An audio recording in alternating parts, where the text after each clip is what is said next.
Morning, all. Morning. Morning, Stephanie. Morning.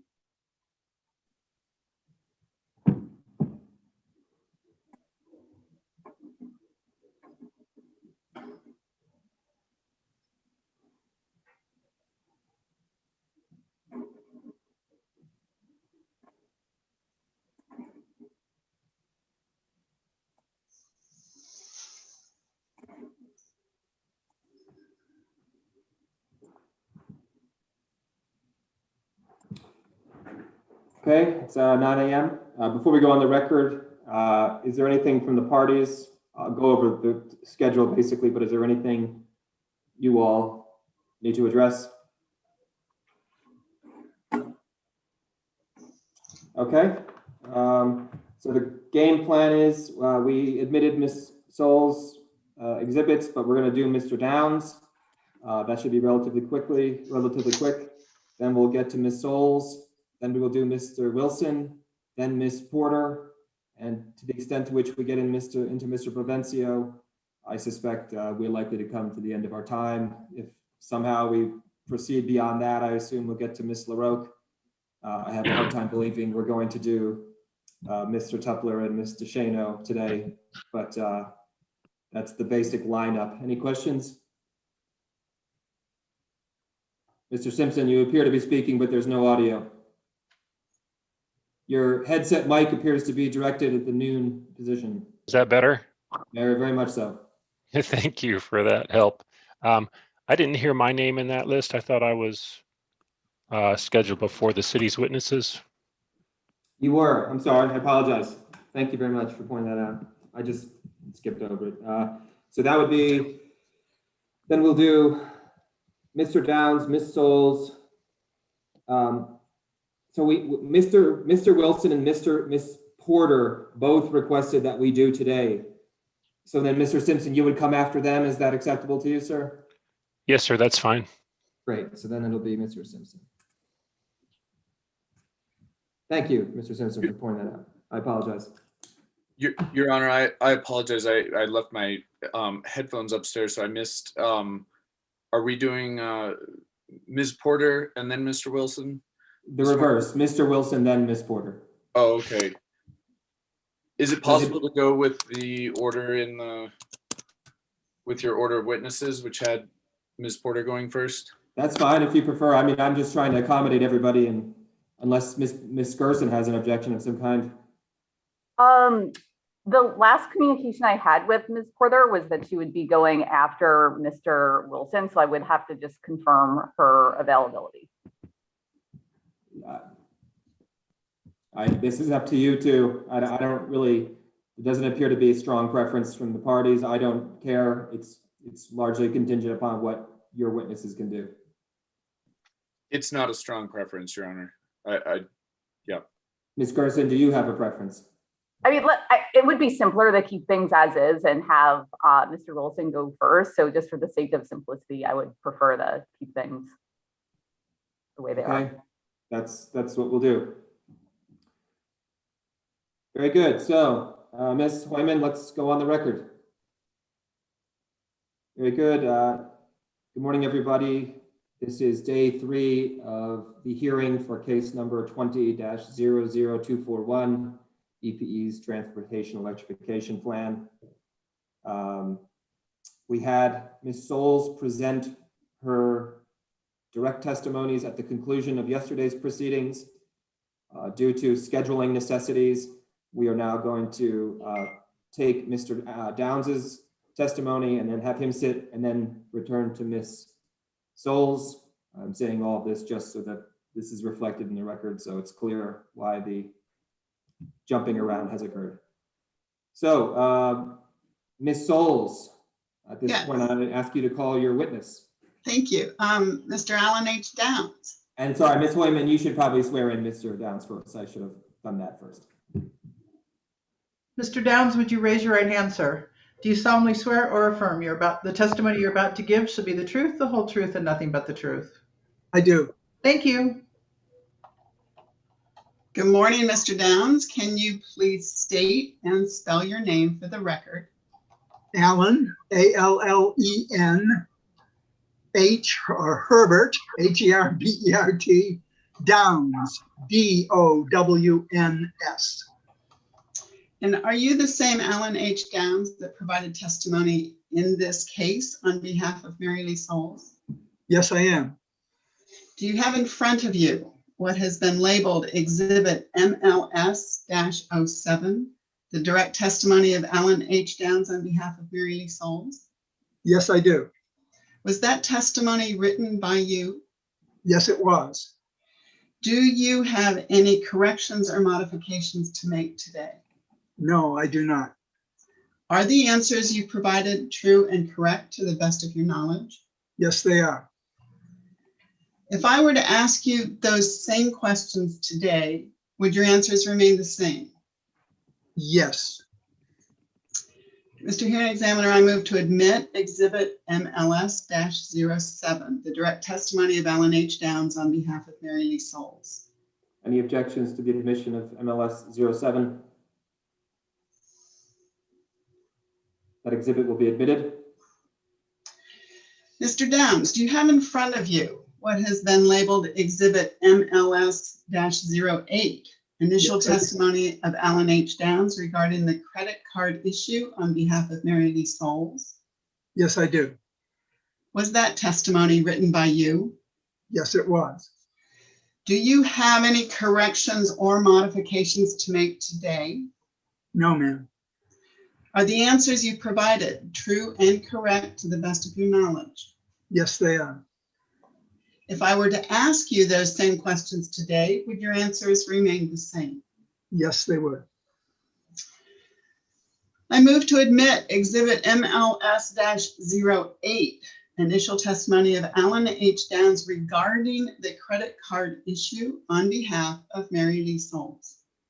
Any objections to admission of the exhibit? That exhibit is admitted.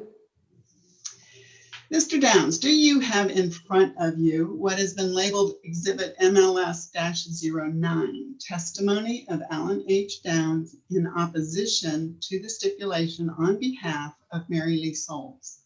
Yes, I do. Was that testimony written by you? Yes, it was. Do you have any corrections or modifications to make today? No, ma'am. Are the answers you provided true and correct to the best of your knowledge? Yes, ma'am. If I were to ask you those same questions today, would your answers remain the same? Yes, they would. I move to admit Exhibit MLS-09, testimony of Alan H. Downs in opposition to the stipulation on behalf of Mary Lee Souls. Objections, any? That exhibit admitted as well. Thank you, Mr. Hearing Examiner. With that, I pass the witness.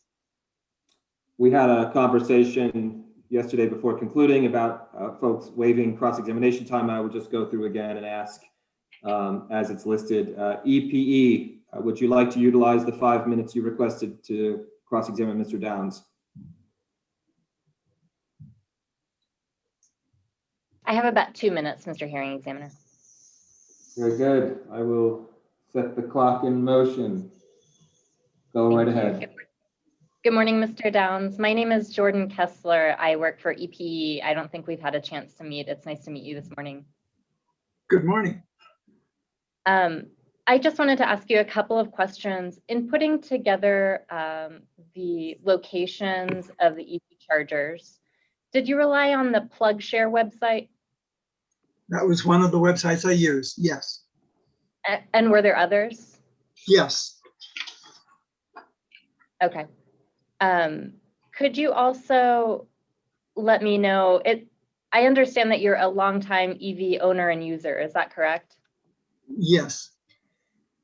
In your experience, can you tell me, is the location of EV chargers additionally equally important, I would say, as considering how many chargers there are? Yes. Okay, that's Yes. all I have. Thank you. Thank you, Ms. Kessler. Ms. Gerson, Prosperity Works, you indicated you did wish to use your cross-examination time. I have you listed for 5 minutes. Yes, Your Honor. Thank you. Good morning, Mr. Downs. My name is Sarah Gerson, and I'm representing Prosperity Works this morning. Good morning, Ms. Gerson. To begin, I'd like you to please turn to MLS Exhibit 9, which is your testimony in opposition to the stipulation, and specifically the table that's on the top of page 4, and let me know when you're there. There. All right, great. So based on the information in this table, is it correct that not a single one of the public charging stations in EPE's New Mexico service territory that require payment accept payment via EMV chips? Via, EMV chips. this is the insert the card to read the chip. Yes. To my knowledge, that is correct. And one of the lines on this table is for a charger that requests a donation. Did you see a trip reader at that location? Objection, No. Your Honor. This is Friendly Cross. These two parties agree on the chip reader issue. Is that accurate, Ms. Gerson? I believe it is accurate that Ms. Souls and Prosperity Works both support EPE's proposed chip reader requirement. Are you trying to elicit testimony that furthers your position on that subject? Yes, by clarifying the information in Mr. Downs' table for the record. That respectfully, Your Honor, that is the very definition of friendly cross.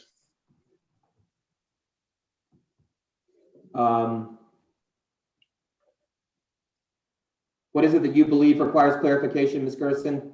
Just tell me, this is not testimony, I'm asking you just to make an offer of proof, I suppose. Just whether or not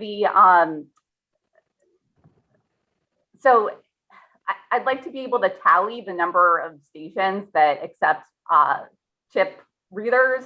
And I'd like to know if the location that requests a donation is a station that accepts chip readers, or sorry, has a chip reader. And that's significant because I paused your cross-examination time, just FYI. So why is that significant?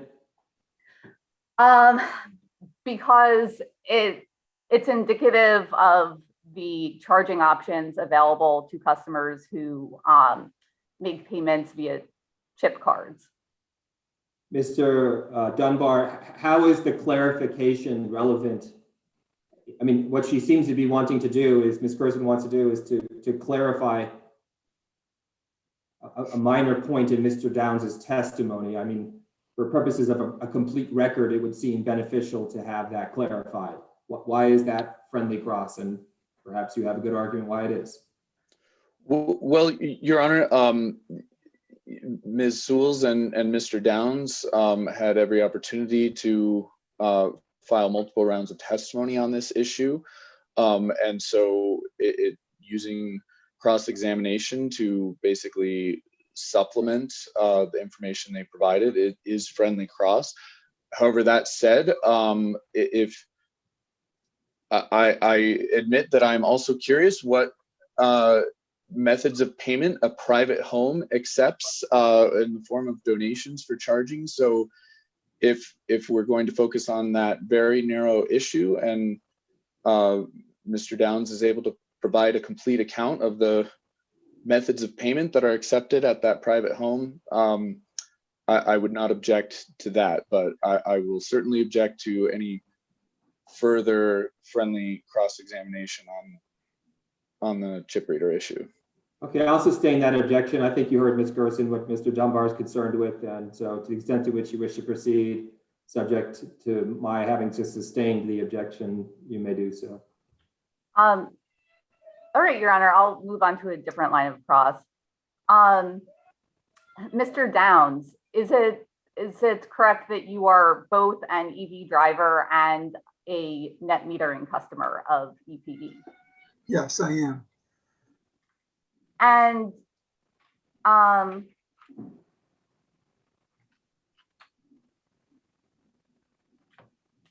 do you ever use the power you generate in your rooftop solar system to power your electric vehicle? Well, it's hard to tell exactly which electrons are going to my electric vehicle, but yes, I currently have the timer on my car set to charge from roughly 9 a.m. to noon, with the thought that I would be then charging using my own solar. Okay, and let me rephrase the question then. And if you don't have the knowledge of your home's electrical wiring to answer this, that's fine. But isn't it correct that if you are charging your car at noon when your rooftop solar panels are generating, the power that your solar system generates can flow to your vehicle charger without passing through the utility meter and flowing onto EPE's distribution grid? Yes, that's correct. It would flow through the rec meter, but would not flow through the revenue meter. Okay, so this is something that's happening in the status quo, which means that you don't need the commission to take some sort of action in order for you to charge your car with your rooftop solar system, correct? Correct. And do you understand that nothing in the stipulation would prevent you from continuing to charge your electric vehicle with your power you generate through your rooftop solar system? Yes, I do. Okay, thank you, Mr. Downs. I have no further questions. Good. Just gotta stop my timer. There we go.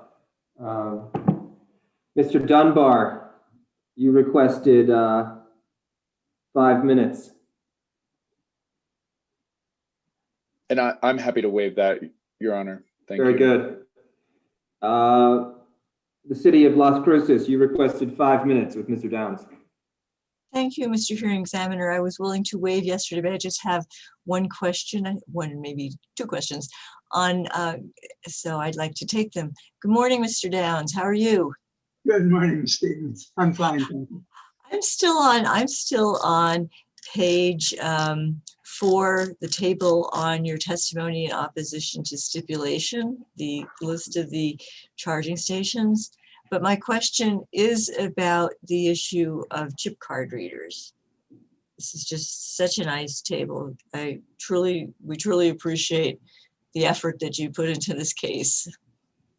So my question is, Mr. Downs, first of all, have you, in this process of cruising around the service territory, did you go to any DCFC stations, public DCFC stations? I did. I went to 2 of them in Deming, the ones that were listed by El Paso Electric as being in their service territory. Which we now know are not. Which we now know are not in the service territory, right? Not in their service territory, correct. And it's true. I'm sorry, go ahead. And pardon me. And Mr. Downs, just for the record, make sure you wait till the end of the question for the benefit of Ms. Hoyman. Sorry. Is it your understanding that the issue before the commission in this case regarding chip card readers is limited to DCFC stations or applies to all public stations? My understanding is that it applies to all public stations. And if the commission were to interpret that as applying only to DCFC stations, would your opposition or your experience, your anticipated future experience change? I have the ability to use a credit card. I have the ability to use a network charging card. So no matter what is decided, I would be able to charge. And I see that most of the places you've gone to on this chart are free. So will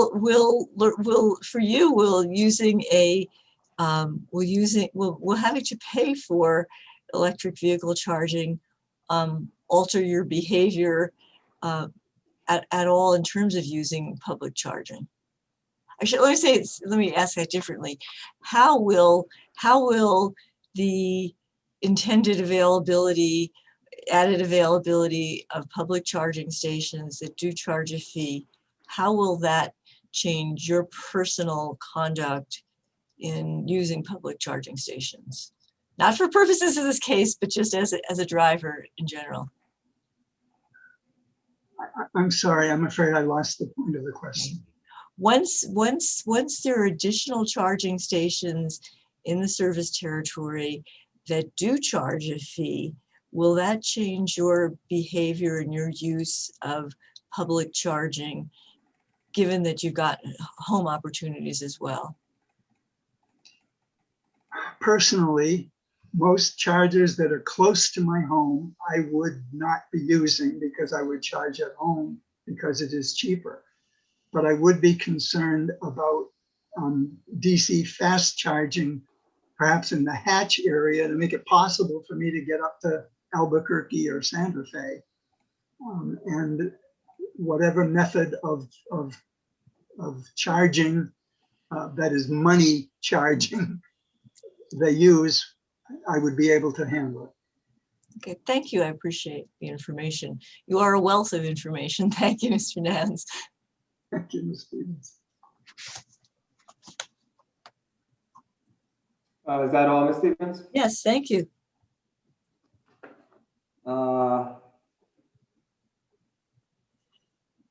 Mr. Black, did you request any cross-examination time for Mr. Downs? I can't tell from my chart here. No, Your Honor. Thank you very much. I thought that'd be the case. So now, Mr. Downs, how are you, sir? I didn't request any time either, but I just have a few questions, if you don't mind. How are you, sir? I'm just fine, thank you. I'm gonna, what led you to answer the question that you understood the chip reader issue to apply to matters beyond DCFC chargers and fleet chargers? That was my impression. I agree. I certainly am not certain of that, but that was my impression, was that we were talking about DCFC and level 2 chargers. Okay. Because I'm looking at, and I'll share my screen, we can I'm not trying to trap you, sir, or anything. I'm really just curious and want to be clear for myself as to what the actual documents suggest. So this is GA2ST, Grizel Azripe, Exhibit 2, attached with her testimony in support of the stipulation. And so, I think the easiest way to do this is if you look at page 7 of that document, which I have focused on the screen here. And actually, you got to go one more down. So it's actually, okay, so on page 8, excuse me, you see there on page 8, I guess I could zoom in a little bit, make it easier. So we see at page 8, this is 3.2.3 DC fast charging, smart charging program. And it has that bullet, have at a minimum a MasterCard, EuroPay, Visa chip reader at the charging station if a fee is charged. Clearly that section contemplates a chip card, right? Yes. Okay, and then we go down further, 3.2.4, public transit and customer fleet smart charging program. And we see a similar provision there, and I'm highlighting it. You see that one? Yes. Okay, so that's the chip reader mentioned as well. And I actually was curious, like, why would a fleet of buses, presumably the owner, but again, I don't want to get into that necessarily, but that was a question I had and spoke to Ms. Azripe, and I can't remember what she said at the moment, but there was an explanation. So then up here is I'm now moving back up to page 6, the workplace and public smart charging program. And again, I don't see a bullet that incorporates that. It's not there, right? You're correct, Mr. Hearing Examiner. I misremembered. That's fine. I'm again, Mr. Downs, I'm not trying to frankly cross-examine you even. I just want to be clear. And so if you agree with me that doesn't appear to say that there has to be a chip reader, then I don't really think it's part of the program. I think it really just relates to the DCFC components of this. And that's my understanding. So, all right, I'll stop that share. So, Mr. Downs, I just want to understand real quickly. I'm sure you heard Ms. Azripe say to you or testify when she presented. I asked her a question. Well, it wasn't me. It was someone else asked her. Was your assessment or your research, your personal going out and verifying what charging stations exist in the EPA service territory, was that a reasonable count? And she said it was. You heard that, right? I'm sorry, sir. I'm not hearing every word that you're saying, and I didn't understand the question. Sure. Ms. Azripe testified that your account of the number of locations and the number of ports at those locations was correct. Did you hear her say that? I believe so. Correct. It was reasonable. It was a reasonable account. Did you hear that? Yes, sir. Okay. And so my question is this: assuming that both Ms. Azripe and yourself have come up with what appear to be roughly correct accounts of the number of chargers, and there is some difference, perhaps of 6. What is the significance of that? there was a standard introduced that there should be 10, one charging station for every 10 vehicles. And because we're talking about a relatively small number of electric vehicles in the territory, the difference between those numbers is a significant percentage difference, going toward the question of whether or not we currently meet that standard. So is the difference of 6 really, in your mind as an EV owner, I mean, does the success or failure of a program require an identical correlation between the anticipated number and the actual number? In other words, Mr. Downs, I understand that you all disagree about the basic numbers here, but is that sort of fighting over what seems to be a small point of disagreement? If you don't agree, you can say so.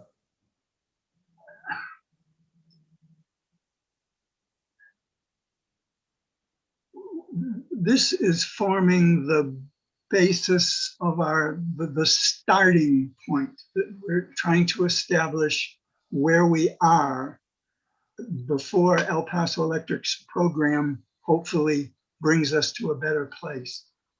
So the question, I guess, is how important is it that we know exactly where we stand to begin with? Okay. Yesterday I was asking Ms. Kapeloff from WRA, you know, have we all become fixated on an issue that's significant? I don't deny that, and I understand the answer you've just given me. But are there perhaps more important questions to be asked? And you know, is this a big fight over sort of a small matter? And her answer was, well, it's, you know, the numbers are significant, but I believe her testimony was fairly clear that actually the locations of those things are perhaps equally, if not more significant. And I'll qualify that to say, I'm not sure she said those exact words, but if that's a reasonable thought, that the location is as essential as the numbers, and of course the reason the locations would be essential for corridor gaps, or as you point out in your testimony, where can I get based on the locations of these things, and my having an EV. Do you agree that the locations are as significant as the raw numbers? I do. And if you were forced to choose between the two, and I don't want to sort of set up a false choice, I'm not suggesting you must, but as an EV owner and EV user yourself, right now, what's more important to you, locations or the absolute numbers? Locations. Okay. That's all. Thanks, Mr. Downs. Any redirect from Mr. Downs? Yes, sir.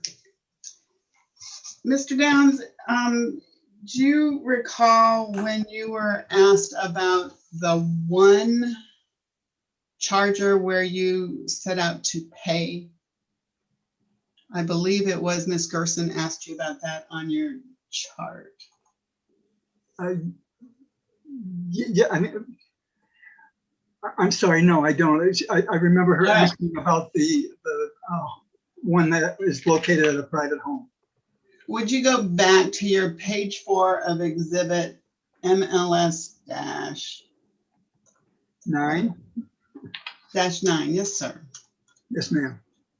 Her very first question was related to that one location that charged for charging. And it wasn't clear to me if you responded to her question regarding a chip reader or a chip scanner. Was there a chip reader at that location? No, Your ma'am. Honor, I'd like to object. I believe that you sustained my objection on this question and found that it was not appropriate cross-examination. So I believe that means it's out of the scope of redirect. Mr. Hearing Examiner, Yeah, then go ahead. please. I did not understand that this had been struck from the record. And I was concerned that the question that was asked was different from the question that was answered. And if it remains in the record, then that's a problem. If it is struck from the record,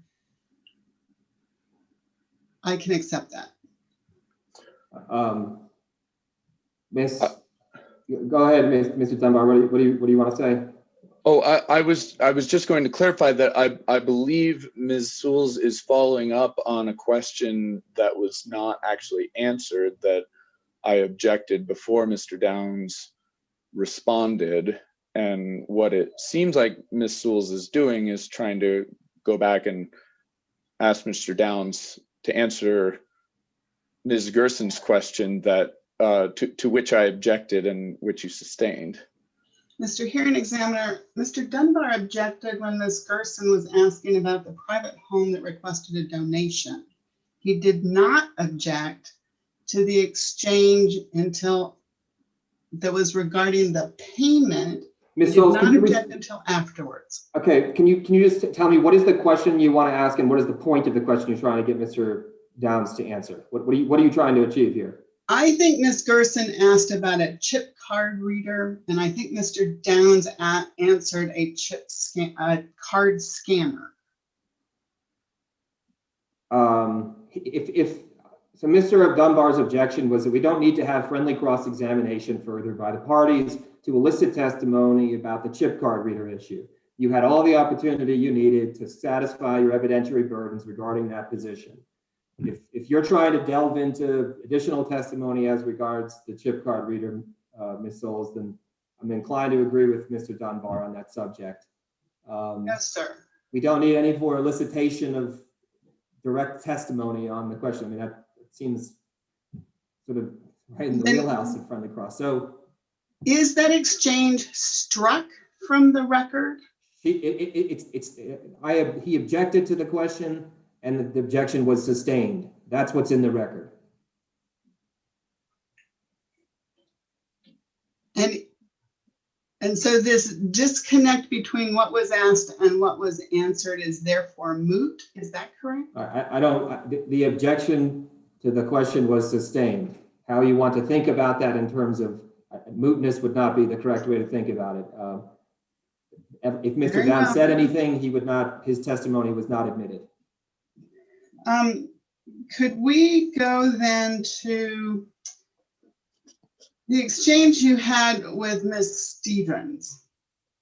And she was asking you about your ability to pay when there were more places you could pay and whether or not that would make a difference. You responded by referencing a networked charging card. What do you mean by that? ChargePoint offers a card, and I have that card, which allows me to, touch it against a ChargePoint charger, and I'm then charged through ChargePoint for the use of that charger. I also have a B-Link card, which is another network of chargers. And the network charging card, the ChargePoint card, did you have that at the point that you tried to utilize the ChargePoint charger? The very first time, no, I did not. So as a result of your not being able to purchase electricity to charge your vehicle, is that what led you to acquire that card? Yes. So now having done that, you could use that card. Is that correct? That's correct. All right. The hearing examiner asked you about your understanding of where the chip card reader issue applied, whether it was limited to DCFC or not. Do you recall that? Yes, I do. And he took you to the testimony of Ms. Arispe and her exhibit GA-2ST. and pointed out in section 3.2.1 related to the workplace and public smart charging program. Is that correct? That's correct. And do you recall that that started out as being a workplace smart charging program and not a public smart charging program? Yes, I do. Would you expect that a workplace would charge for charging? Charge a fee? I would guess not. Is it conceivable that in getting to the stipulation that there was not thought about fees related to the what is now a public smart charging program? I'm afraid I have no idea what went on in the negotiations for the stipulation. All right. Do you see any place in this section 3.2.1 workplace and public smart charging program related to charging a fee?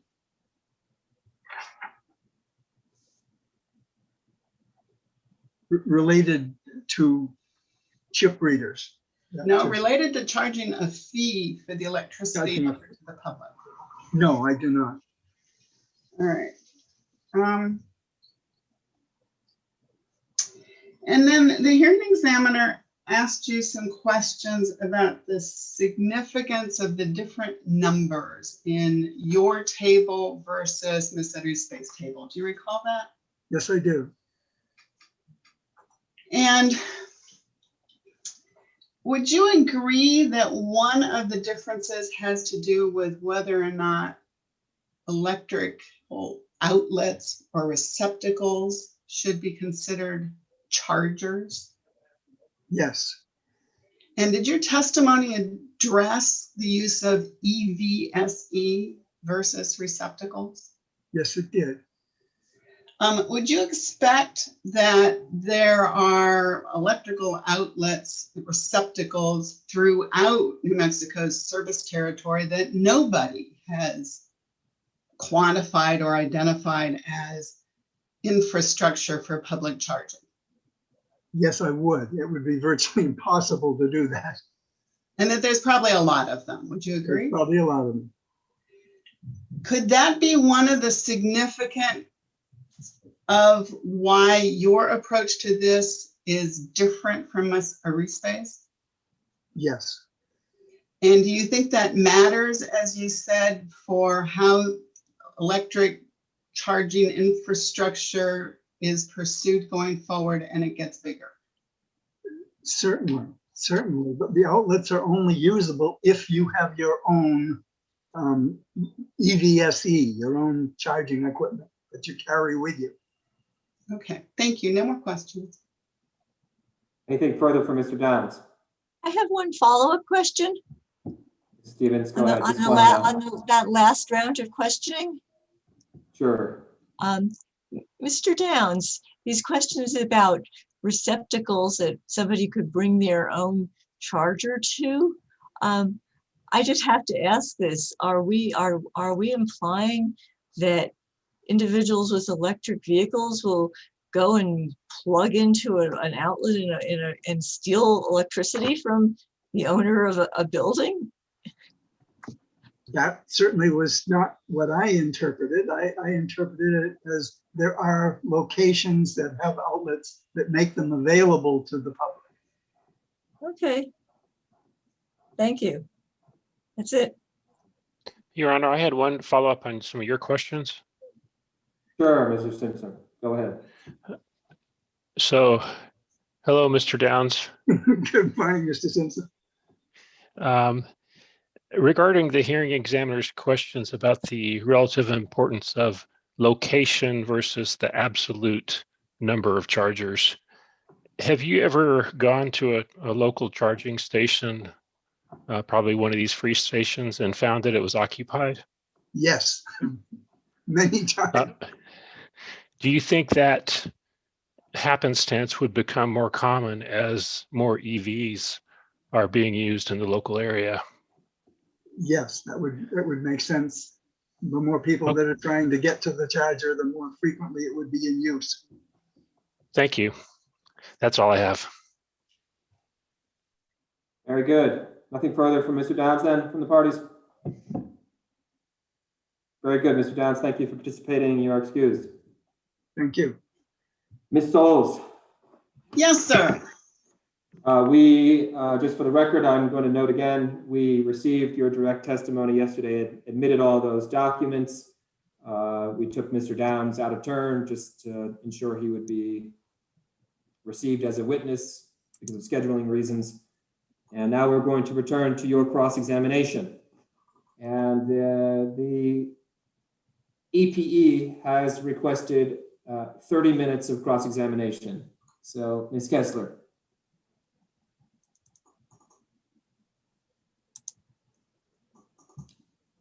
Thank you, Mr. Ryan. I expect it'll take about 5. Okay. Good morning, Ms. Souls. How are you? Good morning.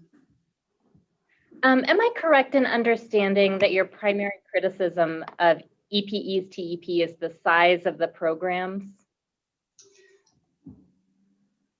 So the stipulation and various other things that have taken place since the company originally filed its testimony have modified a number of things that I was concerned about. So at this point, I find that I no longer am critical of the length being proposed. I am critical of the size, yes. Okay, thank you. Do you understand that increasing the size of the programs would increase the size of the budgets?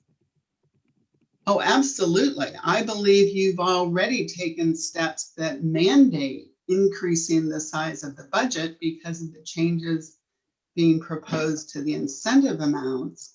And so, yes, I'm fully prepared that we're going to multiply by larger numbers and it's going to be larger if I was making that decision. Yes, ma'am. And the next step is that there would be a higher rider that EPE would charge customers, you understand, based on a higher budget for programs? Well, no, I don't necessarily come to that conclusion. There are 2 mechanisms available to the commission if they were concerned about the size of the rider that would keep a cap on that. One of those is that they could start the rider immediately and not wait 12 months. Another is they could establish a cap to the amount of the rider and let the rider continue over a longer period of time. Either way reduces the negative or overly significant impact to ratepayers. And I would note that the rider calculations that were done by Mr. Carrasco and that have been done by myself result in a very, very, very small rider amount. We're talking about on the order of 0.0000 something dollars per kilowatt hour. That's a very small amount. Let me say this, and I appreciate your point. Would the cost that EPE would need to recover follow from increased budget costs? Yes and no. So first of all, the use of a rider prevents any downside regarding over recovery. If this whole program is a roaring flop, I will be very disappointed, but it won't cost ratepayers anything because nothing will be spent and the rider will reconcile what was not spent versus what was collected. If the program turns out to be a roaring success, we should all celebrate because it will be a roaring success at expanding transportation electrification at a very negligible cost per kilowatt hour. And we will be on our way to realizing all the benefits that have to do with transportation electrification that the various witnesses have expounded on so eloquently. I don't see any downside whatsoever. I see very little cost. to creating a program that has every chance of being hugely successful. Thank you, Ms. Souls. I did hear you say that the answer to my initial question, I believe, was yes and no, which is that you understand that increased programs could have additional costs to EPE. No, increased programs would have an additional cost to ratepayers, not to EPE. Correct. Thank you. Thank you. Is it correct that you are not currently an EPE customer? I am not currently an EPE customer. That's correct. Thank you. That's all I have. Thanks.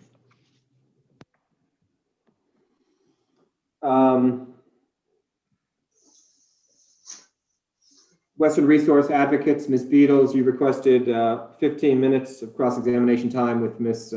Souls. I have no questions at this point. Thank you. Prosperity Works, Ms. Gerson, you've requested 5 minutes. Prosperity Works waives cross of Ms. Souls. Thank you. Mr. Dunbar, you've requested 15 minutes. Yes, thank you, Mr. Hearing Examiner. I believe it will only be 5 minutes. I just have a few questions. Sure. Thank you. Good morning, Ms. Souls. Good morning, Mr. Dunbar. Ms. Souls, I read through your CV and your description of your experience, and you certainly have a wide variety of experience. Do you have any specific experience or expertise with respect to the payments industry?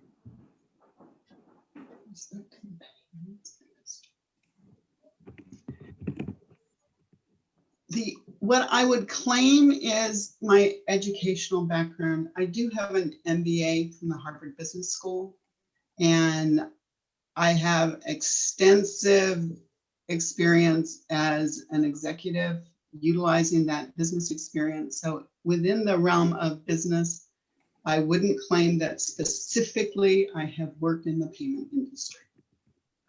Okay, thank you. Do you have any specific experience with the EV charging industry? No. And I just had one question about your testimony. Would you please turn to Exhibit MLS-5, page 6, and please let me know when you're there. That's your rebuttal testimony on the credit card reader issue. All right, I believe I'm there. At line 11, you refer to a company called Pay Energy, and you say Pay Energy reports, and I'm not going to read that long quote, it's in the record. What is Pay Energy? Pay Energy is something I found when I was researching this particular industry and this particular issue. And what kind of company is it? What does it do? Do you know, I could look it up again. Perhaps you know better than I do. Does it sound familiar that it is a company that makes charging stations with credit card readers? I think that is possible. I could share my screen briefly if that would be helpful, Your Honor, just to clarify what this company is. Sure.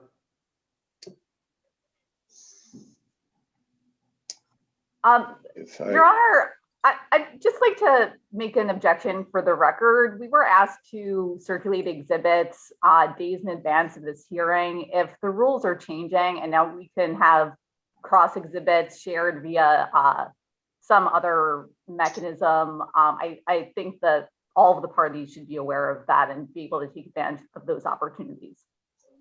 Your Honor, I'm definitely not seeking to enter Pay Energy's website into the record.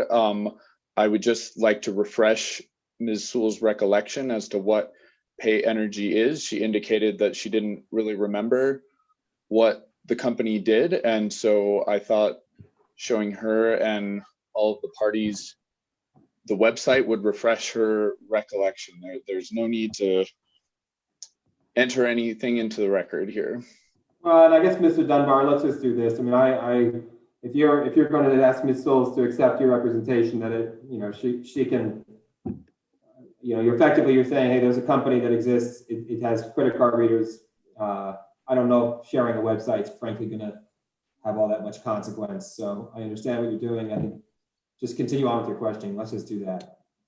Okay, well, then I suppose I'll rephrase the question. This was subject to check. Are you willing to agree with me that Pay Energy is not a media company or a journalism company? It is a company that sells EV charging stations that have credit card chip readers installed on them.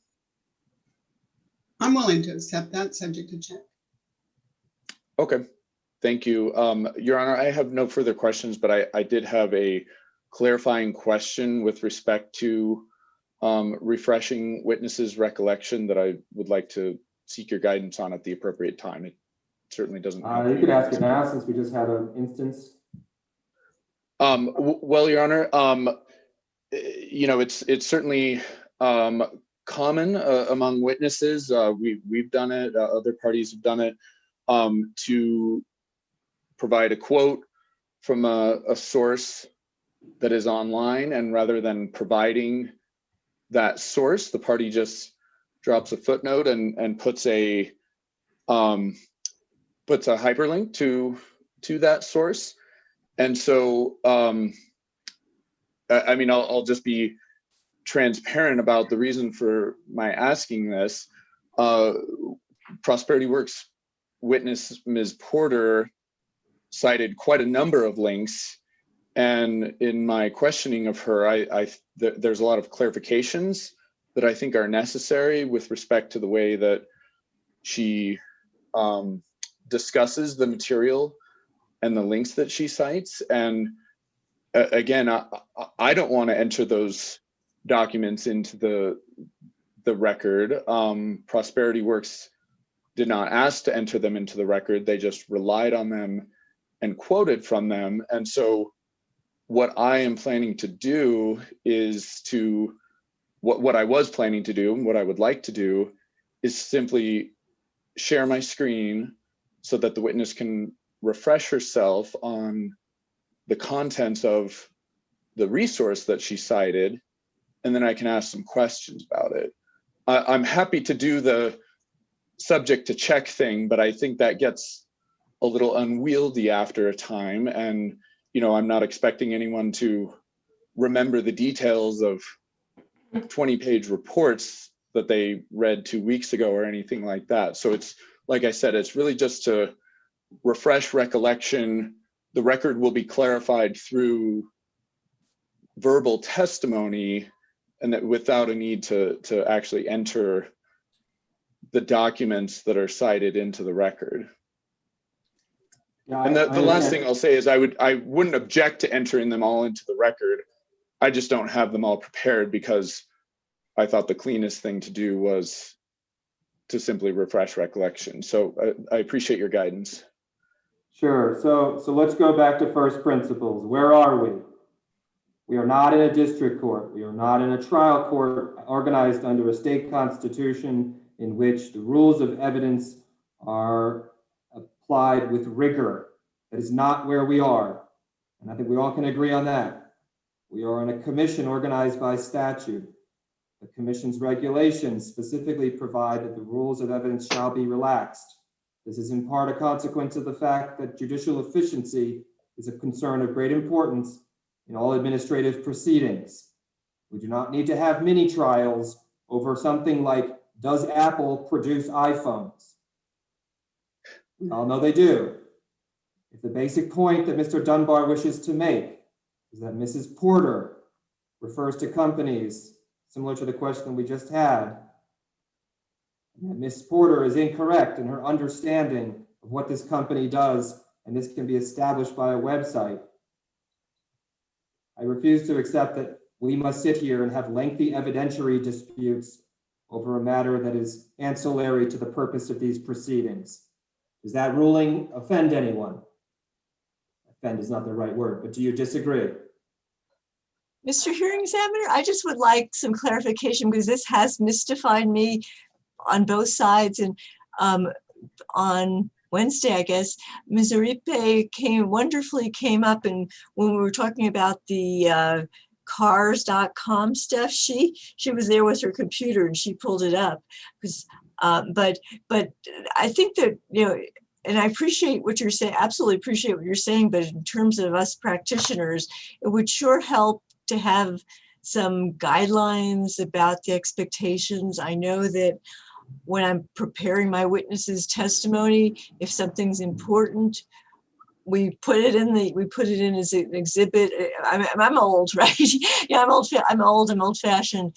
And I'm just asking you either now or at some future point, it would be tremendously helpful to have some rules of the road, because as Mr. Dunbar points out, these citations are getting to be frequent. As we all know, and Ms. Ripe and I went through it the other day, what you see on a website one day is not necessarily what you see today. I recall back when citations to the internet were first done, you had to cite the date that you accessed it. That seems to have gone by the boards. So I'm not asking for anything here. I think at this point, I don't have any further questions unless it comes up with one of my witnesses, but it would be tremendously helpful if there were kind of clear guidelines on that. And we may not always be doing these cases, online with gazillions of documents uploaded to the internet kind of painlessly instead of having to print them all. Yes, sure, yes. Yes, thank you, Your Honor. So insofar as any party would want to click on a link that was hyperlinked and show that to the witness to help them recall or refresh their memory, that seems legitimate, but I have no idea what is being referred to here. He's going to click on a website to refresh the witness's memory. What website? You know what I mean? Where does this go? Can we click on the National Enquirer? It just raises a question of documents that no one's ever seen before, links no one, I can't cross-examine that. However, it's certainly fair game if someone cites to a link. I think that's where it should be proper to draw the line. They haven't introduced those in given parties an opportunity to see these documents. And so anyway, to the extent you're trying to refresh a witness's memory, the way to do that is show them the document that they're testifying about, not to show them some random website. I understand. I understood Mr. Dunbar's point to be, and you can correct me, Mr. Dunbar, and I don't want to have this conversation. We have to keep moving along. But the basic point he was trying to make is, he wants to cross-examine Ms. Porter, and she's going to reference some things. And he says, well, this website will pretty clearly show that might not be an accurate statement. And if it's on something like, what does a company, like we just had the dispute here, whether or not a particular company does what Ms. Souls indicates it does. The question is not one of admissibility, right? We're not here to have protracted discussion about the rules of evidence. It really goes to weight. And 95% of the time, I assume in administrative proceedings, you're having weight competitions, not admissibility competitions. So that's my general perspective. Your Honor, and I just wanted to clarify, I with respect to Ms. Porter, I'm only planning on looking at documents to which she linked in her testimony. And that's why I asked for the guidance. And I agree with Ms. Zher's assessment. Sorry, Ms. Gerson. I mean, Your Honor, what I would like is to, at the minimum, simulate the way things worked when we had in-person hearings instead of Zoom hearings.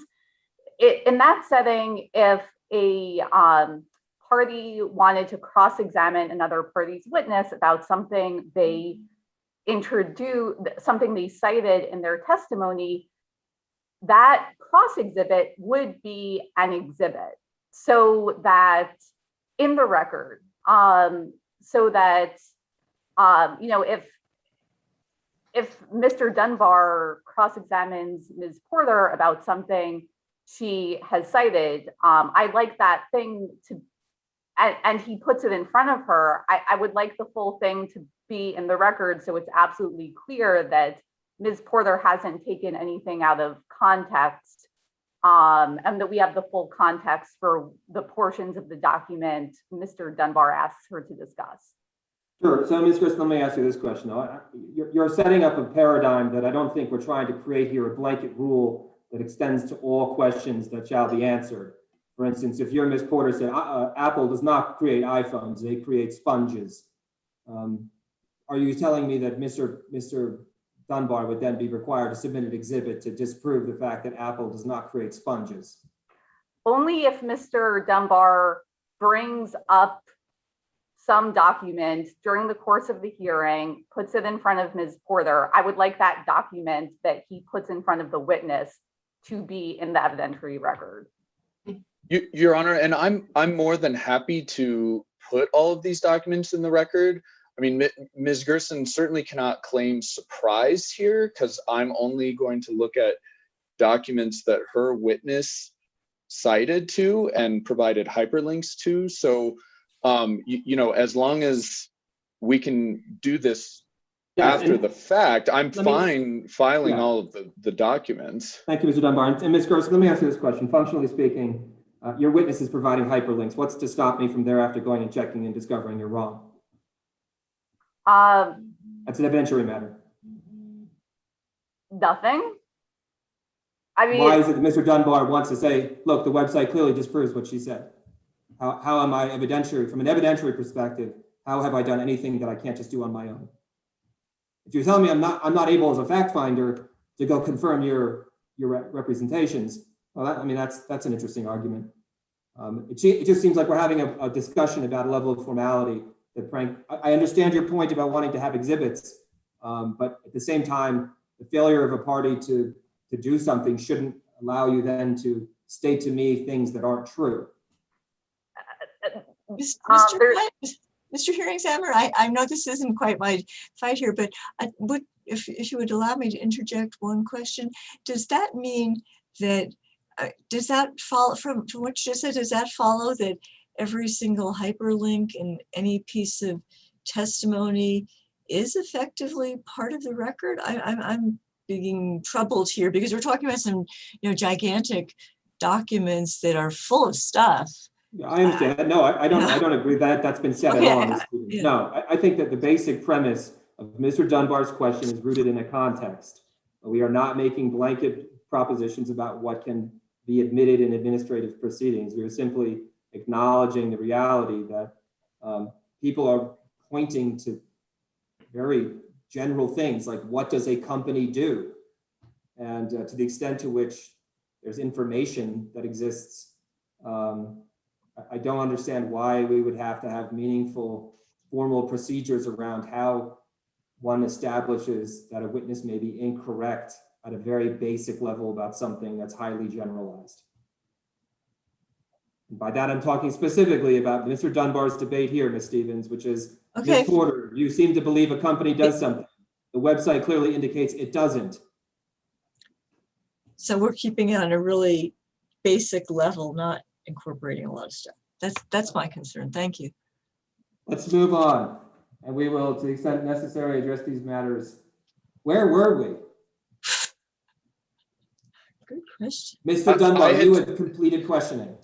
That's right. Yes, and I certainly, yes, I apologize for the distraction, but I greatly appreciate the guidance. I had completed my cross of Ms. Souls. Very good. That would be the city of Las Cruces now has 10 minutes. We have no questions. Thank you. Thank you, Ms. Souls. Well, that just saved us. You've just given us back our pace. Staff, Mr. Black, I got something out of that discussion. Thank you. Mr. Black, 10 minutes if you wish.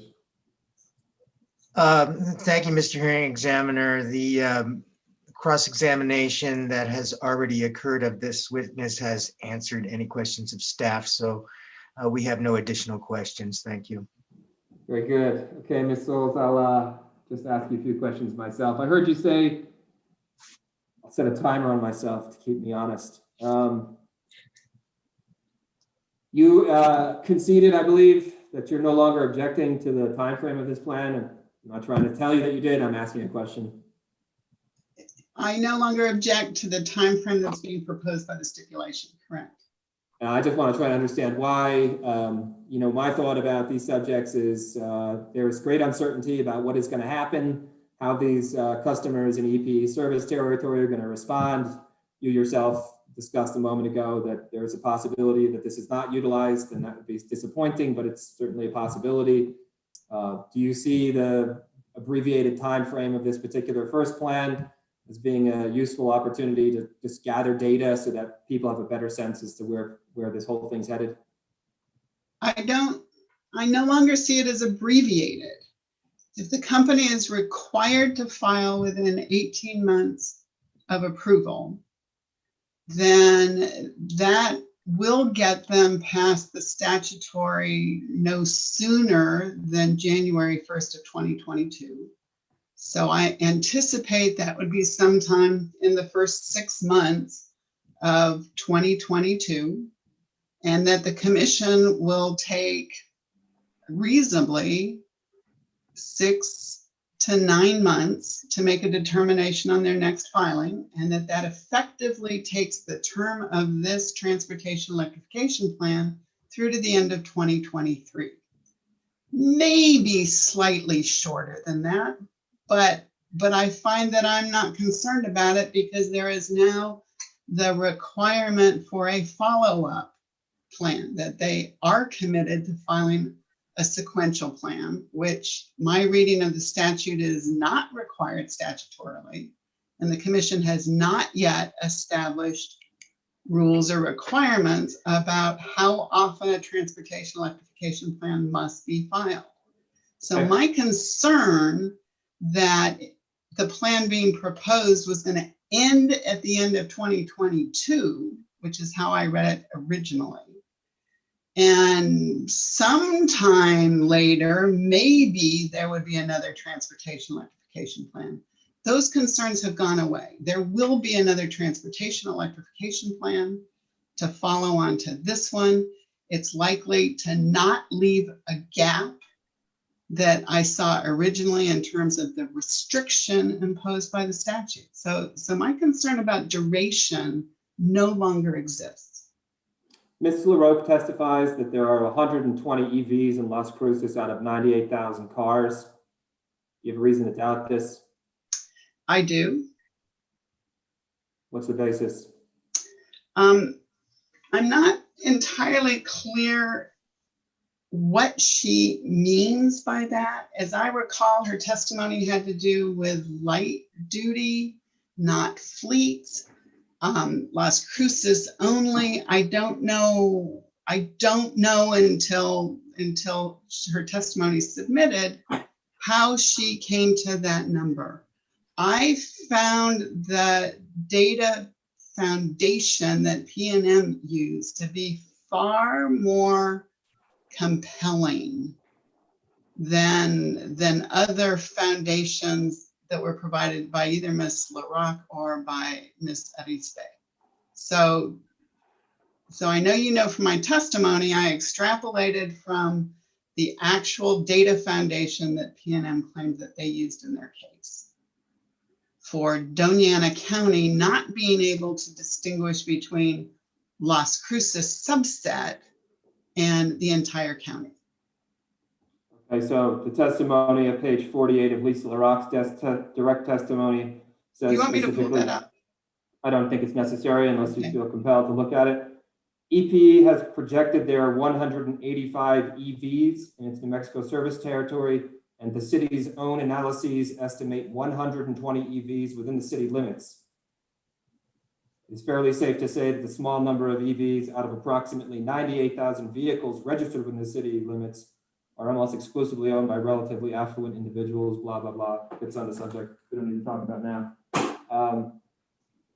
Your point is that we should extrapolate that there are 10% of all of the EVs in the state of New Mexico within Doña Ana County, but there are 0.001% of EVs in Las Cruces out of the total vehicle market.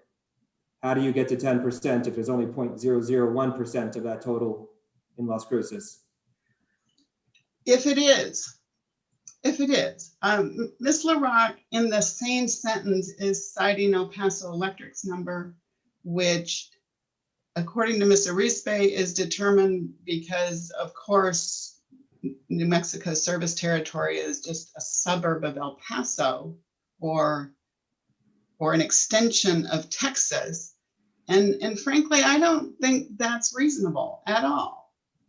I think New Mexico data and New Mexico Service Territory are far more connected, far more reasonable premise for how many are there when apparently nobody really knows. We're all making assumptions and projections. Now, Ms. LaRock, under cross-examination, may clarify that she has an actual count that wouldn't eliminate or not count certain vehicles. I'm just not clear on that at this point. EPE indicates it's not able to forecast, and I don't want to, I recall from reading their testimony, I'll qualify it that way, that they indicated that they can't forecast the total number of EVs that are expected to be purchased as a direct result of its transportation electrification plan. Is it your position that they should be able to do this? No, it's my position that, having recognized that a highly successful transportation electrification plan that expands transportation electrification would in fact result in a larger number than what looking in the rear view mirror and taking averages would be. That there is a very reasonable expectation. People keep talking about the inflection point. The increase in the number of electric vehicles should be more exponential than straight line. I read that as an underlying foundation of the statute to expand transportation electrification. I read that as a challenge to us to look forward and to be optimistic rather than to look back and think that history tells us what to expect. We are trying to change history with this transportation electrification plan. In Mr. Wilson's rebuttal testimony concerning the chip reader issue, he contends you've provided no evidence to demonstrate EV drivers prefer to utilize charging stations with chip readers. I believe his allegation is effectively that you're relying on what is your experience and anecdotal information to establish that chip readers are necessary and people want chip readers. Do you have evidence that you can point to that establishes that your beliefs on the subject are not just your own beliefs? I am aware that the industry that is seeking to take a position in this emerging market, this is a huge opportunity, that they are battling over this issue. I am aware that ChargePoint's business model does not rely on chip readers. It reminds me a little bit of when credit cards were first being introduced and they showed up in the gasoline market, that Texaco had its own credit card and Shell had its own credit card, and they were creating a brand loyalty mechanism so that when people needed to put gasoline in their cars, they would go to the gasoline station. I'm already in that world of electrification transportation. They would go to the one where they had that credit card. It's a classic marketing, new emerging market trying to carve out who's gonna win the battle of this business model. But it is not a basis of how to best serve the public, the EV owners, and to do what the statute mandates, which is to provide choices to the EV owners, not choices to the site hosts, choices to the EV owners. So I don't know about evidence. I know about my personal experience. I had asked Mr. Downs as my fact witness to go create an experience and report back on what that experience was. That experience was a challenge to him. He was not able to charge his vehicle at a station that required something other than a credit card. Okay, thank you, Ms. Souls. That was my 10 minutes. I don't have any further questions. Any redirect?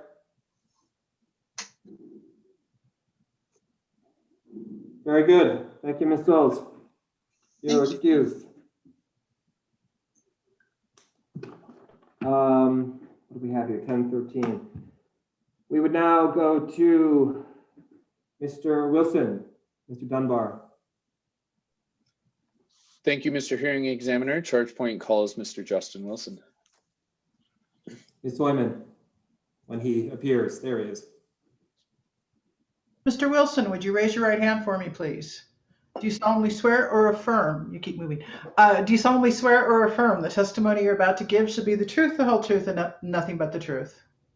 I do. Thank you.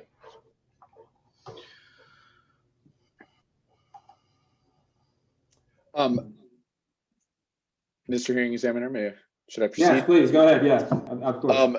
Good morning, Mr. Wilson. Did you file in this proceeding? I'm going to try to do all of these together to try to save us some time. Did you cause to be filed into this proceeding 4 exhibits, which have been numbered charge point exhibits 1 through 4? Charge point exhibit 1 is your direct testimony, or I should say the direct testimony of Justin Wilson. Charge point exhibit 2 was labeled the testimony of Justin D. Wilson opposing proposed credit card chip reader requirement. Charge point exhibit 3 was the testimony of Justin Wilson in support of stipulation. And charge point exhibit 4 was labeled rebuttal testimony of Justin D. Wilson opposing proposed credit card chip reader requirement. Did you cause those 4 exhibits to be filed into the record of this docket? Yes, I did. And were each of those sets of testimony prepared by you or under your direct supervision? Yes, they were. And if I asked you the questions therein today, would your answers be the same? Yes, they would. Your Honor, charge point moves for admission of charge point exhibit 1, charge point exhibit 2, charge point exhibit 3, and charge point exhibit 4. And I appreciate doing it all as a collective matter. It saves time. I just want to confirm no one has an objection to having done it that way. I don't hear any objections. It's an efficient method to introduce the testimony. So yes, the hearing examiner will admit charge point exhibits 1, 2, 3, and 4. Thank you, Your Honor. Mr. Wilson is available for cross-examination. Mr. Wilson, you will go first to Ms. Jur, who has requested 5 minutes.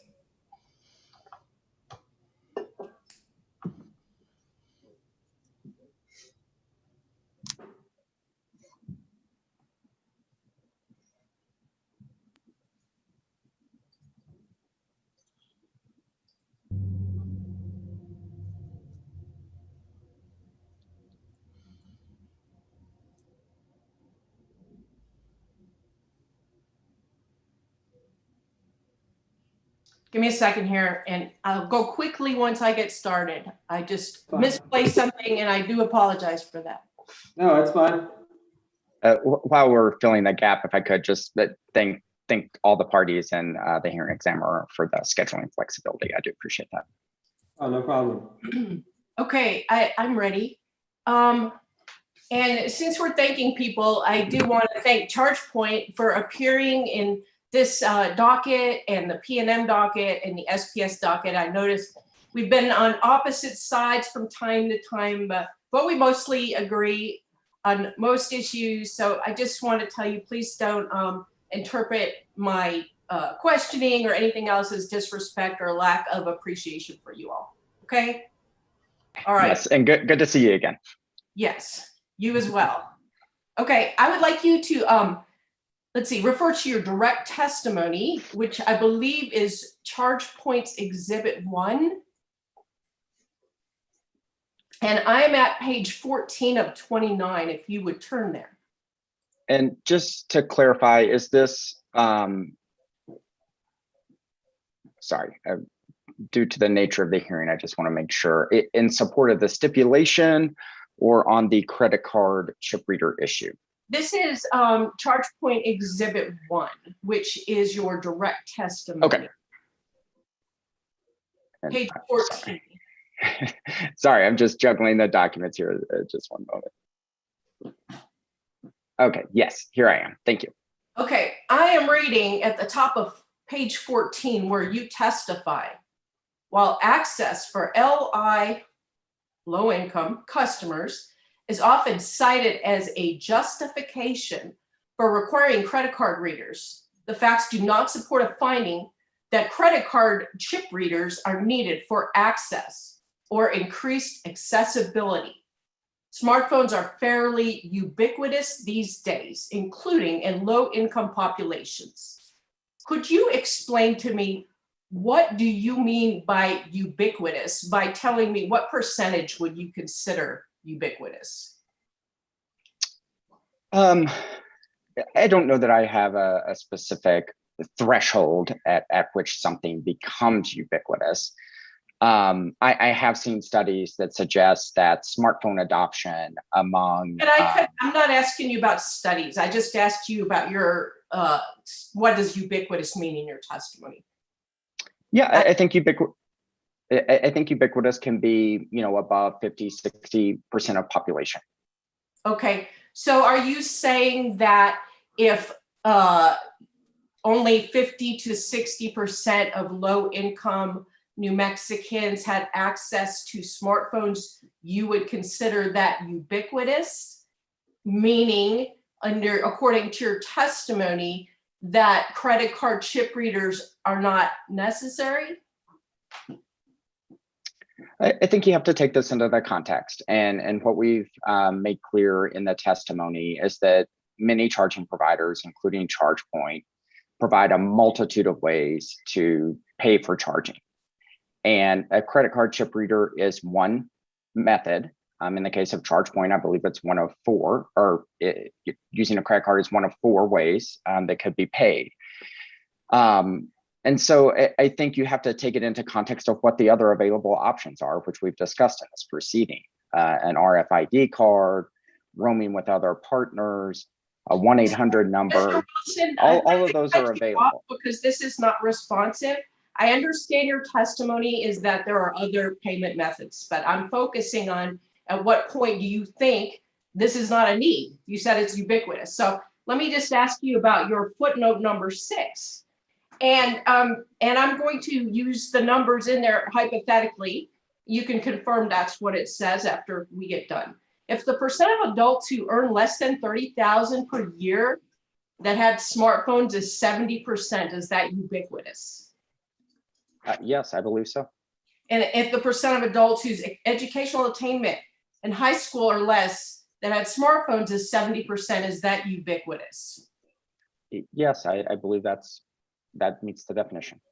Okay, and isn't it correct that the study you cited at footnote 6 shows those figures I've just cited? Subject to check. Okay. Have you gone to many gas stations in New Mexico, and maybe more specifically in EPE service territory, that did not have credit card readers? Or would you characterize, I'm sorry, let me stop there. I've been to many gas stations in New Mexico. I do not believe I have visited EPE service territory. Would you agree with me that the prevalence of credit card readers in gas stations is ubiquitous?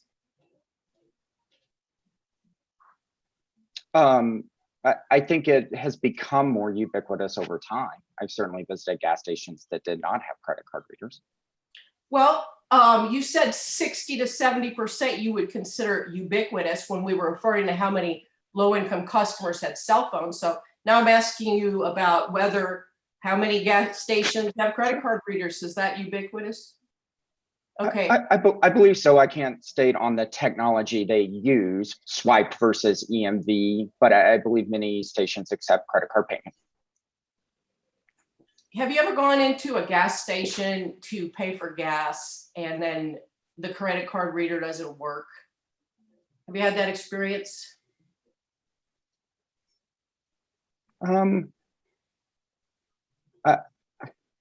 I think so, although I'm not certain. I believe I have. If you're referring to at the pump itself, yes, I've definitely had that experience. I don't know that I've gone in the store to pay and the credit card machine has not been working.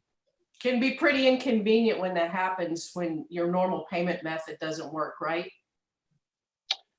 Yeah, EMV chip readers are very unreliable. I'm gonna go back to your page 1429 in your direct testimony. After saying smartphones are fairly ubiquitous, you go on to say, while studies show that many members of low-income populations do not have credit cards. That's line 4 and 5. So my question is, if 30% of them don't have smartphones and many of them do not even have credit cards, would we expect them to have contactless credit cards? I don't know that you can draw any conclusion from those two independent variables and how that would impact contactless credit cards. Okay. Thank you, Mr. Wilson. I have no more questions. Ms. Souls, you requested 30 minutes with Mr. Wilson. Yes, Mr. Hearing Examiner, I waive that cross. Okay. Western Resource Advocates, you requested 15. I have no questions. Thank you, Mr. Hearing Examiner. Ms. Gerson, you requested 30. Yes, thank you, Your Honor. Good morning, Mr. Wilson. Good morning, Ms. Gerson. We have met virtually before, but let me remind you, my name is Ms. Gerson, and I am representing Prosperity Works today. And I'd like to start with a few questions about your background and expertise. So first, have you ever been responsible for developing and implementing programs that primarily benefit low-income New Mexicans? I have been involved in legislation that has had benefits to low-income New Mexicans. Okay, let me repeat the question. It's a yes or no question. Have you ever been responsible for developing and implementing programs that primarily benefit low-income New Mexicans? I have not been responsible for implementing programs that primarily benefit low-income New Mexicans. Have you ever been responsible for developing and implementing programs that primarily benefit low-income individuals anywhere? I have not been involved in the implementation of programs that benefit low-income people. Have you studied low-income New Mexicans' access to banking and financial services? Not at the New Mexico state level. All right. Do you have experience working to improve low-income New Mexicans' access to banking and financial services? No. Have you ever been invited by the New Mexico legislature to provide expert testimony on designing policy to meet the needs of low-income New Mexicans? I have testified on policies before the New Mexico legislature that I believe benefit low-income New Mexicans. Okay, let me repeat the question. Have you been invited by the New Mexico legislature to provide expert testimony on how to design policy specifically so that it meets the needs of low-income New Mexicans? That's a different question, and no. Are you aware that Prosperity Works' witness in this case, Ms. Ona Porter, has been invited to provide expert testimony on that topic to the New Mexico legislature? I'm broadly familiar with Ms. Porter's CV. Okay. So I'd like to move on to a few general questions about how EPE's proposed chip reader requirement would affect ChargePoint. So first, as a general matter, do you understand that under EPE's proposed DCFC smart charging program, one of the requirements is that participants have a chip reader at the charging station if a fee is charged. Yes, And isn't it correct that one of ChargePoint's lines of business is selling commercial charging stations? yes, And isn't it also correct that ChargePoint does not sell charging stations with chip readers? that's correct. So given all that, do you think it's fair to assume that if the commission approves EPE's proposed chip reader requirement, participants will not buy charging stations from ChargePoint for their ratepayer-funded DCFC charging installations? In that unfortunate circumstance, I think it would limit customer choice. Yes, And can you also confirm that EPE's chip reader requirement would not affect ChargePoint's ability to sell charging stations to site hosts who do not use ratepayer funds for their DCFC charging installations?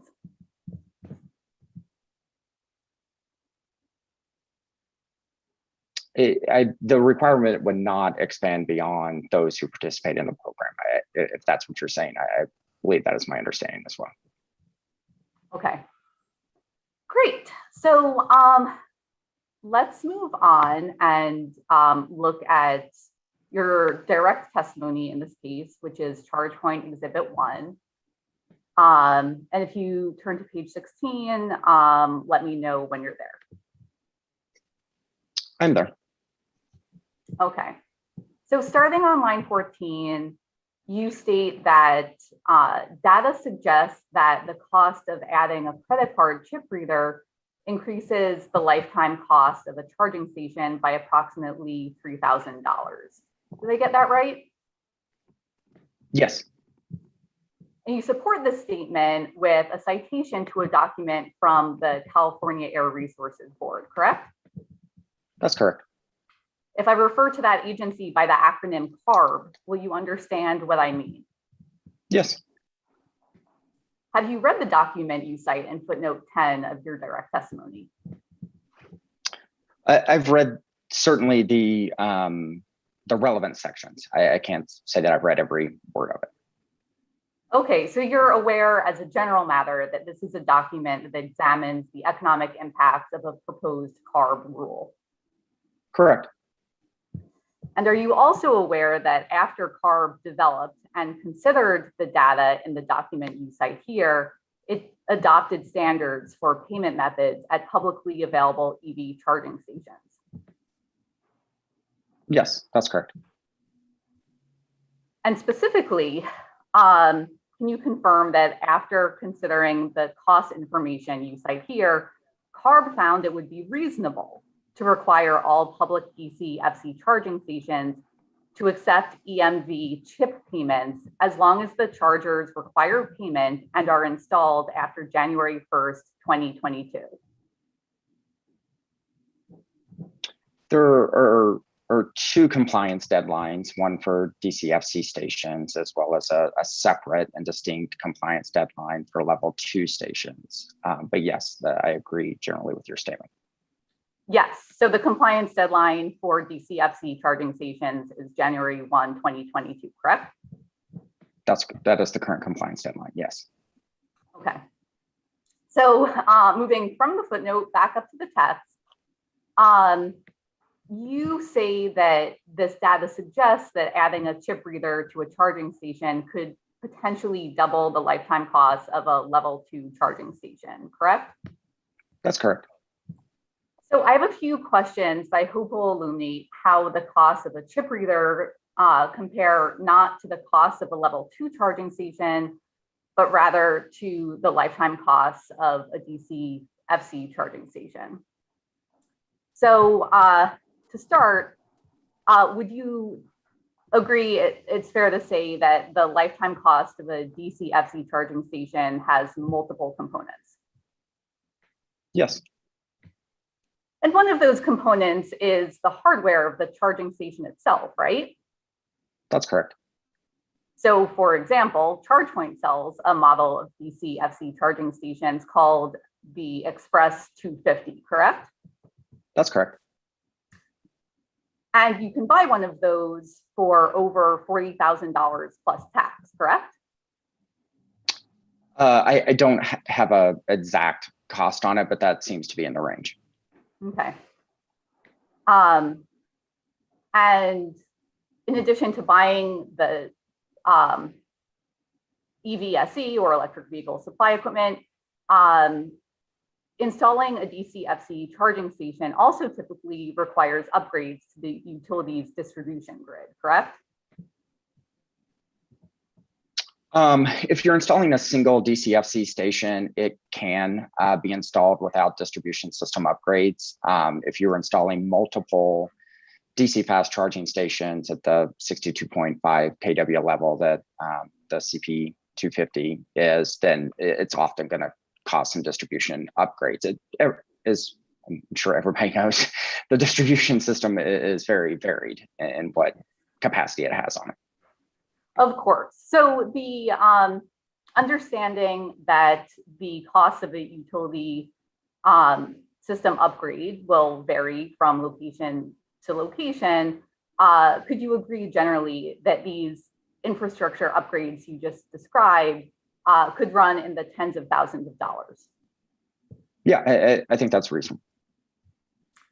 And in addition to the cost for infrastructure on the utility side of the meter, the site host would also face installation costs on the customer side of the meter, correct? Yes. And those installation costs could also measure in the tens of thousands of dollars, correct?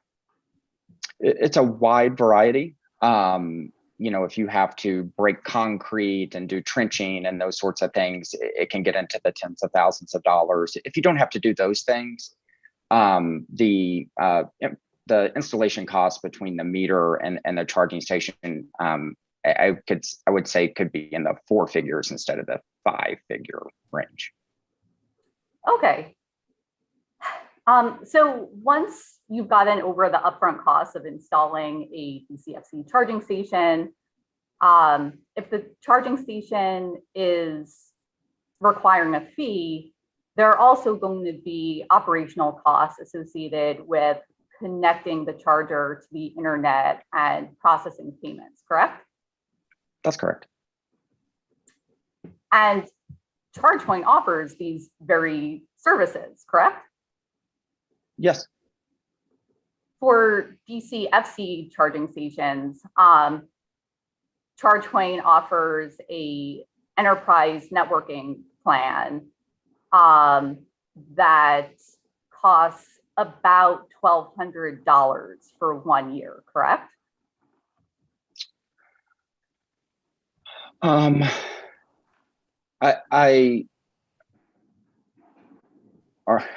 business, I'm more on the policy side than the business side. I believe that after the first year, I think that would be within the range. I believe the cost for the first year of networking, that software is included with the station itself. Okay. And how many years is the expected useful life of a DC-FC charging station? You know, we're hoping to make it as useful as possible. The entire industry is really only 13 years old. So I think our expectation and desire is to have those units be in place, you know, anywhere from 8 to 10 years. And if we can make the units that can go through the and provide good service for longer, we think that's a value to everybody. Okay. And on top of the costs we've already discussed, there are also maintenance costs for the charger, correct? There can be, but not in all circumstances. Okay, so for instance, site hosts can pay for a comprehensive EV station maintenance program from ChargePoint called ChargePoint Assure, correct? That's correct. And what are the annual costs of ChargePoint Assure? You know, I honestly do not know. Do you have a range? No, if you have something, I would be happy to stipulate subject to check, but I honestly do not know exactly what those costs are. Okay. Well, taking all of these costs into account, would you be able to confirm that adding a chip reader is not going to double the lifetime cost of a DCFC charging station? I think that's correct, and I've never indicated that it would. Okay. Let's move on to ChargePoint Exhibit 2, which is your rebuttal testimony. And let me know when you are at page 7.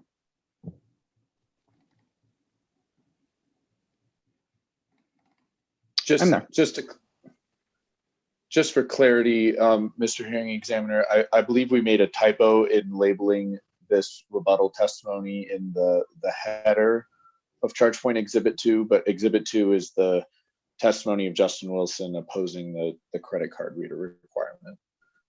Yeah, I'm looking at the cover page and it says testimony of Justin D. Wilson opposing proposed credit card chip reader requirement on behalf of ChargePoint. And what you're indicating to me, well, that lines up with what I'm looking at. Yeah. Oh, I see that at the top hand, right? Rebuttal testimony of Justin Wilson. Yes, and Ms. Gerson referred to it as rebuttal testimony, and I'm guessing that was because of our typo there in the header. So I just wanted to clarify and make sure we were all looking at the same document. Yeah, and the header, just for purposes of the record, reflects at the top right-hand corner of each page of this document, there's a header that talks about it being the rebuttal testimony. So thank you, Mr. Dunbar. Go ahead, Ms. Gerson. Thank you. I also appreciate that clarification. Yeah. So starting on line 5, you respond to Ms. Porter's recommendation that the commission retain the requirement that public charging stations have credit card chip readers so that paying for public charging is just as easy as paying for gasoline, right? Do you see that? I see that quote, yes. Okay. And then you state, in your experience, most gasoline stations offer only 2 payment methods, a chip or stripe reader at the pump or cash at the window. Did I also get that right? Yeah, that's the 2 primary payment options that I'm aware of at gas stations. So at the gas station, if a person chooses to pay by swiping or inserting their card at the pump, would you agree that they can complete that transaction in under 20 seconds?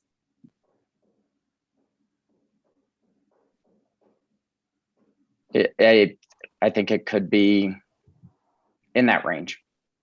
Okay.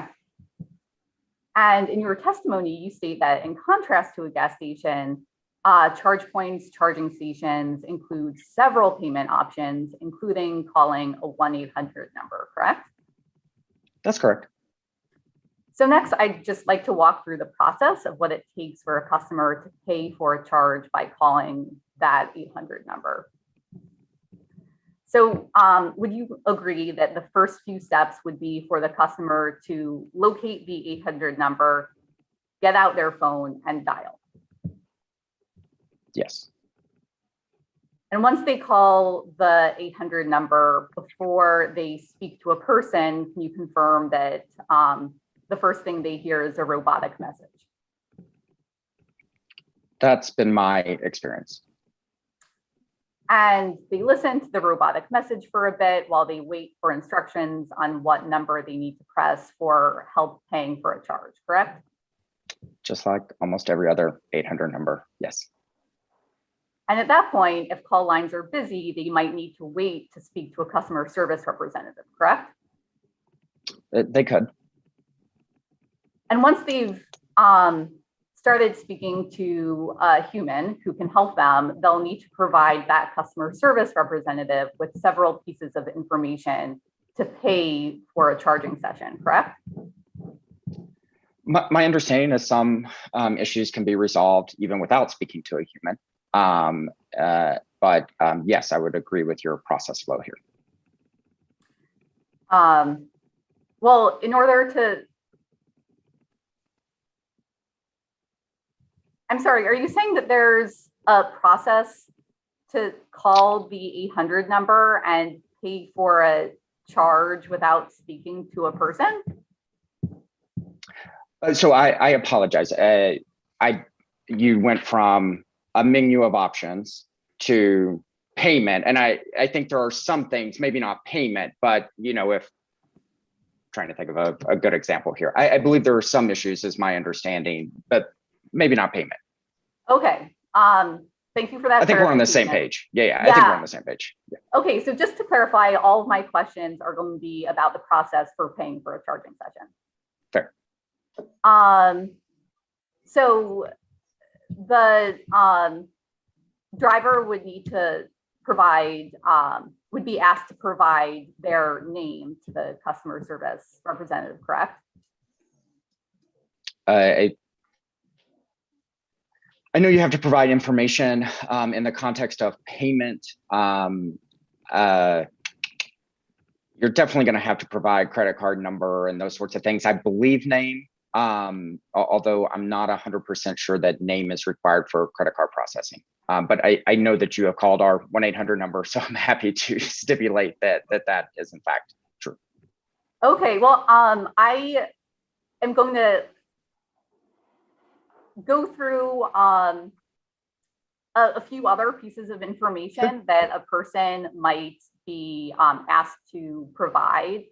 And if you have some reason to believe that a customer service representative would not ask for this information, I'd like you to state that for the record. Yeah, I just to be clear, I have not, and we've discussed this in other proceedings, Ms. Gerson, and I think it is helpful for the record. I know that you have called our 1-800 number and gone through this process. I myself have not had the need to initiate a charging session via our 1-800 number. So I am in many respects relying on your process here. So I think the context is important, is that, again, I have not had the need, and so therefore have not undertaken the exercise that you have. But yes, I have no reason to doubt you on these. Okay, well, I'm an attorney. I don't want to be the one testifying here. So I guess Ms. Gerson, I just want to be clear. Mr. Hearing Examiner, I cannot verify exactly what Ms. Gerson is saying, but I have no reason to doubt her. I just want to be clear, like, this is somewhat, I don't know what the legal term may be, but I cannot say that I myself have gone through this process, but I have no reason to doubt Ms. Gerson. Okay, and I'll just respond to that, Mr. Wilson. The answer is the exchange between you and Ms. Gerson, to the extent to which you're trusting her, is useful, but it goes basically to the weight of what's being discussed here. Meaning, sir, that I can only credit that if you don't know, then you say you don't know, and then Ms. Gerson says, well, if you're going to trust me, then let's keep going. And then it's worth what it's worth. Let's put it that way. Yes. Okay, then let me just ask a final question on that to just clarify the scope of your knowledge and expertise for the record. Is it correct that you, Mr. Wilson, do not have knowledge of all of the of what information a customer who's trying to pay for a charge via the 800 number would be asked to provide? I have general knowledge of what it takes, what our company needs to process credit card information. I have not looked at a checklist of every piece of information that is required. So just to be clear, I mean, I understand the process itself, but I'm not responsible for overseeing that process. There is information that is necessary in order to collect, to process a credit card payment. I'm happy to stipulate to that. I'm happy to say generally what that is, but I cannot, from a firsthand perspective, go down item by item, which appears to be the direction we're headed. Okay, so it's possible that ChargePoint sales reps or customer service reps may also request information such as email addresses, which are not strictly required to process a credit card payment. It would not be strictly needed to process the credit card payment. It would be necessary to send a receipt, however, which I believe we were required to do in some states. Okay, so you might ask for that information, but you don't know. I suspect we very much do ask for the email address. Okay. And so the customers would be having this conversation on the phone, providing this information to charge points, speaking out loud into their phones in a public place, correct?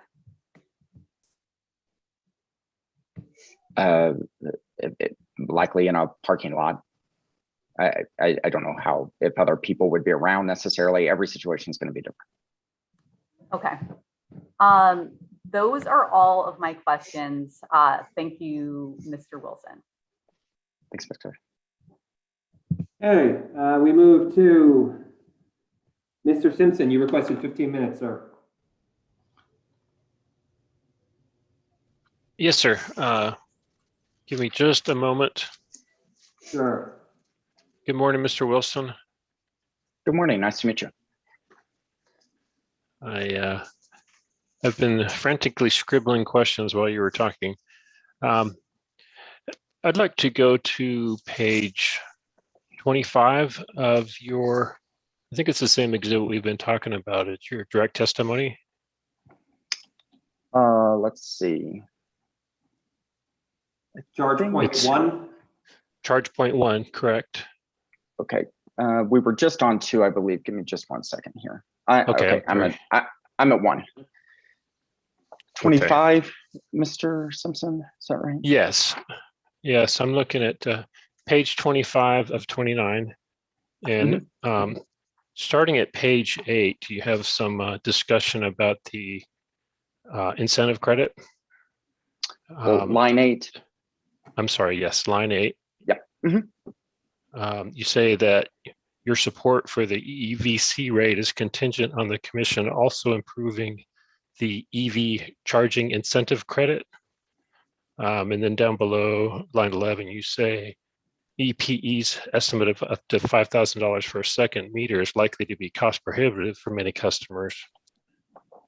And then moving on to the, I'm just going to read a few excerpts here rather than trying to read the whole thing. You say at line 19, I apologize if you hear my dog barking in the background. Somebody came to the door. I was wondering what that was. It sounded like a very small person screaming. Yeah, it's a small dog. I think my wife is taking care of it. Line 19, EV charging incentive credit will provide a simple way for any customer with a smart networked charger that is capable of providing billing quality data to EPE with an incentive to charge during off-peak hours. So I guess, so in general, it sounds like you supported El Paso Electric's originally conceived rate 45 using customer meters. Is that correct?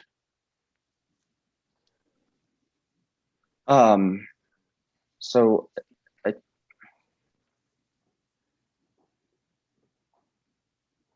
sorry, I'm trying to connect the two rates. So I see this testimony being about rate 42. Is that right? Yes, sir. I think that if you look at line 8, it talks about, I think the EEVC rate is referring to rate 42. And then the next line, EV charging incentive credit, is referring to rate 45.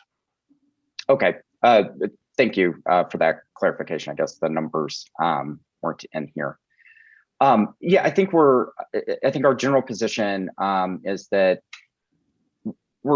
we don't want to add additional cost to the deployment of charging stations. We believe that the metering equipment inside the charging stations themselves has been approved as billing quality data in several utility programs. And we think that instead of, which is already in the charging stations from multiple providers, that instead of an additional meter is a more economically efficient way to capture the necessary data. Okay, thank you.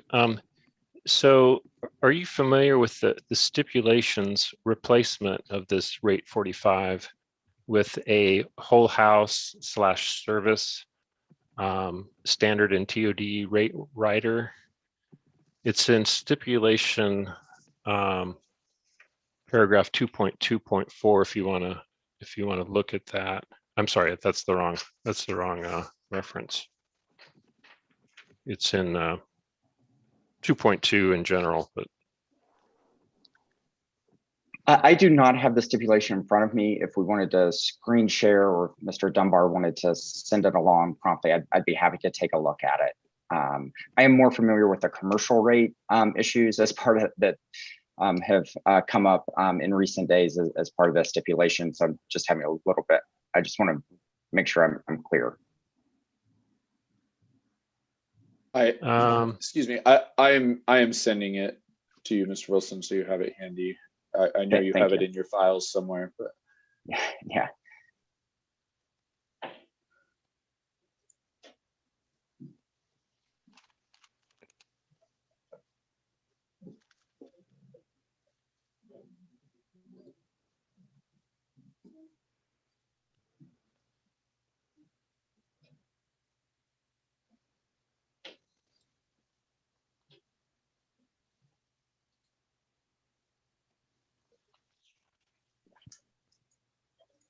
Okay, I'm opening that now. 2.2, is that correct?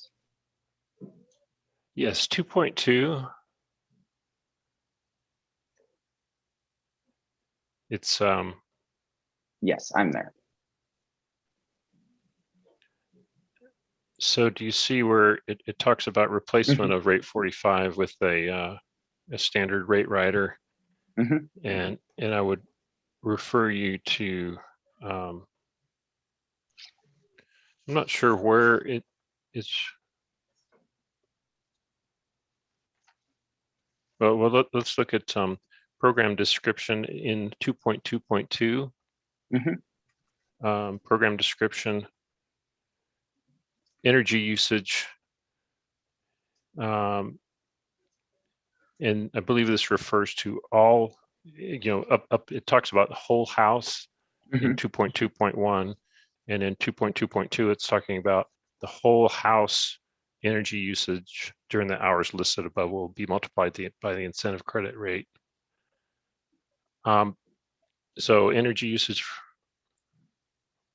well, so for all hours will be charged at their applicable rate 1 rate, and then incentive credit will be applied to during the super off-peak hours from midnight to 8 a.m. I was going to ask you, what is your opinion of that change? Do you feel comfortable in giving an opinion? It sounds like you haven't really looked at it very hard. Yeah, I think, go ahead.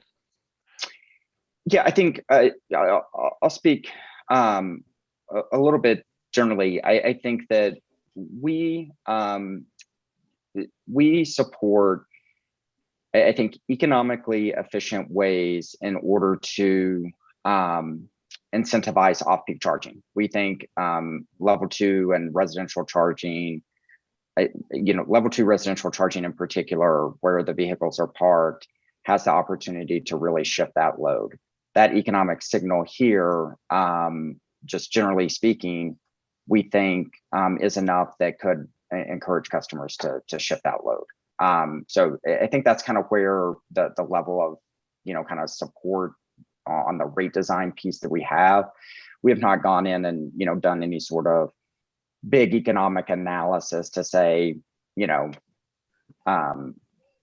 based on, our experience, it has to be, at least, 3.4 cents or anything like that. Generally, we think that these sorts of incentives, if it's, nudging an incentive credit to shift charging can be very helpful here in the residential context. Okay, thank you. And I guess that my more specific question about this change is from a rate 45 to a WH rate. Do you have any concerns with the inclusion of non-EV charging load during that super off-peak period?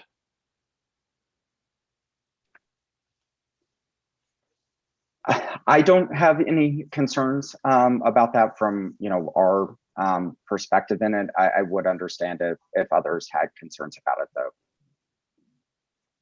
Okay, thank you. I mean, would you agree that if you reduce the amount of incentive credit, that might impact how likely customers are to charge during that super off-peak period? Yes, I would agree with that. Okay, thank you. And then I think this is my last question, and I'm curious, in your experience, if rate 45 was based on using customer charging equipment data supplied to EPE without purchasing or installing an additional meter, correct? I believe that's correct. That's a position that we would support. Okay, so my question is specifically, have you had any experience with Tesla level 2 charging equipment and whether that is networked and whether data can be from those charging equipment can be used by utilities for billing purposes? I have limited experience with Tesla charging equipment, and I'm hesitant to, try and detail what another company may or may not be able to do. I do believe that the Tesla home residential charging equipment is networked, but beyond that, I don't feel comfortable going into any specifics about what data they may or may not be able to share or collect. Okay, thank you very much. That's all the questions I have. Thanks. Thank you. Ms. Stevens, you've requested 15 minutes. Would this be a good time for a break? Oh, yes, I thank you for bringing that up. I apologize. I was going to go there. Yes, let's do that. I'll take a 10-minute break. It is 11:03. We will just come back at, let's just call it 11:15, 10 minutes. Thank you. No problem. Thank you for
Okay.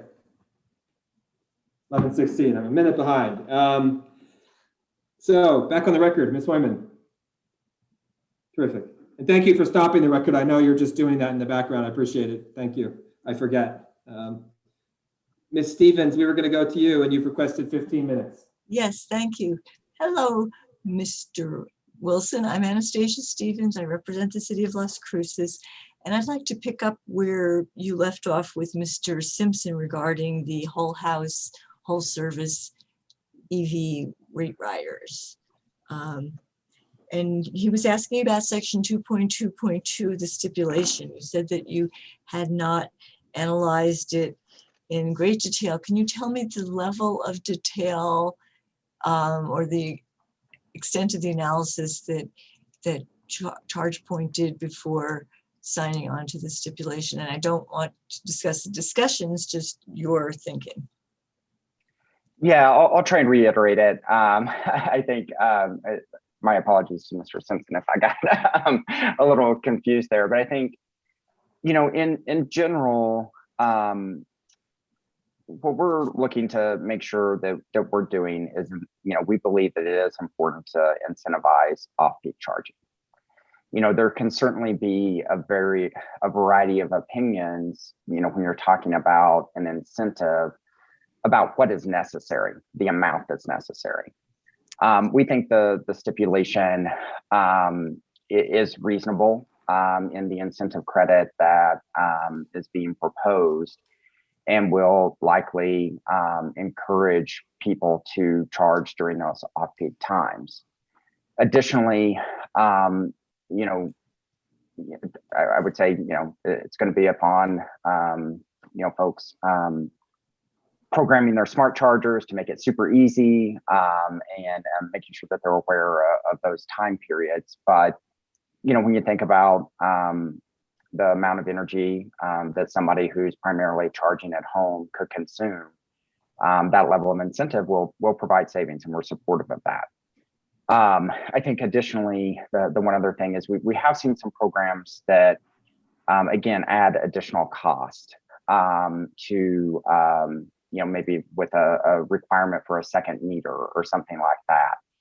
And sometimes that just negates completely any savings that the customer would have or reduces those. And so, you know, we take a look, you know, kind of, again, generally to say, hey, we think this is an incentive that, you know, can move the needle a little bit. We don't let the perfect be the enemy of the good on this. And then secondly, you know, make sure that we're not adding additional cost or kind of friction, you know, through the use of equipment that just isn't necessary. So from our perspective. When you're talking to Mr. Simpson, you tossed out the number 3.4, doesn't have to be 3.4 cents. And I was wondering where that number came from. I thought that was the, and I, again, will say that we were more engaged in the commercial rate discussions. I thought that was the incentive credit. If I got that wrong, I do apologize. Would you look to section 2.2.2 of the stipulation? Yes. And what is the residential? In that section, what was the residential the stipulated residential credit? So just to make sure we're all on the same page, we're in rate number 1, whole house. Correct. Electric vehicle rate rider incentive credit, just to be clear. So the incentive credit listed there is, looks like to me, 3.626 cents. And are you familiar with Mr. Carrasco's testimony in support of the stipulation, in which he changed some numbers? I am not familiar with the details of it. Like I said, you know, we are analyzing it from a fairly high level. Were you aware that the company was going to make those changes when you filed your own testimony in support of the stipulation?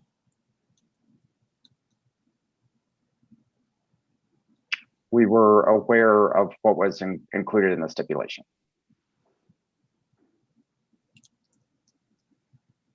And I know that you subsequently filed testimony addressing a response to bench request that addressed the changes in what you thought were the inconsistencies in rate 42.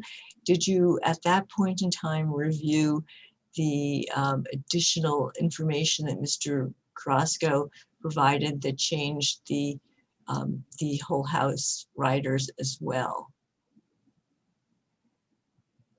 I personally did not. Our team would have reviewed it at a high level again.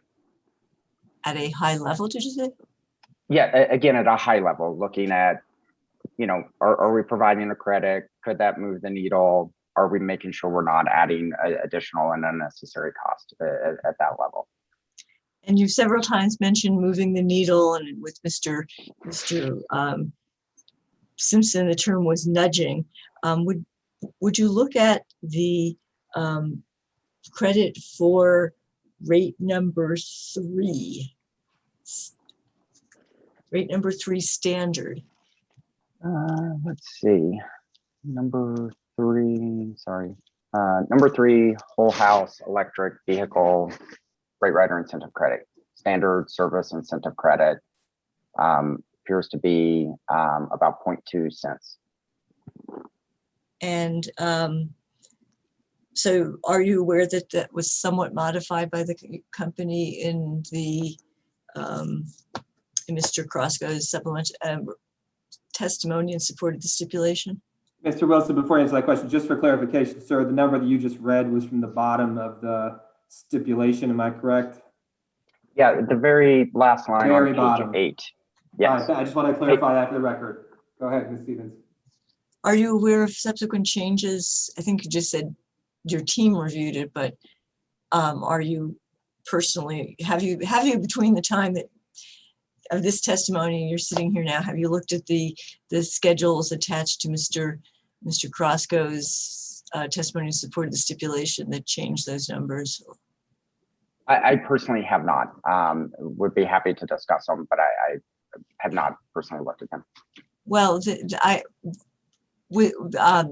in this case, the numbers are not that big of a difference. Would you feel more comfortable talking about the one that you are familiar with in the stipulation, or the revisions that the company made? Again, I leave that to you. I don't want to fumble through the questions you're asking if it's not helpful. Let's stay with what you're familiar with and use this 0.00275 cents. Do you have a figure from your own experience as to how much electricity per month a small business owner with one light duty vehicle that they left at their place of business to charge overnight, how much energy that vehicle would use over the course of a month? I don't have anything kind of in my head, off the top of my head. You know, I think a light duty, just kind of broadly speaking, electric vehicle, depending on its use. I've seen, some companies here in Denver where I live that use a Nissan Leaf or a Chevrolet Bolt, which is a pretty small car, and has a 60 kilowatt battery pack, to run deliveries around town. But once you start, getting into, like a truck or something like that, I mean, you could be, talking about battery packs. You're moving more weight, right? So you're going to use more energy. And so you'd be talking about battery packs in the 120 kilowatt and above range. So let's stick with the idea that some companies do use Nissan Leaf or something for their around town services. Do you believe that the usage by a company would be the monthly usage by a company for miscellaneous purposes would be vastly different from the use of a residential customer? I think it could be, right? A residential customer, in my career, I ride a bike a lot, but when I've had to commute by car, it's been anywhere from 2 miles to 32 miles when I've been doing a commute. So there's a wide range there. That said, I think, in a time we are today, with more and more delivery, the example that I what is from a local restaurant, right? And so they're doing a lot more delivery right now than I would be, in a personal vehicle. So I think it can vary quite a bit. Okay.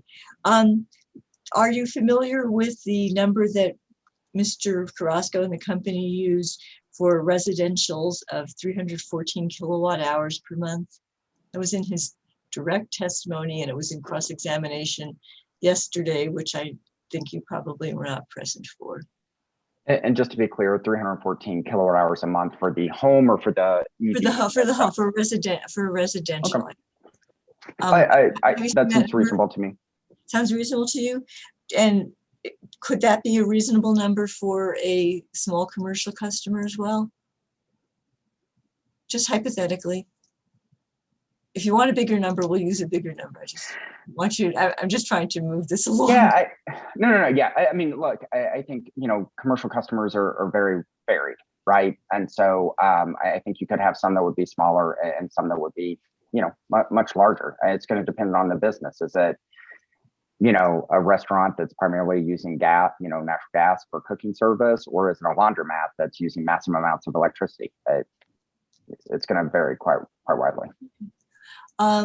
Let's just stick with what we have though, and let's assume we have, modest use and not a delivery vehicle is going around all the time, because that one probably might have different charging patterns, wouldn't it, if they're using it greatly? It could, yeah. So let's stick with the analogy to a homeowner using their smallish vehicle. Do you have a calculator, Mr. Wilson? I have my smartphone here, so I can pull one up. I'm so old, I can't tell you. I have a calculator. Never too old for new technology. Let me tell you. Well, I would cut off somebody's phone call if I pulled out my phone. So let's look at that 0.00275 incentive credit for a small commercial customer, and would you multiply that by 314 kilowatt hours per month? Yeah, give me just a second.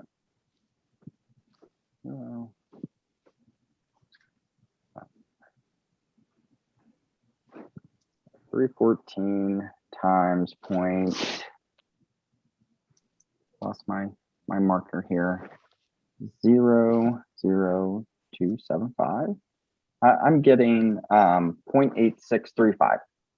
Okay, so do you think that 86 cents a month is a sufficient nudge for people in that category to go to the trouble of setting up an account with EP and charging, setting up their vehicle to charge from 12 to 8 a.m.?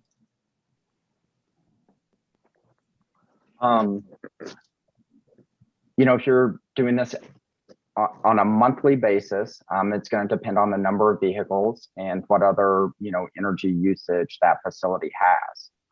So you could have a facility that, and I recognize that EPE's service territory is very different than a lot of other places, but we see parking lots that are electrifying, and quite honestly, the only load they have is the lights for safety, and then they're adding in their only other cost they have are those EV charging stations, right?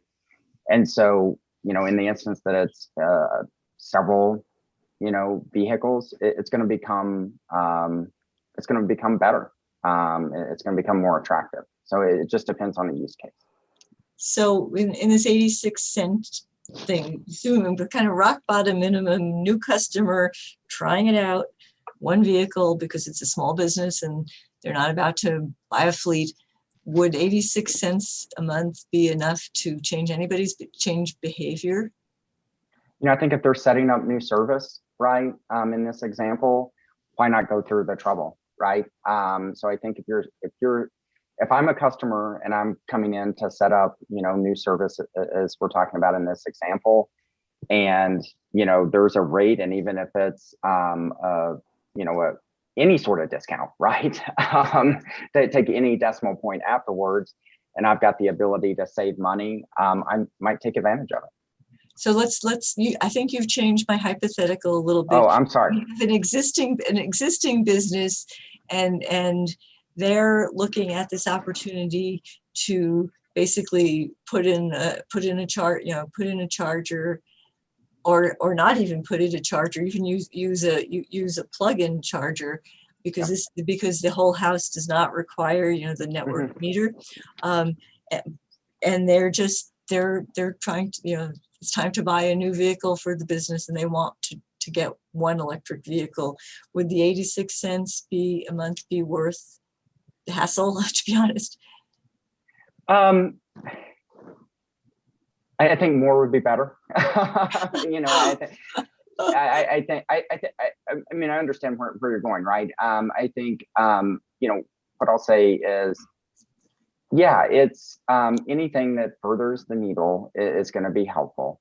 I think when we're thinking about this, when somebody goes and electrifies something, there's a set of steps that they take, right? You don't do it. Most people, I don't think, are going down to a car lot or a fleet somebody who owns a set of vehicles, going down thinking they're going to buy an electric car, and then right when they do that, they're going down, they think that they're going to buy a gasoline car, and then all of a sudden they shift and say, I'm going electric. They kind of step back, they reassess things, right? They kind of think, okay, here's my opportunities, here's my savings. So I don't think we see a lot of snap decisions on, in particular commercial customers, 1 minute they're going to buy a gasoline car, and then all of a sudden it's electric car, right? They go through a little bit of design process and think how it's going to be used, right? So I think, is it enough for customers to move? I don't know. Every customer is going to be different. Like I said, I think when I, go and I'm looking at, something, and if something's 1 penny, cheaper, sometimes I'll just take that. But is that going to be, worth the trouble for every single commercial customer? I couldn't say, and probably not, no matter what you do. That was the end of the question. If you want to finish this exchange, that's fine, but the time ran out. So I wanted to clarify, because I think Mr. Wilson's going a tiny bit off to the decision to purchase the electric vehicle as opposed to the decision to charge in the dead of night as opposed to charging in the other off-peak periods. So if you could just very briefly address that, and that'll be my last question.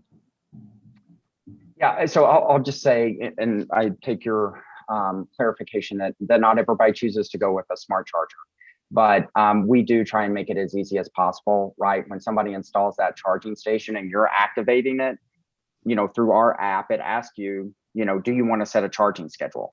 And so we try and make it as easy as possible. Does every company do that? Certainly not. Is every customer going to use a smart network charging station? No. And so I think it's, are there going to be people who do not take advantage of it? Absolutely. So for 86 cents a month, would a customer necessarily, if it were more convenient for them to start the charging at 7 a.m. when they're closing up the shop, rather than setting it for midnight, would you think the 86 cents would actually motivate a behavioral change, I guess, is really what we're getting at here. Yeah.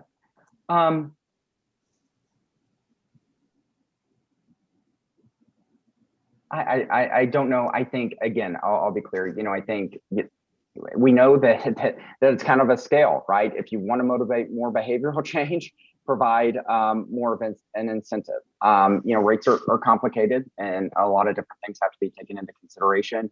But I think, for the average customer, maybe not. For some customers, maybe. Thank you very much, Mr. Wilson, and thank you, Mr. Ryan, for letting me run over a little bit. I think I'm taking advantage of you frequently. That's okay. It was a good line of questioning. I'm gonna actually stay there. So it's my opportunity, Mr. Wilson. How are you? Very Oh, well, no, excuse me. good, Did I miss Mr. Black? Let me just make sure. Yes, we did.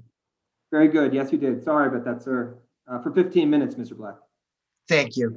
Mr. Wilson, good morning. Good morning, just barely. Yes, my name's David Black and I represent staff for the Utilities Division for the Public Regulation Commission. Nice to meet you. Nice to meet you as well. Our primary concern for ChargePoint is the increased costs that will be incurred as the result of requiring a chip reader for credit card payment mechanisms. Is that correct? Yes, sir.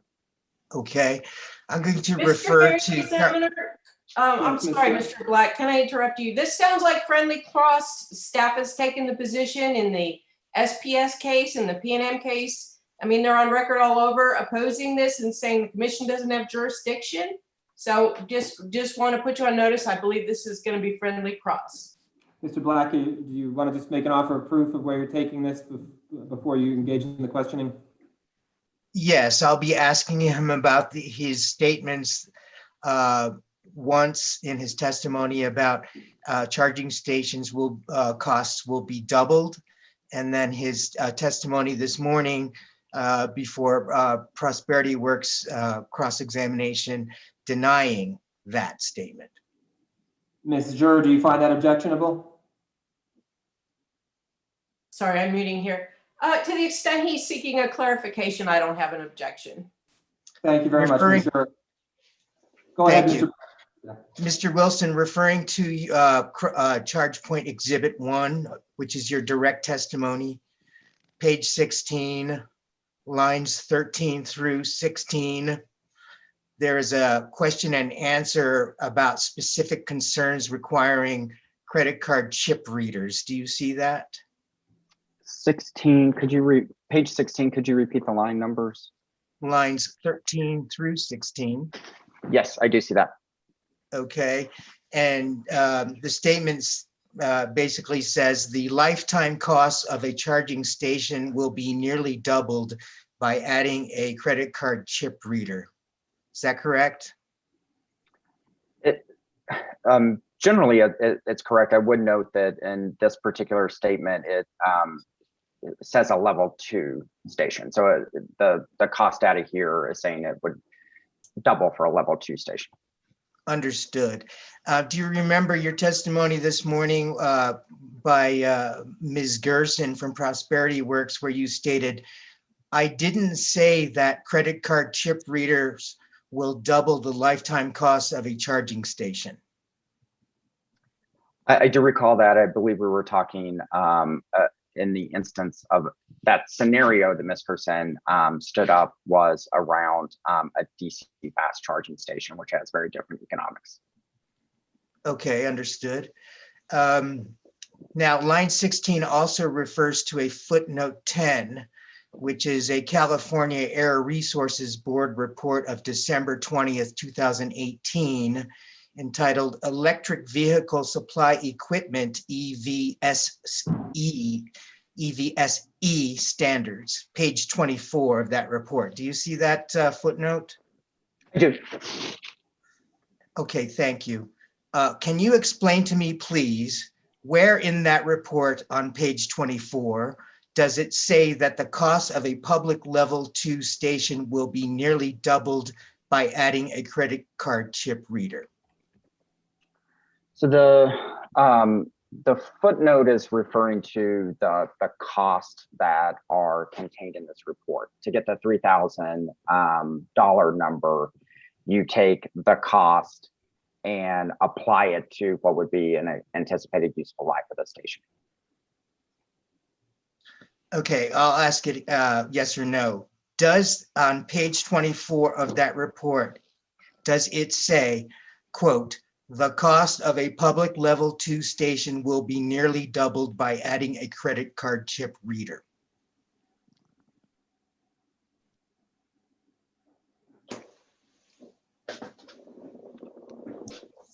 Let me let me read it and double check for you. I want to be correct. Thank you.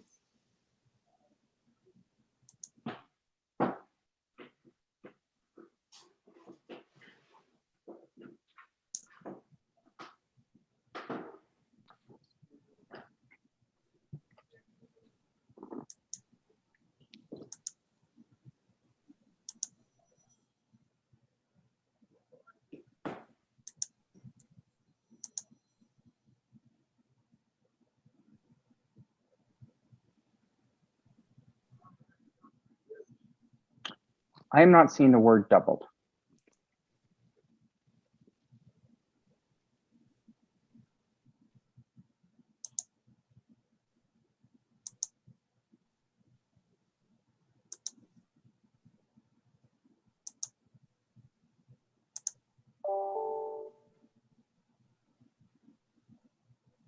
On page 24 of this report, I'm not seeing the word doubled, Mr. Black.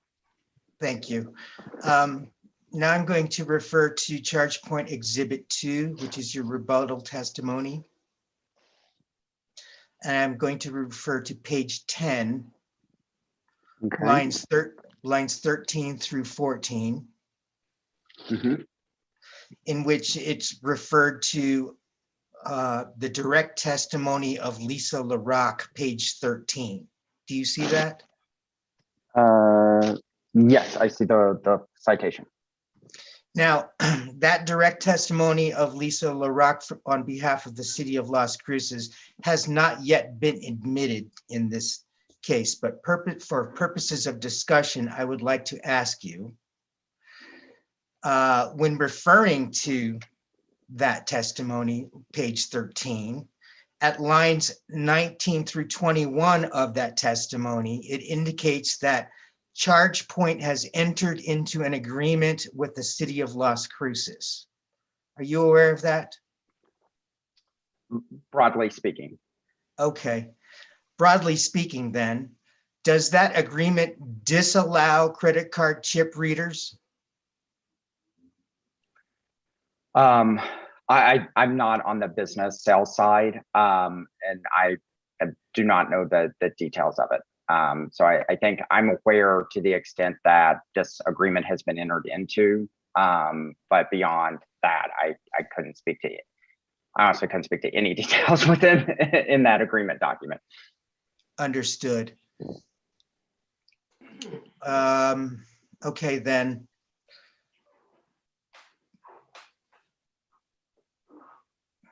You mentioned in your cross-examination with Prosperity Works that the life of charging stations is between 8 to 10 years. Do you recall that? Yeah, I think what I mentioned was, the industry is still new.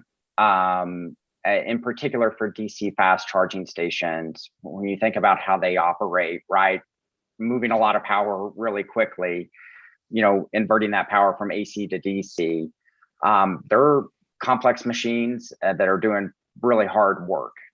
So what I would say is that there are DC fast charging stations that have been around for a number of years.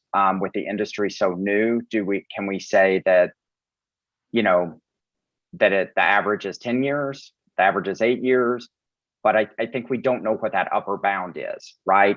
Could it be 15 years? Absolutely. We just don't have a temporal data set enough to say at this point in time. So on the level 2 charging equipment, which has been around a little bit longer, there's no inverter, that's inversion, would that be the right verb, of the electricity from AC to DC.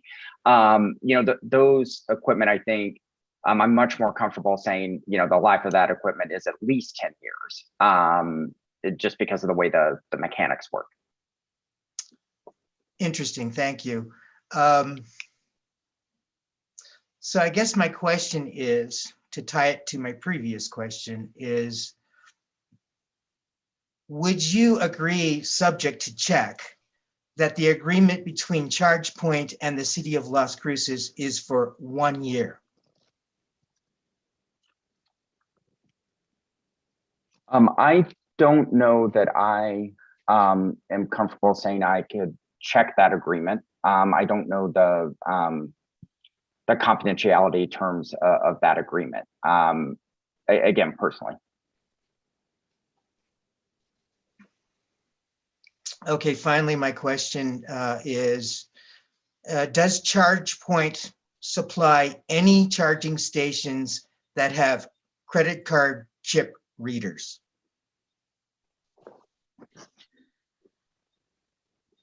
It's a big statement. I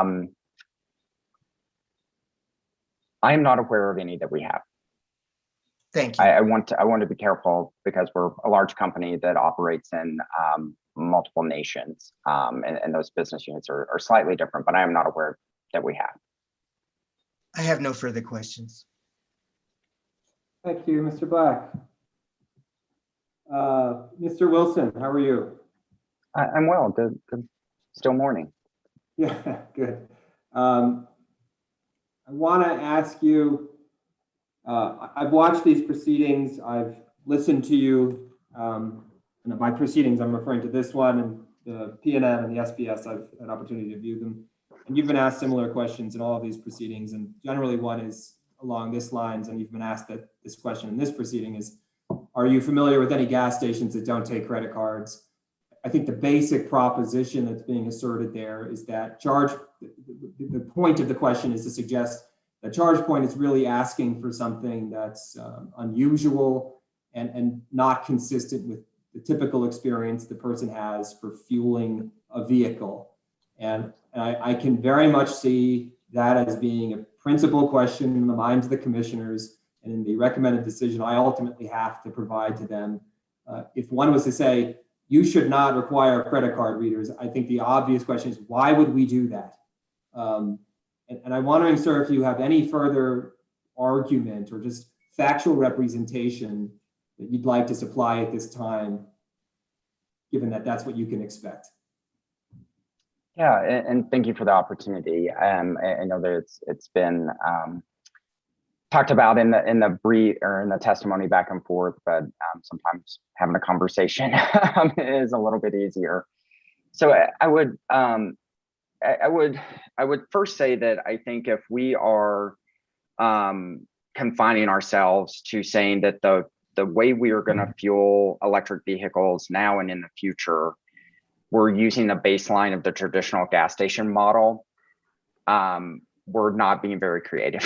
I think we need to, when you're talking about a massive switch to vehicle electrification, which I think, at least ChargePoint's position, I think the position of many others in this case is that it can be really beneficial from a lot of different perspectives, from an emissions perspective, from a cost perspective, both for individual customers as well as for ratepayers broadly. We're making a big change here. We are going from a system where you must go for a normal customer, fleets aside, you must go somewhere to fill up because that is a combustible fuel, right, that we are putting in our vehicles and riding around. We're now moving to a system in ChargePoint's view of this, that you are going to be charging your car where it is parked. So sometime, and when you're moving throughout, from county to county, from state to state, you're going to use DC fast charging, but primarily we think that folks are going to use level 2 charging. We hope folks use level 2 charging because we see that as where we get the best grid benefits. We see that as where you really get those beneficial electrification cost. And so let's fundamentally rethink the way we fuel. And we think that folks are going to, again, do it where they park. In the instance of, level 2, that's going to be around town, and some of that's going to be free. We heard testimony about that earlier today of, I believe it's Mr. Downs' experience that some of these charging stations are free, and that's great. Some of them charge a fee. So that level 2 that charges a fee, we would support them, being able to do that in any way, process that transaction, that relationship between the customer or the EV driver and the charging station. That's the relationship there. That they know each other and they, figure out how to take that transaction. I think it's also important to note that, although DC fast charging is becoming at kind of the leading edge technology is becoming faster, when you go to a level 2 charging station and go, maybe it's a workplace charging station or a hotel, if it's kind of out in the public, your car's probably going to be there for 4 or 5 hours. And so, even in the instance that, let's say you went there and you chose not to take advantage of one of the multiple payment methods that we offer, the amount of time that it takes to call the 800 number in the grand scheme of a 4-hour fueling experience is pretty minimal. And even the same thing with a DC fast charger. Usually people are using those when they need to go from a very low state of charge to a very high state of charge. And so that's going to take 45 minutes to an hour sometimes. Again, that time to initiate the charging session, again, if you don't take advantage of one of the other payment methods and decide to do it via phone, it is just not, it's not the same as you're using the gas station. And then I would say there's 3 other things that I think we take into consideration. I'll hit them very quickly. But I think the biggest thing is let's rethink the way that we are fueling vehicles. ChargePoint, that's all we do. We do EV charging. We don't make electric meters. We don't, make transformers or anything like that. So we spend all our time making sure that we understand at the end of the day who the EV drivers are that are using our equipment. When it comes to specifically, credit card transaction processing, we see an EMV chip reader as the biggest point of failure in DC charging. And just as I think we had a little bit of discussion earlier, I think it was asked a question along the lines of, isn't it frustrating when that credit card chip reader at a gas station doesn't work? Absolutely, it's frustrating, right? But we see that as a point of failure. We've talked to many site hosts who have deployed EV charging stations that do have credit card readers. What happens is EV charging is different. Again, it's not a gas station model. Generally, public EV charging stations, if they're kind of in a surface level parking lot, are available and accessible 24 hours a day, 365 days a year. Oftentimes, they don't have any sort of protective covering over them that keeps the rain away. And so with an NFC payment device, a contactless credit card reader, that's internal to the charging station. There's no protrusions. So can I just stop 1 second? So clarify that for me. As I'm listening to you speak, the chip reader issue, it isn't actually an objection to credit cards. Is that correct? Absolutely. And it's more specific. So you could have a credit card. It's just that, like, for instance, now I go to the grocery store and my Amex card, I don't have to put it into the thing. I just tap it. You're really focused not on saying we oppose credit cards. We oppose the technology that would require you inserting it in some fashion. Yeah, and I like to think of it a little bit as, what you want to happen is the ability to process payment for those who have credit cards, right? And if you want to tell us that we need to be able to process a credit card reader in some way, I understand that. But we get a little bit as when we say you must use this particular technology in order to do that, right? It's kind of means-based versus outcomes-based. And so we have no, objection to the outcome of being able to process somebody's credit card. And ChargePoint, we offer multiple ways to do that. You can, as and I apologize if I'm using the wrong name here, Mr. Downs, yeah, it's just that name, got the RFID card and was able to link that, to his credit card. You can use Apple Pay or Google Pay, which use the same NFC technology. You can use a contactless credit card, and we know that that's the way the world is moving. You can call the 1-800 number if you don't want to use those, or you can download ChargePoint's free app and connect any credit card to that. It doesn't have to be contactless. So, again, we have every motivation to make it as easy as possible for EV drivers to use our equipment in a reliable and safe manner. But again, it's that you're exactly right. And I appreciate that distinction because we kind of get lost in it sometimes. Nothing against credit cards. We process, I think there's been 2 billion charging sessions to date on ChargePoint chargers. We process a lot of credit cards. It's not anything against that. It's just let us choose the technology that we believe and our site host, because they buy our products, believe is the best. And again, it goes back to reliability. Sand isn't going to get in there. It's not going to freeze over because these things are out in the elements. And think about New Mexico, right? Down south. Sure. So let's just stick on that sand. line of thought, though. Let me interject. Reliability is 1. If I understand correctly, fraud is 2. And the third is there are costs associated with EMV chip readers that you believe when it gets to scale, you end up sinking costs into a technology and rather than sinking them into more actual charging stations. Very well said. Is there a 4 and a 5 anywhere in there? I'm not suggesting there must be. I'm just giving you the opportunity to do it. I think those are big ones. And again, let's talk about. I would say the other is just fundamentally, we believe put that choice in the hands of the site host, right? Let them determine. If they are a truck stop, they know their customers, right? They've got that relationship with the drivers, and let them choose the technology. I hope they choose ChargePoint, but they might not. Put that decision in the hands of the site host. I guess that would be maybe a 3A to your scenario. No, I understand that, and I hope you can understand. I think obviously it's an issue that's live here, and I think on some level you guys are fighting gravity, right? Because of all the nature of what we have all done for so long. And so I wanted to give you the opportunity to just make the case here because, certainly it's going to have to be what I do in my recommended decision, no matter how I come out on it. So I just wanted to give you the opportunity. Appreciate that. Yeah. So moving on to other issues. Could you just quickly define for me what is billing quality data? Yeah. So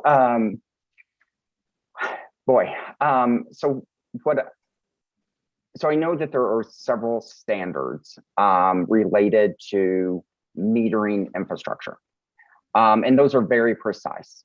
I think electric utilities have on the residential and commercial meters that they use, they meet some sort of ANSI standard. I'm less familiar with the particulars there. What ChargePoint has done, and ChargePoint's not the only company that's done this. There's a company by the name of NLX that is in this space as well.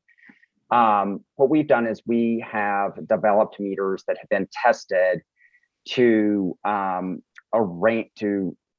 plus or minus range of accuracy that many utilities across the country have said that is, you use the very specific term, billing quality data.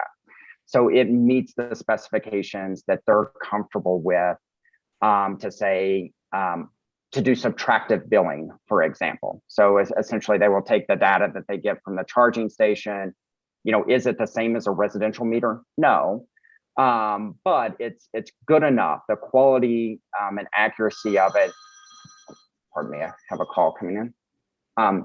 The accuracy of it is enough that we're going to use it for billing purposes. So that it's not meeting any specific standard, but it's been applied. Xcel Energy runs a very large program that in multiple states that does this, and other state commissions have looked at it as well. And just this is another kind of a basic terminology question. UL listed, could you tell me what that refers to? Yeah, UL is become the name, but it's shorthand for Underwriters Laboratory. And so what they do is they take they apply kind of robust standards. It's a safety organization primarily, but they also get into kind of testing for all sorts of things, but safety primarily, kind of longevity. So they test equipment that sits out in the sun, and it's for sun exposure, rain exposure, those sorts of things. So they're an independent third-party laboratory that tests equipment for private companies against different standards. So UL is one company that does that. There's a European organization as well. And essentially what UL is what I would call kind of the gold standard in the United States. There's kind of a broad term, and there's several organizations, UL being the primary one, of nationally recognized testing laboratories, NRTL.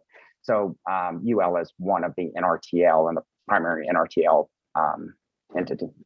Very good. The level 2 chargers that might be available for purposes of use of a rebate in this case, are those going to be capable of producing billing quality data? The charge point chargers.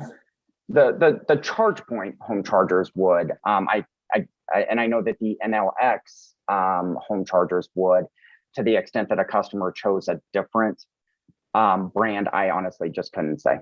But the charge point chargers that you guys would offer, if the EP's customers want to purchase a charger and they come across a charge point product, those would be capable of producing a billing quality data.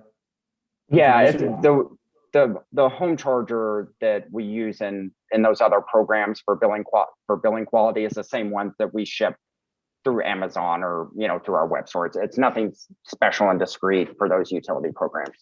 Okay, and then I guess the reason I'm asking this question is because I think at some point in time in your conversation with, I believe it was Mr. Simpson, you talked, I just wrote the words down, like equipment that isn't necessary. And as we were moving through these proceedings, it occurred to me that there appear to be a great number of redundancies in terms of tracking the times at which one is charging, right? So you have a car that you can set up to time it. You have a charger that you can set up to time it. You have a meter that tracks when you're using it. And so the question I had is, are these redundancies? And the reason I'm asking that is because, of course, ultimately the ratepayers are to some extent subsidizing all of this. And are they subsidizing unnecessary redundancies? So some redundancy might be okay, right? So, I mean, remember that your car is going to move around, right? And so it's nice to have it to be able to schedule, but your charger is going to stay static for the most part, right? It's going to be mounted on a wall or mount in the case of residential or maybe mounted to concrete or something like that. I think my personal take on it, and again, I work for a charger company, is that charger is there, it's stable. We can work directly with the utilities. And so a lot of these programs, what happens is a utility will, let's say, develop a rebate program. What they will then do, and I'm speaking generally, I do not know exactly what EPE's plans are, but they will send out a request for information, an RFI from different charging providers and say, hey, give us the specs, right, on your charging equipment. And they'll kind of go down through that and look at it and say, hey, okay, here's what we want the chargers that are eligible for this rebate to kind of meet, right? And you don't want it to be something that, prohibits charging companies from participating necessarily, but you might want a slightly higher level of quality. And maybe that, billing quality data is one of those pieces. Anyway, so to qualify for the rebate, you can say it must be on the list of qualified chargers. We see that quite often in utility programs. Okay, so my question where I'm sort of driving is, let me ask you this, put it this way. We heard yesterday, we know from Mr. Carrasco's testimony that participants there's an important point to be made here about what 45 is. Technically, it is a rate rider, and that is what is being offered as. They are the individuals who participate in Rider 45, Rate Rider 45, will be provided a meter in order to track the usage between midnight and 8 a.m. And that's where the incentive credit will be calculated upon that usage. And so what I'm really getting at ultimately is to say, is that necessary from ChargePoint's perspective?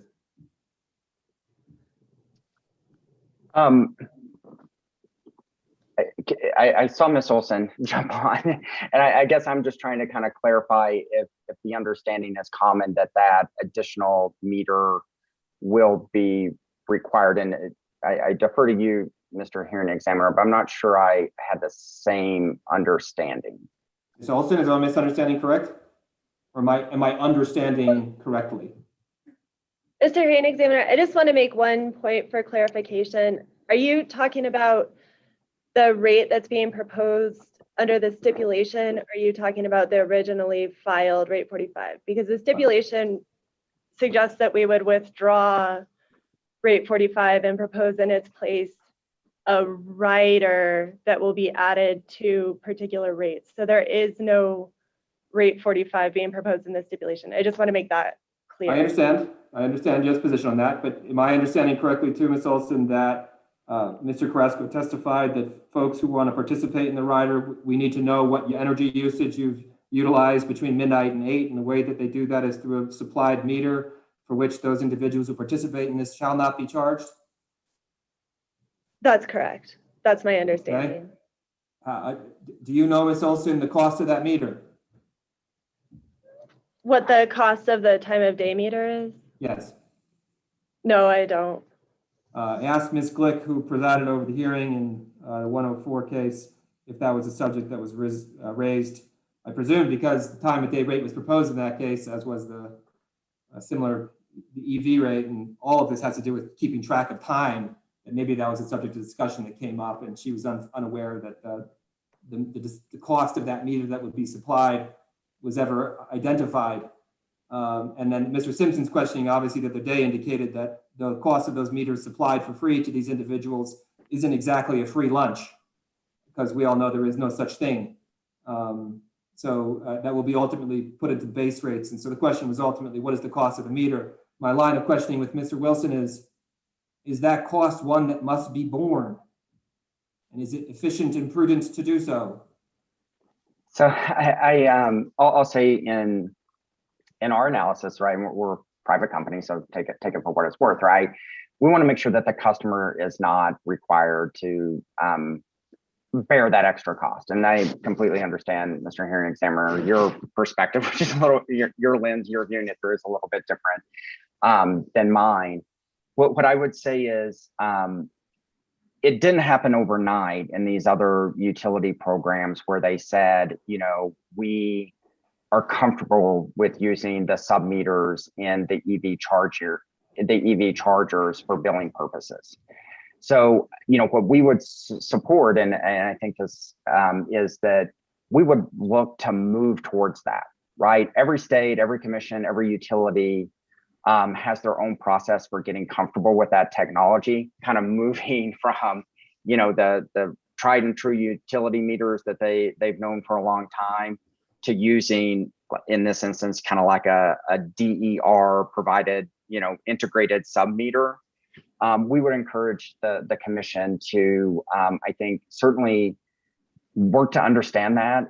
We think that there's, over time, we would hope that we do get to that level of comfort, because there are a lot of efficiencies. You know, I think both from the cost side of things, but even, you know, just customers, you know, if you have to put in a separate meter, you know, you've got your house meter, you've got your meter for your solar panels, you got your meter for your electric vehicle charging, you know, at some point in time, each residence will look like an apartment building on the side with all the meters.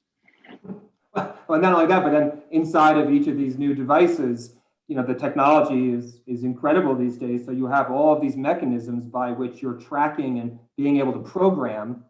And then it seems like on some level, how many layers of programming are there that's really necessary? And I don't know. Yeah. You can respond to that if you have a comment. No, and again, I would just go back. You know, I think it's a discussion that should take place. You know, am I comfortable saying, you know, that's what needs to happen in this particular decision? I don't know that I feel strongly about that, but I would kind of feel strongly that, you know, let's keep discussing this, because it's an issue that, you know, we should make sure that as we're, again, just kind of broadly thinking about how we completely revision the fueling system, As we add these DERs, I put EV charging and solar and all that kind of in the DER panel. Let's think about the efficient way. And so let's, whatever happens in this proceeding, let's make sure we don't lose sight of that conversation at the very least. Good. So Ms. Olson, is there I won't not finish with Mr. Wilson yet, but I'd very much like to know what the cost of those meters are. How do we find that out? Mr. Hearing Examiner, I apologize. I'm having a little bit of a hard time following your questions and what you mean by the meters. So if you could just clarify, are you talking about the time of day meters that all residential customers who are on the time of day rate would have in their house and the meter that would be used? Or are you talking about the rate 45, which had proposed to use the charging station meter? Yeah, I mean, I guess that's an interesting question itself. Have you guys developed multiple meters for different functions? I mean, I'm kind of operating under the assumption that the time of day meter is the one. I want to know the one that Mr. Carrasco has testified that will be supplied to anyone who participates in Rider 45, to avoid the use of the word rate. What is the cost of that?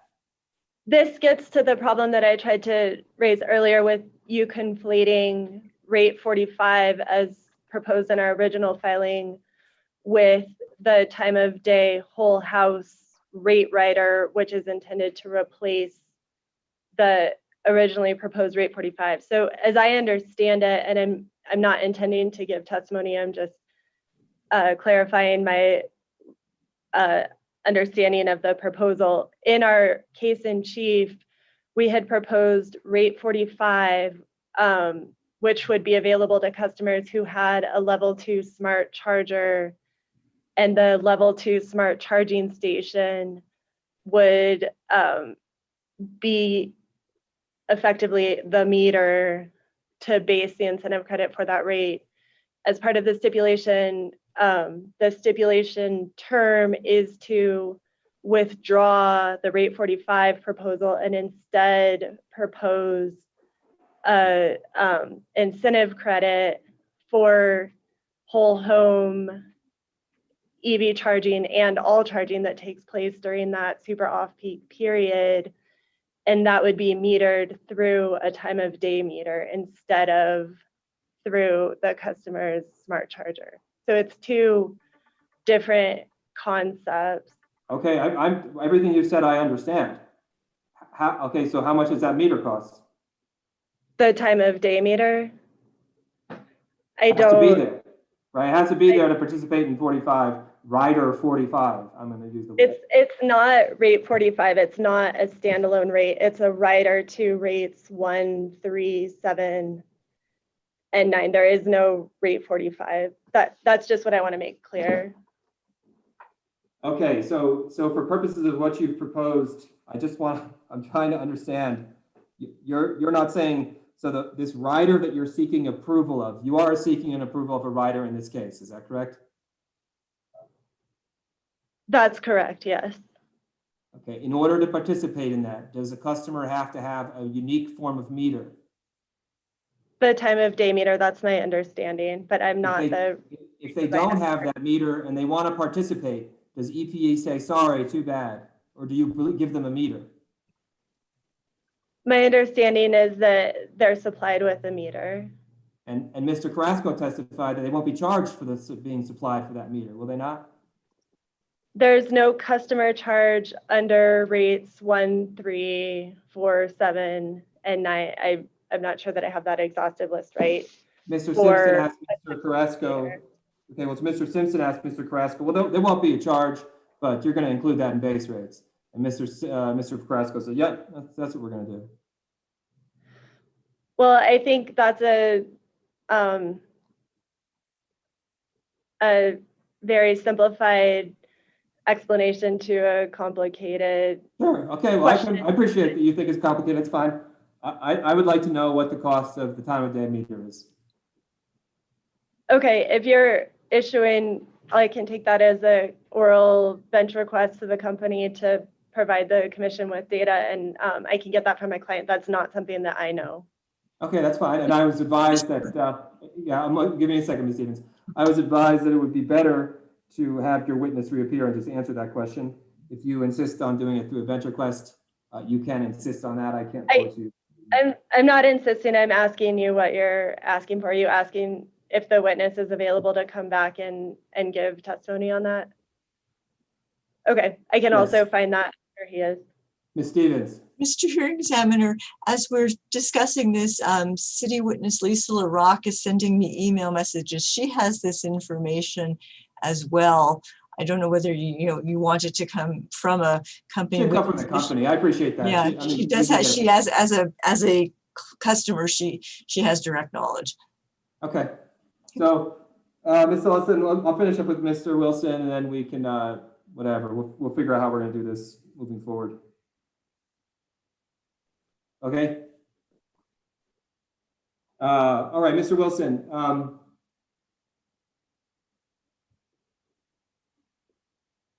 Which of your products do you think in this initial tech? I realize you sell DCFC chargers, which are considerably expensive items, but then you also sell obviously home chargers. I've been on the website. I've just to inform myself. I've looked at them. Do you have a sense of which are most likely going to be the thing that ChargePoint most sells as a consequence of this first step, this first initial? What's going to be most beneficial to ChargePoint at this juncture?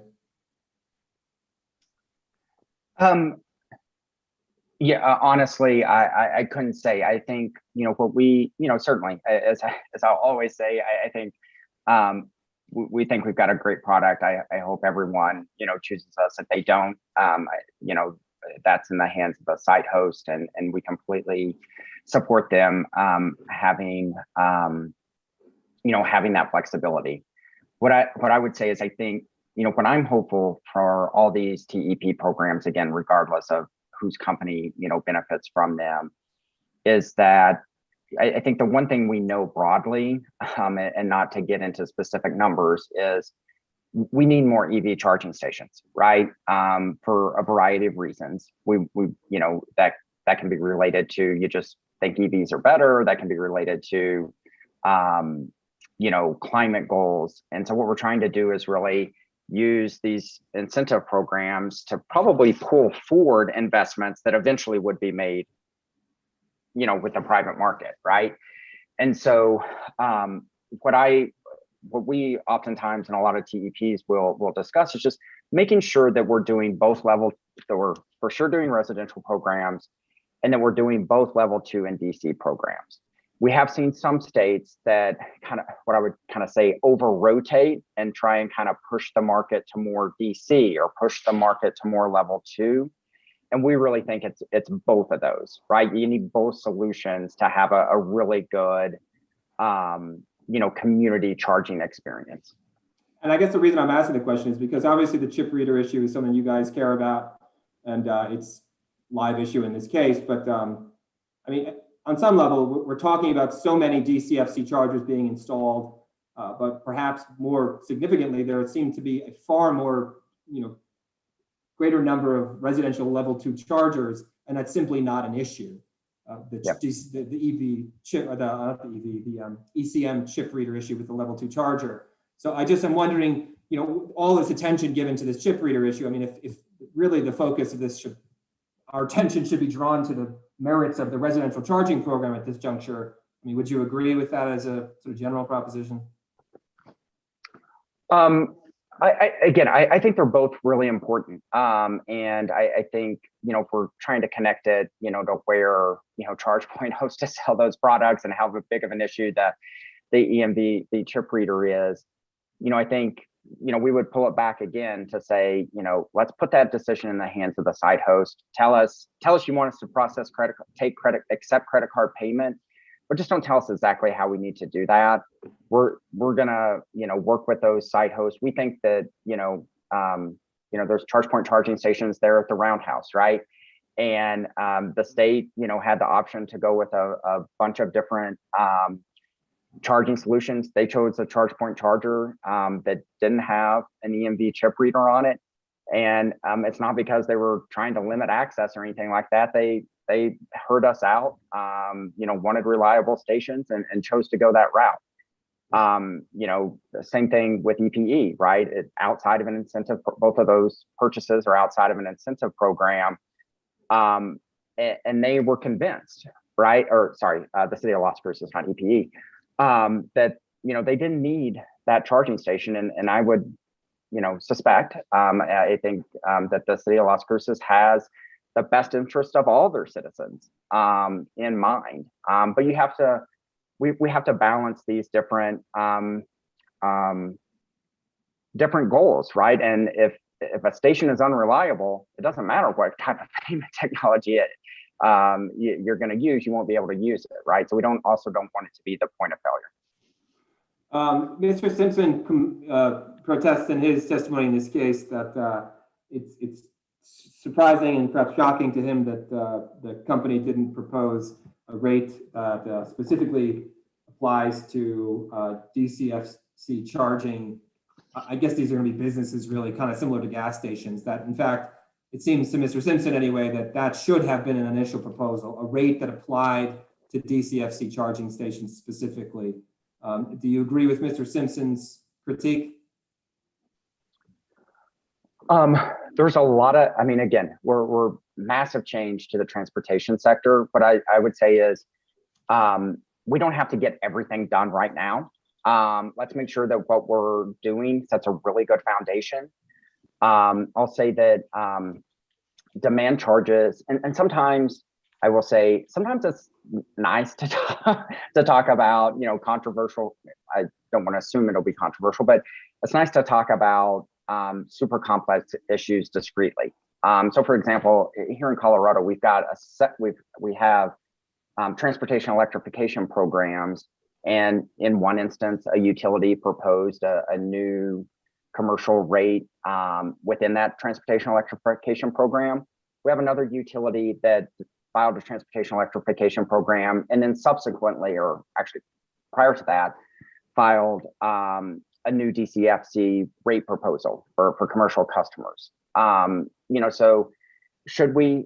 I think this is very similar to the issues around using integrated sub-meters. The biggest thing, the most important thing in this proceeding is let's not lose sight of that. Demand charges in particular for DCFC deployments and fleet customers can be really challenging.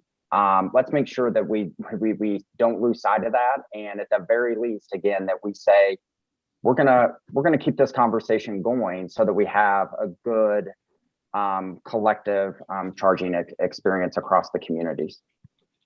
Ms. LaRoque and Ms. Souls in their direct testimony both said something similar. I'm going to quote Ms. Souls, and I want your response to this. Residential charging infrastructure focused on incentivizing residential smart charging infrastructure is not critical to the expansion of transportation electrification.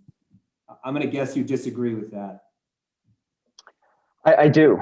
Again, what we've seen is that studies suggest that somewhere between 80 and 90% of charging is going to take place at either the home or the workplace.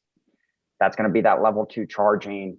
That's going to be that good, consistent, multi-hour load on the system. And so that's more kilowatt hours, sold over the same, what hopefully is the same overall capital cost for the distribution system.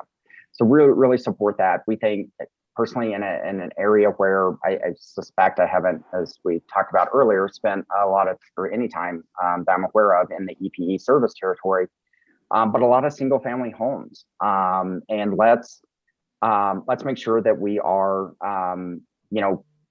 making it easier for people to charge at home overnight with that good beneficial load. I can speak from my experience. The home I had until just recently was built in 1901, right? I mean, the garage barely had enough power going to it for the garage door opener and one single light bulb. And so when we think about the massive shift that, in particular for level 2 charging, that we need to upgrade and get 40 amp circuits to places they weren't envisioned before. I think we need to make sure that, I mean, this is the equivalent of, really air conditioners being installed throughout the United States in the 60s and 70s when the technology became prevalent, retrofitting. This is a massive retrofit effort, and I think it's helpful to incentivize that. I want you to just clarify something for me. I don't fully understand. There was initial debate about whether or not in the program, residential customers or low to moderate income customers should have internet, and because some chargers are Wi-Fi enabled and they're networked, so you can connect them to the internet. And I presume that would have lots of advantages. I don't know the full details, but ultimately the agreement was reached to say, no, we're not going to require folks to have Wi-Fi because that could be a cost, that would be a barrier to participation. So my question just generally, and I'm not asking a specific, I'm sort of asking you to educate me a little bit. What good is having a networked charger if a home doesn't have the internet? I just don't understand what is going on there. Yeah, so I mean, let's kind of stepping back and thinking about the useful life of those chargers, right? A home might not have internet today, but if people move, those residences change hands. Maybe the charger stays there between multiple residents in a location. And the next resident might have internet, right? So I think what we're wanting to incentivize is, one, getting the good technology out in the service territory, right? And then I think secondly, as we've talked about, there's, if we move to a system where I think we see prevalence where here in Colorado, it was required in the TEP to, I want to make sure I get this right. We've seen programs, I'll just speak more generally, that require the smart network charging, but then in a year or two, a utility will come back and say, you know what, we really want to do a demand response program. And making sure that all those chargers that you incentivized previously can take advantage of that demand response program, which would require networked chargers, can do that. So you don't want to have any incentive dollars going and putting charging stations in people's homes that then, as this technology progresses and we develop new software tools, it can't take advantage of what might be just a little bit down the road, but might not be quite ready for just yet. That's an interesting response. I mean, you're sort of technology is a moving target, and I suspect kind of what you're indicating there is this target is going to move pretty quickly. I suppose a lot of technologies in this sector are going to do things we can't expect now. We certainly hope so, right? And again, so like, let's say I will take Colorado for example here. Initially we had transportation electrification programs incentivizing smart chargers, but over in a completely different DSM docket, they were developing demand response programs that could be taken advantage of by chargers, but they would have to be networked. And so connecting the dots between different functions and that functionality, I think we see just as a baseline here that any sort of, in some places, 3, 4, 5 period rates, or demand response programs, scheduled charging where the utility has some insight, to when people are charging. All that requires smart charging. And so even if we don't know how we're going to use it today, I at least am fairly confident that there's a lot of uses that we could if we chose to. Or that we might discover later, if embedding it now is a useful exercise, because who knows what will happen in the future. Absolutely. I understand. Okay, that's very useful. In your initial testimony, you opposed having the DCFC charging limited, DCFC charging stations only in Hatch and Las Cruces. If I understood correctly, part of the reason that the company proposed that initially was to address transportation corridor gaps. And I assume, that's something that ChargePoint, everybody should care about that. So I just kind of want to understand what it is principally that, why did you object, and why did the I mean, in your view, why is the stipulation better having abandoned those two requirements? Yeah, so, just fundamentally, we believe that, again, throughout the service territory, we need more chargers. And I understand, right, in EPE, you've got specific geographies and it's unique. But we think that, one of the most important things is a site host who really wants to have the EV charger there. So we want to make sure that if there are site hosts who aren't in one of those two areas for some reason, and they want to install an EV charger, that they can. One of the things that, one of the reasons we kind of like, rebate and make ready programs and things like that, is it also requires the site host to bring some private capital, some investment to this transaction.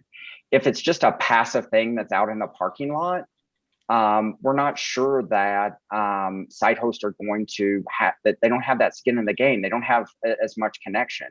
And so we want to make sure that is it important to have DC fast charging and Hatch in Las Cruces? Absolutely. By just the way the EPE service territory is designed and where the customers are, is it more than likely that the vast majority of those DC fast charging stations are going to be in those communities? I think so. But I certainly wouldn't want to prohibit somebody who falls outside of those communities who wants to install those DC fast chargers to being able to do so and participate in the program. Okay. Thank you, Mr. Wilson. This is a productive exchange. Appreciate your time. Is there any redirect based on what I've asked? I have some additional questions, Mr. Hearing Examiner. Ms. Souls, go ahead. And then we'll wrap up with Mr. Wilson and take our lunch break is the plan here. Well, hello, Mr. Wilson. Good afternoon. Now. I'm Mary Lee Souls. I am a party in this case. Do you recall in your conversation with the hearing examiner, you referenced Mr. Downs' testimony regarding his experience using a charge point station? Do you recall that?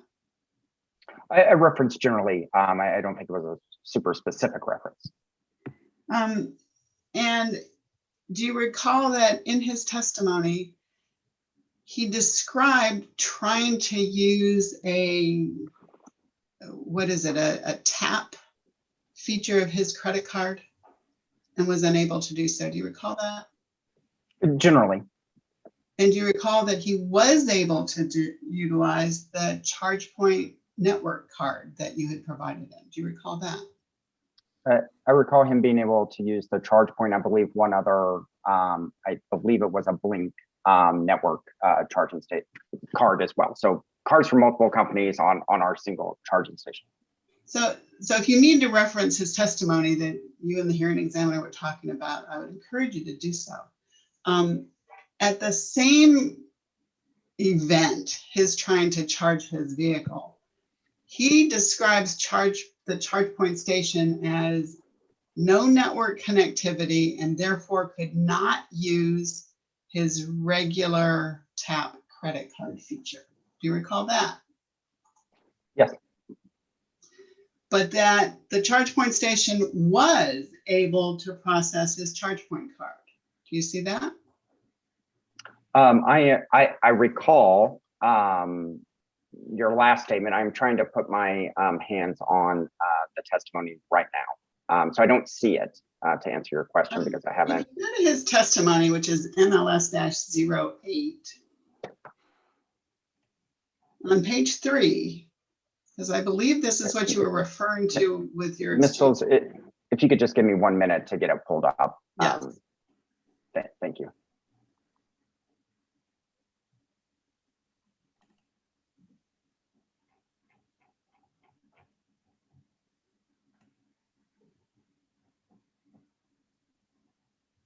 What page are we on again, Ms. Souls?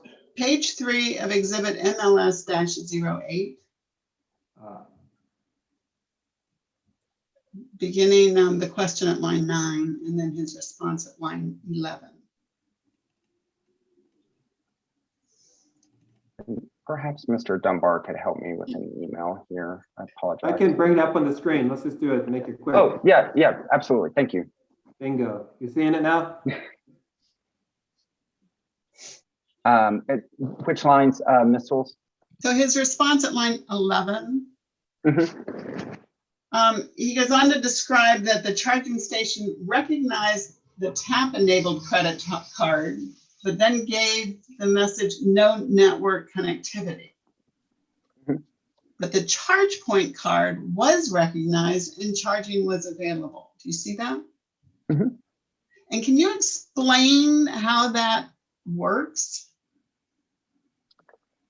I really can't. You know, I think a no network connectivity could be a fairly broad message that, you know, underneath that, it could be several different specific things. I would say if Mr. Downs would have tried at the exact same time that he tried his ChargePoint card, if he would have tried his tap-enabled credit card again, would it have, you know, processed the transaction? I don't know. I think that could be a possibility. Well, would you agree that his experience was a very definite direction towards the ChargePoint card and not to be able to utilize his tap-enabled credit card? I would say that I'm glad he had the tap-enabled credit card. I'm glad he had the ChargePoint card. As a second option. So I don't know what else I can say about that. And are you also familiar with his testimony that ChargePoint charged his credit card $10 Mhm. and that he still has a balance on that card because he didn't spend it all? Are you familiar with that part of his testimony? I am. All right. Will ChargePoint ever reimburse that, or does he have to continue to charge to get that value back? You know, I don't know the specific process around that. What I would say is one of the reasons that I think ChargePoint and most other charging companies use this methodology is it cuts down on transaction cost. We're trying to make sure that charging remains as affordable as possible. You know, and it's important to remember, I think this is in Mr. Downs' testimony, you're processing a credit card transaction for, you know, just a couple of bucks. You know, sometimes level 2 charging stations might only be about 85 cents, right? And that's a great thing, right? That fueling is that cheap. But when you're processing a whole ton of very small transactions, then your administrative cost, you have more costs going to the administration than the energy going into the vehicle itself. And so that's the reason for that setup. In your opinion, might low-income users find that extra charge for something they didn't intend to purchase be burdensome?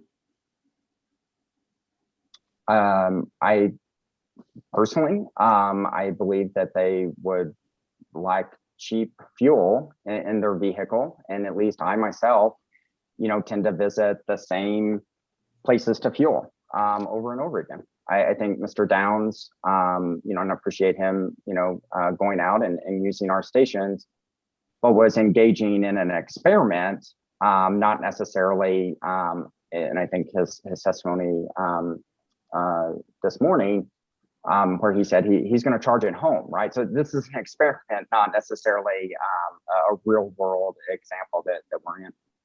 Are you suggesting, Mr. Wilson, that there is better testimony in front of this commission, in front of this hearing examiner as to actual experience?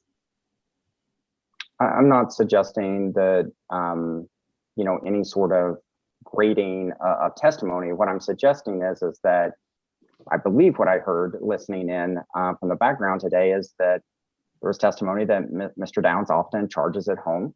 And that, you know, I think his testimony, generally speaking, was an experiment.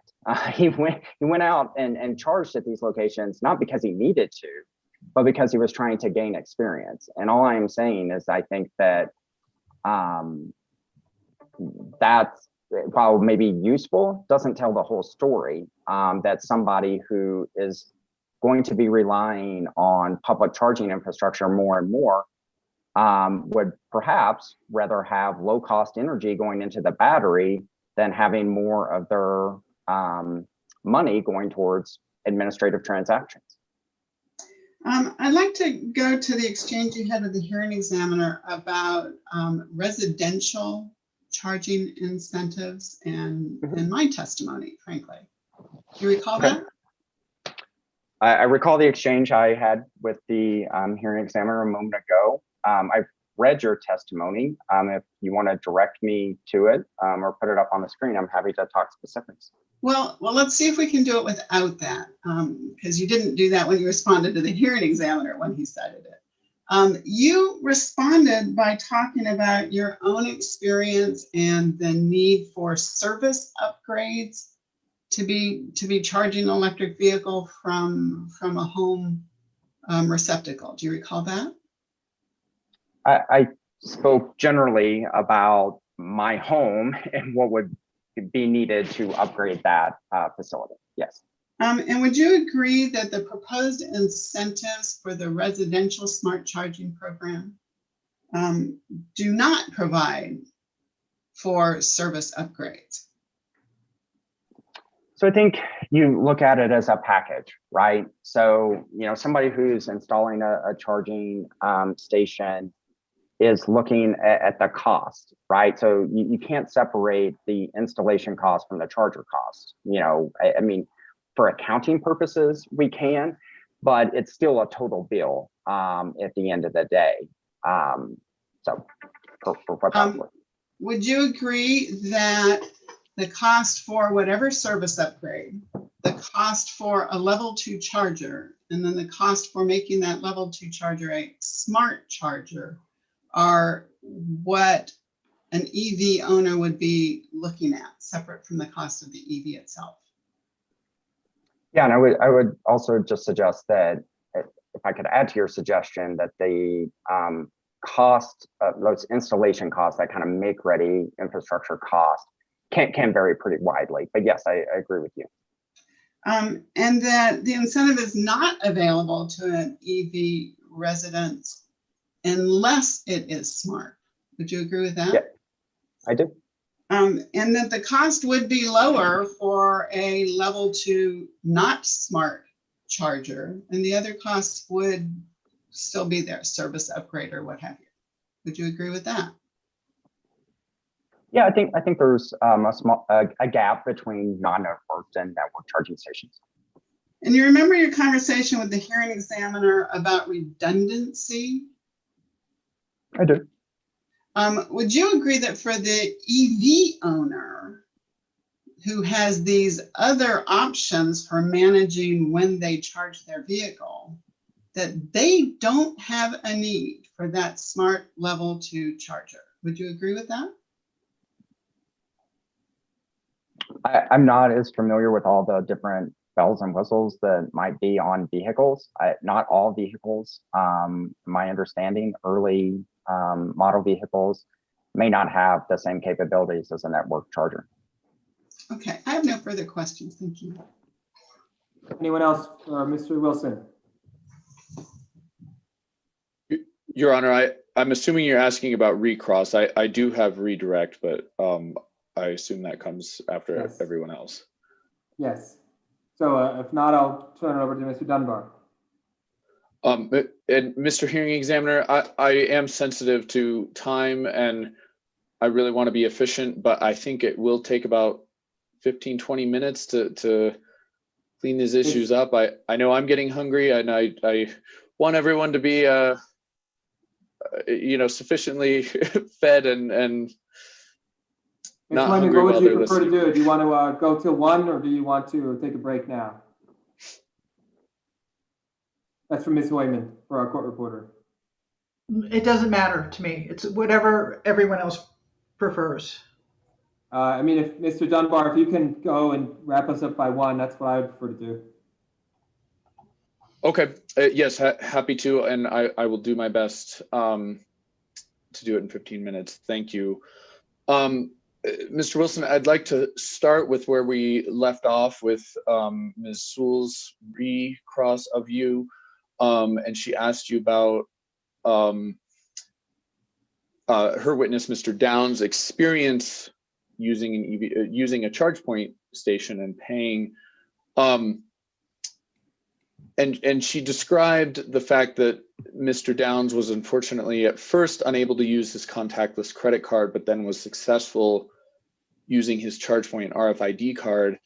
Are ChargePoint's chargers designed to push people away from credit cards and toward using an RFID or an app? I guess let me put that differently. Was that no network connectivity error? Was that actually some functionality of the charger designed to push Mr. Downs to using his membership card instead of his credit card? No, I believe it was a no connectivity message. I don't take it as any more or any less than that. Okay. And I believe you testified that you didn't have a good explanation as to why that happened to Mr. Downs on his first attempt. What is ChargePoint's uptime, its reliability? Do you know offhand what those numbers are? I don't. As part of some grant programs that in other states that ChargePoint has participated in, there are uptime requirements associated with that. Generally, and we participate in those programs, I would say generally those uptime requirements are north of 85%, and I think some are significantly higher than that. And we're full, participants in those programs. But that's a subset of chargers, right? So just to be clear, we measure that. I don't know that we have a measure that we do on chargers across the board. But like any technology, it's not perfect, right? It's not perfect, but we do strive every day, and technology is changing. When we first, started doing this,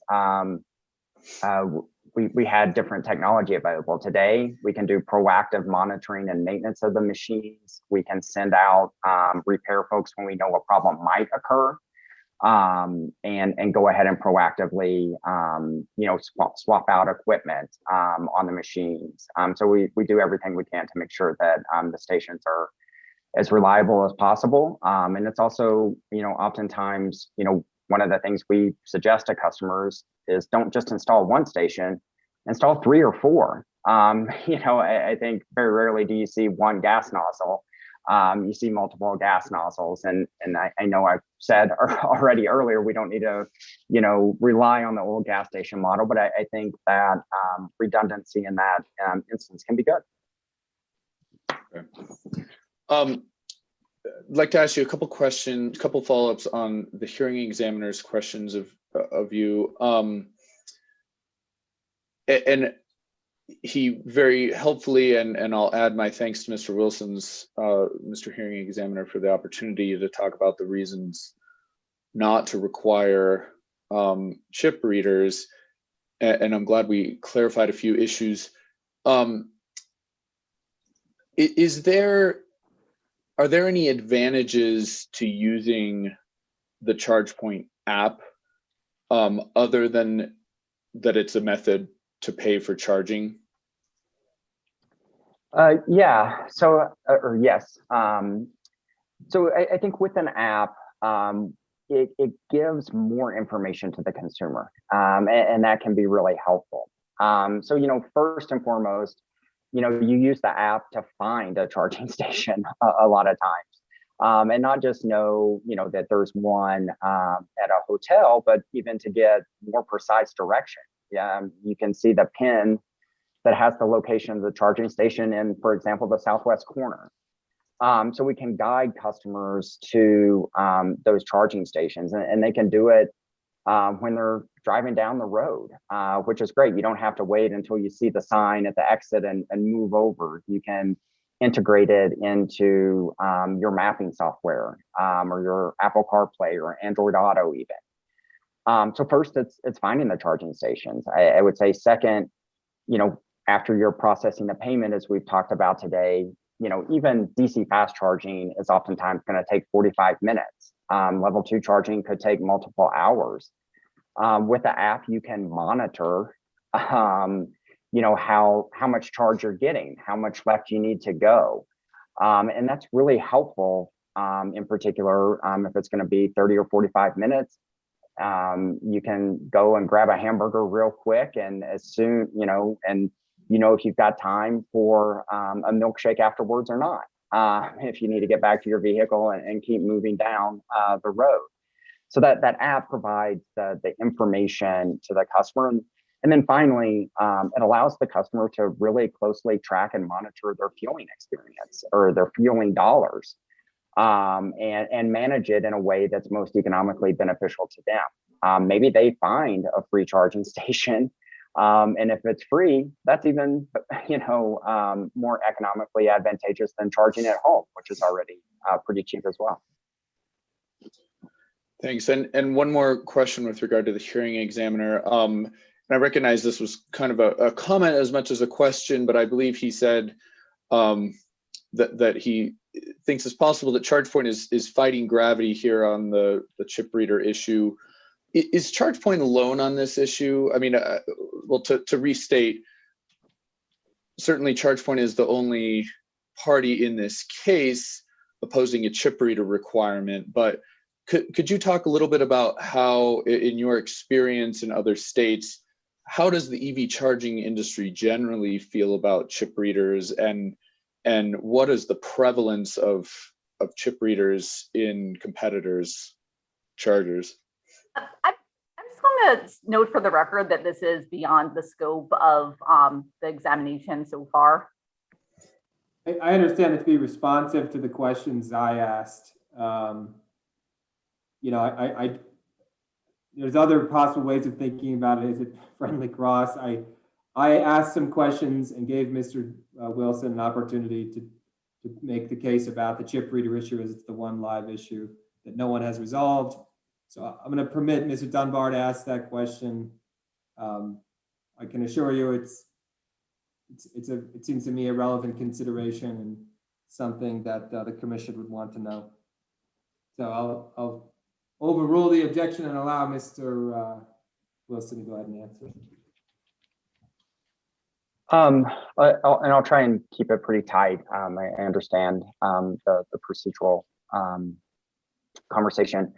I would say, in my experience broadly, the industry, again, is more tell us the outcome, right, that you would like to see, such as being able to take a credit card, and allow us the flexibility to use the technology that's available to us in order to meet that. And we, ChargePoint, have chosen to, have multiple forms of payment, either through a smartphone, a contactless credit card, or an RFID card and the 800 number. Other charging companies, I think, have largely picked some of those, maybe not all of them. What I would say, so generally, I think the industry is really outcome oriented, and we want to make sure that we're putting assets in the ground that are going to be long lived. We want to, the Gretzky quote that I'll butcher, but is skate to where the puck's going, not to where it was, right? And so that's what we're trying to do. I think when we've seen these issues come up in other regulatory commissions and state agencies, which have slightly different mandates, we've seen the industry, by and large, oppose those strict requirements. Okay, thank you. And I want to turn now to the questions that Prosperity Works asked you. And I believe Ms. Gerson asked you a question confirming that the chip reader requirement, if approved, would only apply to EPE's programs. Do you remember that line of questioning? I do. So even though it's true that these program requirements only apply within the program, do the program requirements affect the broader market outside of the program in your experience? They can. So again, I think, you know, if you offer somebody, if there's a transaction taking place and one party can say, I can make something $500 or $5,000 cheaper, and the other party says, well, because of a technical requirement, I can't do that, but everything else in our stations are exactly the same. That kind of manipulates the market a little bit. And so I think it could have an impact on kind of what we're seeing. As we talked about a little bit earlier in the conversation with Hearing Examiner Ryan, is that I know that the state of New Mexico has the best interests of its citizens at heart. I believe that, you know, Las Cruces, New Mexico has the best interests of its citizens at heart.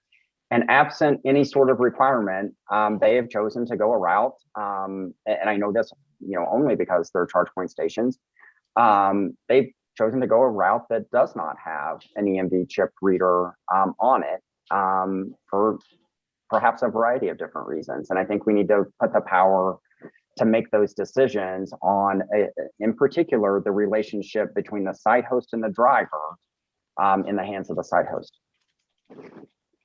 Okay, thank you. And just a few more questions, and I apologize to everyone for jumping around, but I'll come back to Prosperity Works, but I wanted to ask you a couple questions about Mr. Black from staff's questions.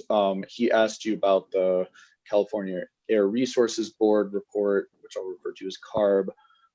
Do you recall that exchange? And Mr. Black asked you to look at that report and asked you whether the report said that a chip reader requirement would double the cost of a charging station. I know he asked me about a particular page in the report. Yes. Would you please look at ChargePoint Exhibit 4, which is your rebuttal testimony on the credit card chip reader issue? That would be the one I don't think I've had open yet. Yes, I'm on 4. Which page? Page 7, please. Mm-hmm. And in the interest of time, I don't want to read it out loud, but if you would just refresh yourself briefly on lines 3 through 16, let me know when you've had a chance to refresh yourself. I'm familiar with the gist. We're going in here. Oh, okay. Is it fair to say that this paragraph, and actually I should say going on to the next paragraph as well, or excuse me, the next paragraph in the next page, that paragraph describes why you asserted that a chip reader requirement would increase the cost of a level 2 station by $3,000 approximately? Yes. Okay, so we don't need to piece out the details of that. Okay, so going back briefly to Prosperity Works, Ms. Gerson also asked you about the CARB regulation that would require chip readers. Is CARB's rule currently effective? No. And what is the next step? Is it guaranteed that, or I should say, is it a certainty that CARB's rule is going to be effective? So the rule is in place. It is, you know, the governing rule. However, CARB has agreed to do a technology review of payment methods. And they began that technology review. We're just kind of going to look at, you know, how much more contactless credit cards there were than 2 years ago when they were writing the CARB regulations, and kind of really just update the status of the market. That technology review began last fall, and my understanding is ongoing at this point in time. You know, we certainly provided and made our case in it, but we thank CARB for undertaking that review. Again, as we've discussed here today, technology is changing fastly, quickly. And so does that mean it's possible that before the compliance deadlines that you mentioned, that the rule would be changed and that chip readers might not be required? I think it certainly depends on what the technology review says. I think if the technology review, shows much wider adoption and availability of contactless credit cards, we would certainly hope that CARB revisits that mandate. Okay, and just the last couple questions. I know everyone's getting hungry. Ms. Gerson also asked you about your experience using credit card readers at gas stations, and then she also asked you about calling ChargePoint's 1-800 number on the charging station. Are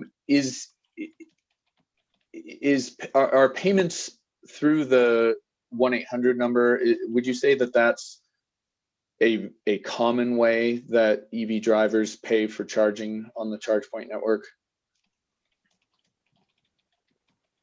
Well, I'm not is it the most common? Is it the most common way? So I don't know that I have any data to point to be clear. That said, my understanding is the most common way is the app that customers use to initiate charging stations.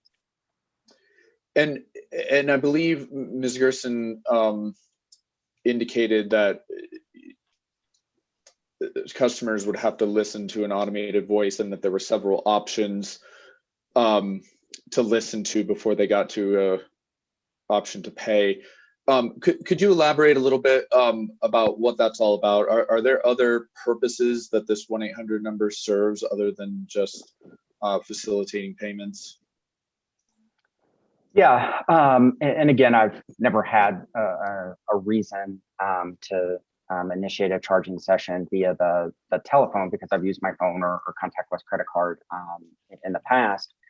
But one of the things, and we've advocated and supported this, is that sometimes people who are using a charging station need help with the buttons, or it's a different language, or have questions about how to fuel their EV in public for the first time.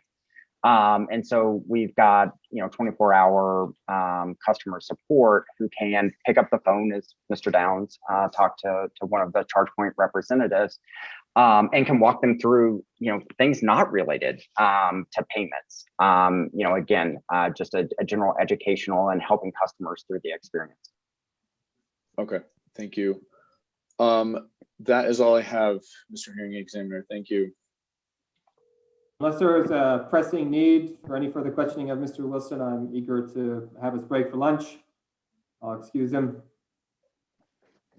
Mr. Wilson, one quickly before you go, this is more a question out of personal curiosity than is relevant to this case. Can you pay for your charging with Bitcoin?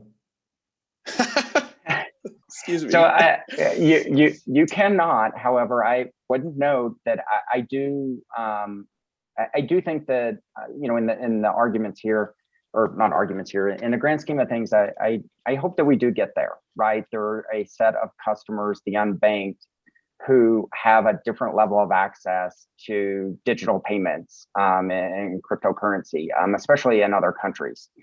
And I hope that we do begin to accept some sort of wallet, so to speak, that can take that money from the unbanked and apply it to charging in some way, shape, or form. I wouldn't be surprised if there's a roundabout way in which you could do that, but we don't currently accept it as a payment method. But as we've discussed, here we want to be skating to where that puck is and make sure that we're leveraging the technology as best we can.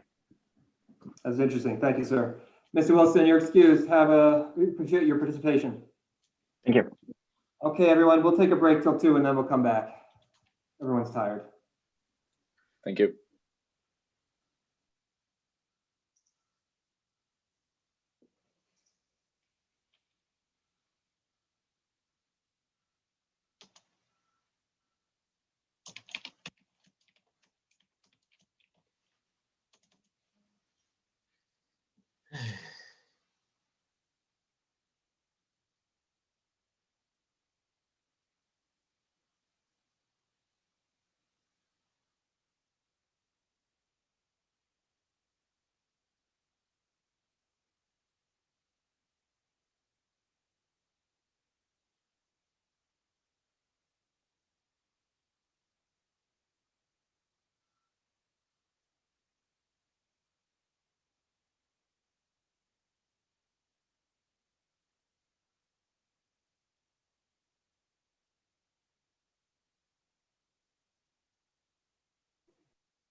Let's just take a break.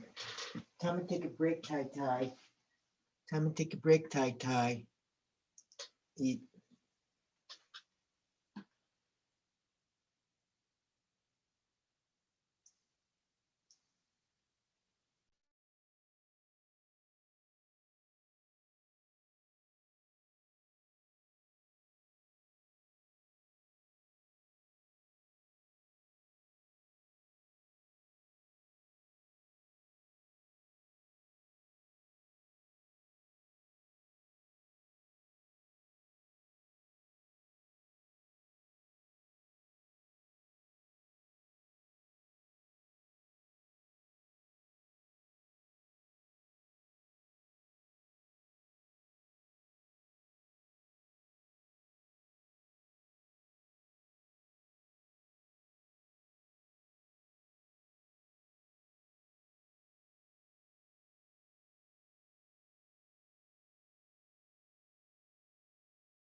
Okay, it's 2 o'clock. Ms. Jur just stepped away. Yeah, sorry, go ahead, Ms. Olson. Oh, I was just gonna say, I was able to talk to Mr. Carrasco over the lunch hour and get the cost of the meters, so I can provide that. Or he can be available to come back on Monday if you prefer, whatever your preference. Yes, thank you very much, Ms. Olson. Let's do that on Monday. And Okay. just, I went back to the testimony, and I don't believe I'm confused, and I just want to make clear why I think the question is relevant, right? So I went back to Mr. Carrasco's testimony, and we don't need to be on the record for this, so we can just have this conversation. Sure. The customers, this is in his stipulation testimony. The customer's monthly, this is about all of rate, not rate 45, it's the rider incentive credit. It's weird to say these words without using the word rate, but okay, whatever, I won't do that. But he says, the customer's monthly bill will include all consumption, including the energy use of charging the electric vehicle as measured by a single meter. So you have to have a meter that can measure this stuff and measure from the midnight to 8 p.m. And that's going to be the energy used during the super off-peak period should include the energy to charge the EV as well as non-EV energy usage. Okay, that's that agreement. And then he says, the customer will not be required to take service under a time of day rate to receive the incentive credit. But then in his additional, the rebuttal testimony to Mr. Simpson, he says that the customers will not be charged for the additional cost of new meters, even though they will be necessary to capture the charge after. So you don't need to be and I speak in the hearing examiner Glick, and she actually doesn't know the total number of customers down there who are presently residential customers who have the advanced meters and who do not have. I mean, the question about how much has been budgeted for purposes of how many meters will be necessary. I mean, those are all sort of interesting questions. I think I can just kind of an off the record, just brief explanation, and then Mr. Carrasco can clear it up on Monday. But the metering is under the customer's base rate. So if it's a residential customer, it's under rate 1. And so every electric customer has an electric meter. And so the customers on the standard rate have a standard meter. The customers on a time of day rate have a time of day rate meter. And then if you have an EV, you can participate in this incentive credit. So that's a rider on rate 1. That's why it's important to not think of it as rate 45, because it's not a separate rate, it's rider on rate 1. And if you already have a time of day meter, it will be your usage during that super off-peak period will be metered, or I apologize, will be metered using your meter. If you're not a time of day customer and you have a standard meter, in order to participate in the time of day incentive credit, you don't have to be on the time of day rate, but you do need that time of day meter to get the incentive credit. And so what Mr. Carrasco is saying is if you participate in that incentive credit, the company will swap out your standard meter for a time of day meter, but you won't be forced onto the time of day rate. I understand everything that you've just said, but what's built into that is in fact the cost associated with a new meter if you are an existing residential customer without a smart meter. So that gets into the commission approved rate number 1.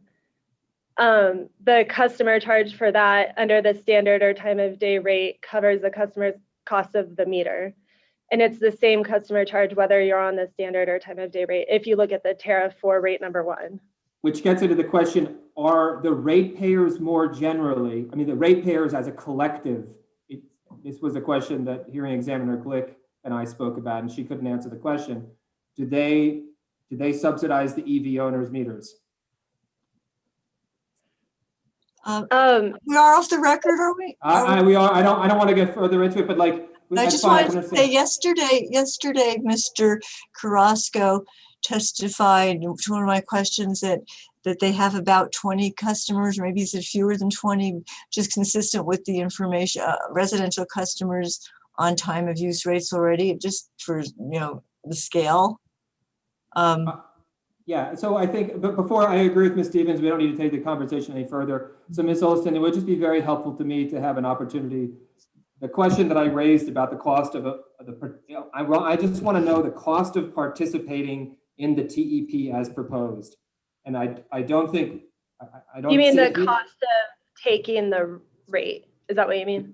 The cost of participating in the incentive credit. Because if you are a person who doesn't have a time of day meter, you must have one to participate in that benefit. You must.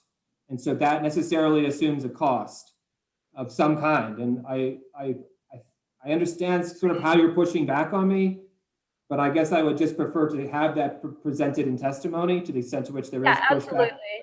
That would be my preference as well. So Mr. Carrasco is available on Monday if that works for you. He said if it's absolutely imperative, he can come into the office today, but he will be there on Monday. No, Monday is more than adequate. We're going to go to Monday anyway. We can't do Provencio, Larac, Tupler, DeShano, Simpson, Porter. That's not going to happen in the next 3 hours.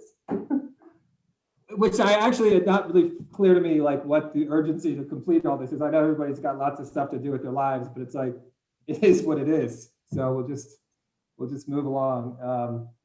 So, okay, that conversation, we'll have Mr. Carrasco. Ms. Olson, do you have a preference as to when on Monday? Did you get specific about it or? I don't think it is a huge deal. I can check with him. I think the company will make him available at your preference. Sure. I mean, my feeling would be let's just do him first thing. We'll get that out of the way and then get back to the regular schedule. That makes sense? Sounds good. Mm-hmm.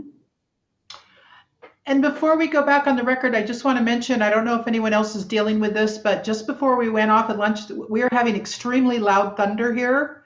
And even so, I'm wearing these to try and help with, outside noise, but there might come a point where if it's too loud, I may have to stop and ask somebody to repeat something because when it breaks over the house, that's all I hear is the thunder. So. Well, no, thank you for mentioning that. Yeah, I don't know if anyone else is. Are you in Santa Fe, Ms. Lyman? Yes, I'm in the southeast part of Santa Fe. I heard it maybe a little rumble, but nothing too loud here. Okay, well, good. So hopefully it's over. So. Okay, unless there's anything further, we'll get back to business here. As long as we don't lose our power. I have a charged cell phone with a Bluetooth speaker, so if I lose power, I'll call back in. Yeah. All right. So let's proceed to Ms. Ona Porter, presented by Prosperity Works. Ms. Gerson, you may call her. Prosperity Works calls Ona Porter, and if it's timely, would request her to be sworn in. Yeah, so Ms. Hoyman, I assume you went back on the record for that.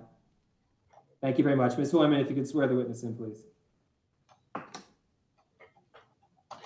Ms. Porter, would you raise your right hand for me, please? Do you solemnly swear or affirm the testimony you're about to give should be the truth, the whole truth, and nothing but the truth? I do. Thank you. Porter, please state your name for the record. Ona Porter. And please state your position and employer. I am the interim CEO and clean energy leader at Prosperity Works. And do you have in front of you 4 sets of testimony that you have caused to be pre-filed in this proceeding? I do. All right, and I'm going to try to model this after the way Mr. Dunbar did it for the sake of efficiency. Mr. Hearing Examiner, you can tell me if you'd like to handle this any differently. But are those documents in front of you Prosperity Works Exhibit 1, which is the direct testimony and exhibits of Ona Porter on behalf of Prosperity Works, pre-filed May 21st, 2021. Prosperity Works Exhibit 2, what's been marked as Prosperity Works Exhibit 2, the testimony of Ona Porter on behalf of Prosperity Works supporting the comprehensive stipulation that was pre-filed July 6, 2021. What's been marked as Prosperity Works Exhibit 3, which is the rebuttal testimony of Ona Porter on behalf of Prosperity Works on the credit and debit card chip reader requirement that was pre-filed July 13th, 2021. And finally, what's been pre-marked as Joint Prosperity Works / CCAE Exhibit 1, which is the joint testimony of Ona Porter and Travis Madsen in response to further requiring supplemental testimony that was pre-filed July 19th, 2021.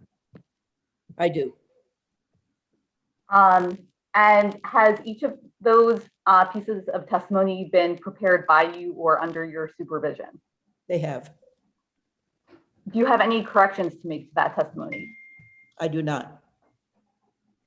Is it true and correct to the best of your knowledge? It is. If I ask you the same questions today, would your answers be the same? They would. With that, Mr. Hearing Examiner, I move to exhibit, I'm sorry, I misspoke.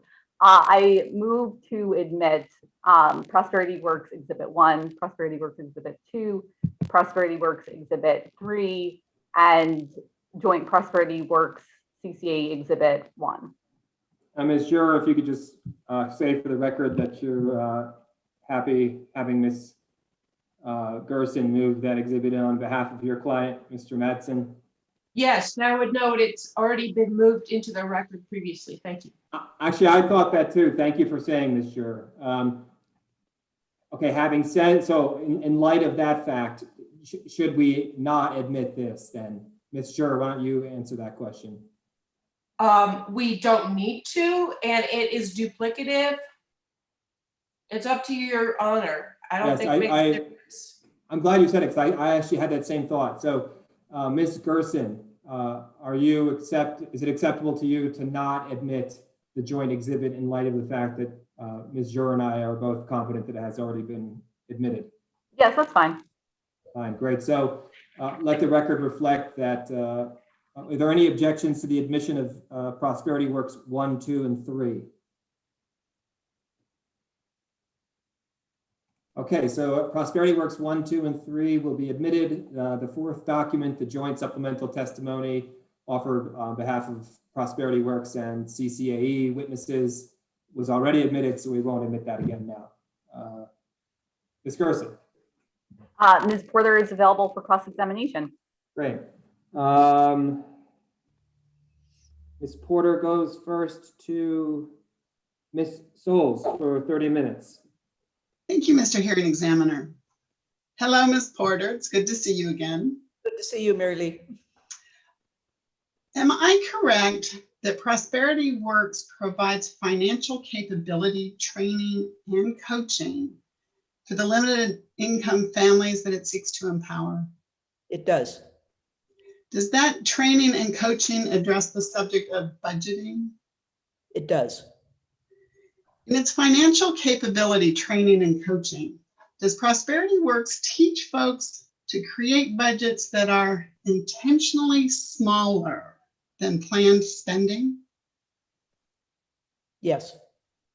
And would you please describe the circumstances that Prosperity Works believes that's appropriate? So in many cases, families have not had budgets. And so their planning around spending is extremely limited. So when they go through this process, then and create budgets, then it becomes clear what's planned and what's not planned and how that impacts the total budget. And then what do you teach? That they should spend according to what's available or according to a budget that's unrealistically large? One of the things that's interesting about our work is that they discover what is unrealistic and what actually they have available to spend. And do you see a budget as a tool to help people rein in their spending or to spend more? To rein it in and target it. Very well. Would you please go to your direct testimony at page 14? I believe that's exhibit 1. Right. Yes, I'm there. And at line 14, beginning there, you state that lack of access to charging infrastructure may prevent low-income families from owning electric vehicles. What do you include in the category of charging infrastructure that you refer to? Well, it is what we're all talking about, and that is what is available for people to charge their cars. Many low-income people are renters. Many live in multiple unit facilities, and they don't have charging available to them in their homes. So as a result, they need public charging. Please go to page 15 and beginning at line 8. Yes. You state that programs that deploy charging infrastructure in public places and workplaces help provide an alternative for customers who do not have charging at home. Is that your testimony? It is. Do you have an estimate of how many customers in EPE's New Mexico service territory might not have charging opportunities at home? I do not have that information. Do you have an assessment of a range or a percentage? Not that I can accurately quote, no, I don't. But do you think that this is a significant concern, that there are enough people? We're not talking about 2 people, am I correct? Well, absolutely not. There are enough people that this really matters to provide charging opportunities not at home. Would you agree with that? Yes, I agree. Please go to your testimony at page 42.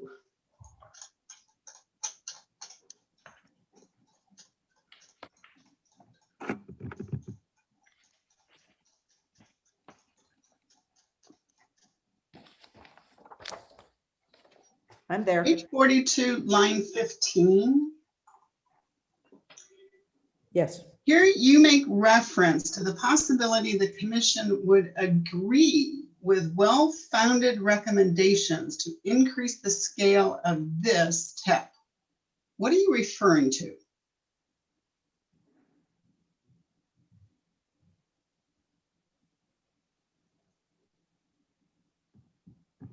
Well, what I'm referring to is the standard practice of making charging available at workplaces and also in public places. Do you believe that there are well-founded recommendations in this case that the commission could consider? Well, I think that there are, there's evidence in lots of different places about the public charging and workplace charging as an essential access point for people generally, and even more so for low-income people and renters. Would you go to your stipulation support? I believe it's PW Exhibit 2. at page 2.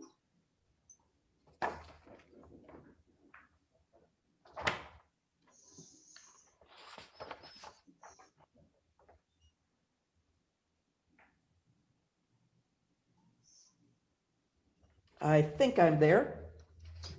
Beginning at line 19. You characterize the comprehensive stipulation as reflecting changes that will increase low-income participation in the TEP. Is that correct? Yes. What assumptions did you make regarding increasing low-income participation? From how many participants to how many more as a result of the stipulation? I can't say how many now and how many more. What I can say is that access for low-income people is a critical issue. And that without it, we are actually creating a barrier to adoption among low-income people. Would you agree that the original TEP targeted 40 low-income participants particularly? Yes. Would you agree that the stipulation does not increase the budget for the residential low-income smart charging program from the original amount that EPE proposed of $52,000? Yes, but there are also opportunities to increase that. And those opportunities, would you agree they are beyond the thing we are calling the budget? Would you agree with that? Yes.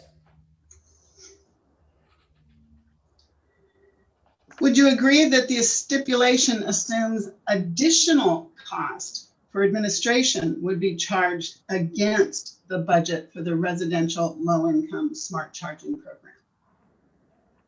I'm sorry, would you repeat that, please? The stipulation assumes that additional costs for administration beyond the rebates would be charged against the program. Yes. Would you agree that with the larger incentive amount for low-income participants proposed by the stipulation and the additional administration costs, that the budget of $52,000 is insufficient to serve 40 low-income customers? I'm not certain about that. Please explain your logic. Well, what we're looking at in lots of cases is to understand what the adoption levels might be. And I think it is speculation on all of our parts to know what that is. We do know that removing barriers to access will make a difference, and chargers are an important part of that. Would you agree that the proposed increase in the incentive amount for low-income customers should make it more attractive for low-income customers to participate? Yes. So was it your intent that by making it more attractive that more people would choose to participate? Excuse me, yes. And did you mean to have an unintended result, perhaps, of it's more attractive, but fewer of you can participate? No. Very well. Would Prosperity Works oppose a larger budget for the residential low-income smart charging program? No. Please go to page 6, beginning at line 14.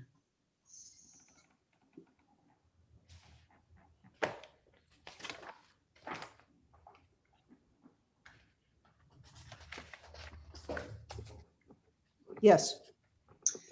Referring to the multi-unit dwelling smart charging program, you state, the stipulation term that requires EPE to seek authorization to expand programs when EPE spends 75% of their budgets is reasonably designed to increase the scale of this important program. Is that your testimony?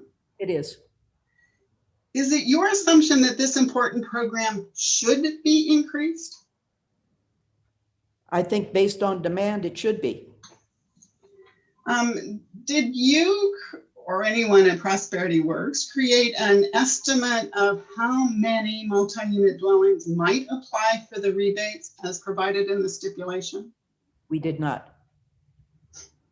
Would Prosperity Works oppose a larger budget for the multi-unit dwelling smart charging program? We think what is in the stipulation is a reasonable approach to providing the charging in this case. And we appreciate that when 75% of the budget is expended, that we have the opportunity for it to increase. I appreciate your answer, but I'm going to ask you for a yes or no response. Would you oppose a larger budget for the multi-unit dwelling smart charging program? No. Would you agree that the proposed budget of $568,500 that is being proposed by the stipulation is intentionally smaller than planned spending? I'm uncertain.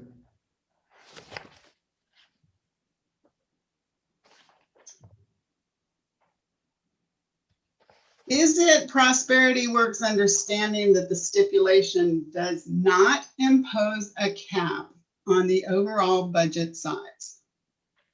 Yes. And is that an important understanding behind Prosperity Works' support for the stipulation? Yes. Would Prosperity Works oppose an increase in the overall budget for El Paso Electric's transportation and electrification plan? No. Thank you. I have no more questions at this time. You're welcome. Okay, then we go to Mr. Wilson. Mr. Wilson, excuse me, Mr. Dunbar. You've requested 45 minutes. Yes, thank you, Mr. Hearing Examiner. And if possible, I waived my 5 minutes of Mr. Downs, and I only used 5, I think less than 5 of my 15 for Ms. Sewells. And I was wondering if I might have some flexibility up to an hour with Ms. Porter, given the importance of this issue to ChargePoint. Yeah, I don't see any problem. You know, if it starts to go on and it's just kind of one subject over and over, maybe we'll change opinions, but it's fine. That's acceptable. Understood. Thank you. And I will certainly try to keep it to 45 minutes. There's Ms. Porter. She moved in the order. Good afternoon, Ms. Porter. It's good to see you again. Good afternoon. In the spirit of Ms. Jers thanking my witness for our participation in this case, I just wanted to extend the same thanks to you. I know we're at loggerheads over this one issue, but we do greatly appreciate your participation in this case. And as the son of a single mom of 2 who cleaned houses growing up, I have a lot of respect and admiration for your work. So I just wanted to put that out there before we start talking about our disagreements. Consideration. Ms. Porter, would you please pull out your rebuttal testimony on the chip reader issue? That's Prosperity Works Exhibit 3.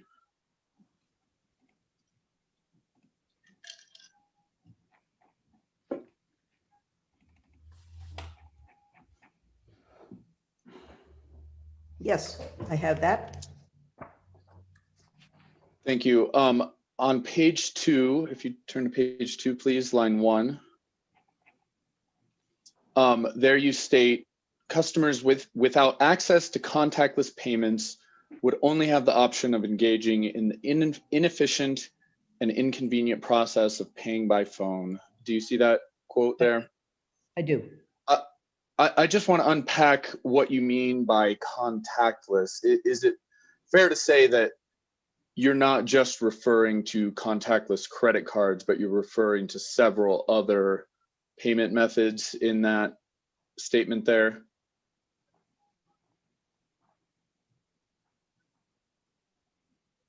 Well, here I'm talking about the contactless payments, but very specifically. Are you talking about contactless credit cards or are you talking about other methods of payment? Contactless credit cards. Oh, okay, thank you. So I know this is the third case that you've been in on this issue. So do you acknowledge that most EV charging stations that charge a fee, including charge point stations, accept app-based payments? Yes,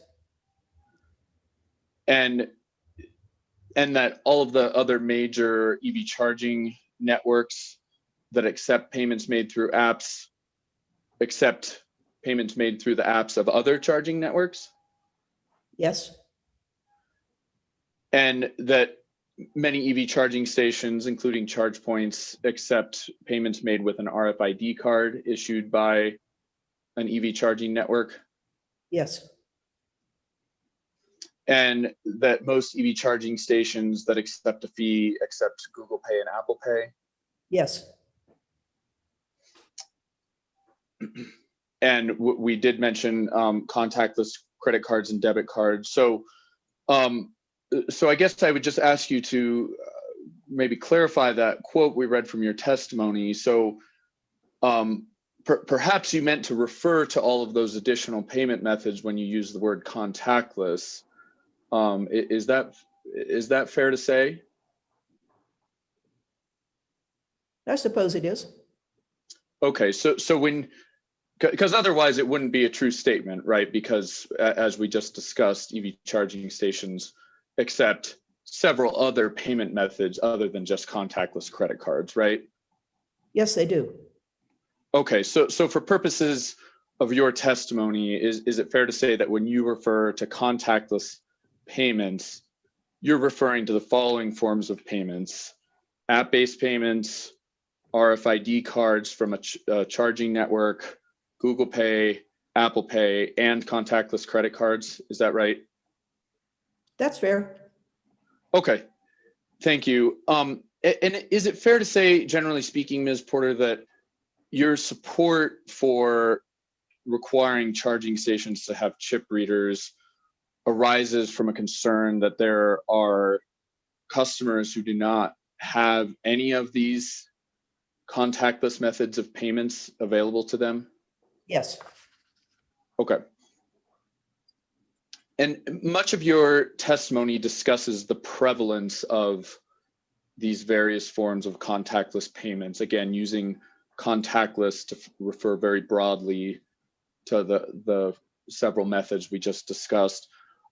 Did you conduct any analysis on the prevalence of these various methods, contactless payment methods, among EV drivers?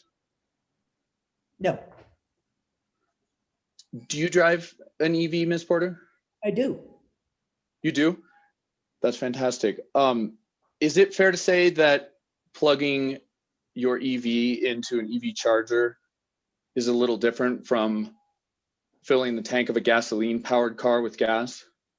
Yes, And is it also fair to say that if you wanted to take advantage of EPE's proposed whole house EV charging incentive credit, you'd need to learn how to charge during off-peak hours, right? And that might require program your charger to do that, right? You would need to learn something to make that happen, to take advantage of that rate. Is that fair to say? yes, I think all new technology requires a learning curve. Agreed, thank you. So when someone buys or leases a new EV or used EV, there are some things that they're going to have to learn with respect to charging their vehicle that's a little different from the old paradigm of filling a car with gasoline, right? You know, I didn't have to learn how to plug in my EV to a 110 outlet in my house. Have you ever used a public charger? I have. And was that experience identical to the experience of filling up your car with gasoline? No, it was not. You had to learn how to do it the first time you did it, right? Yes, And once now that you know how, it's probably pretty straightforward. Would you agree with that?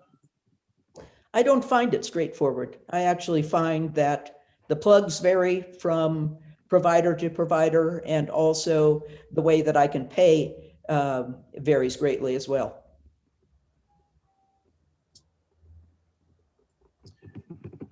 So before you had an EV, is it fair to assume that you drove a gasoline powered vehicle? Yes. And when you drive a gasoline powered vehicle, you are dependent on gas stations, right? To ensure that you have enough fuel to either reach your destination or reach the next gas station. Is that a fair statement? It is. And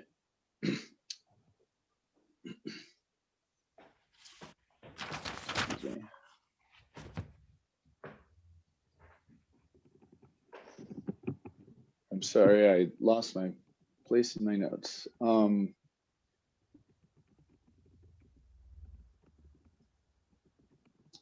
Please excuse me one moment.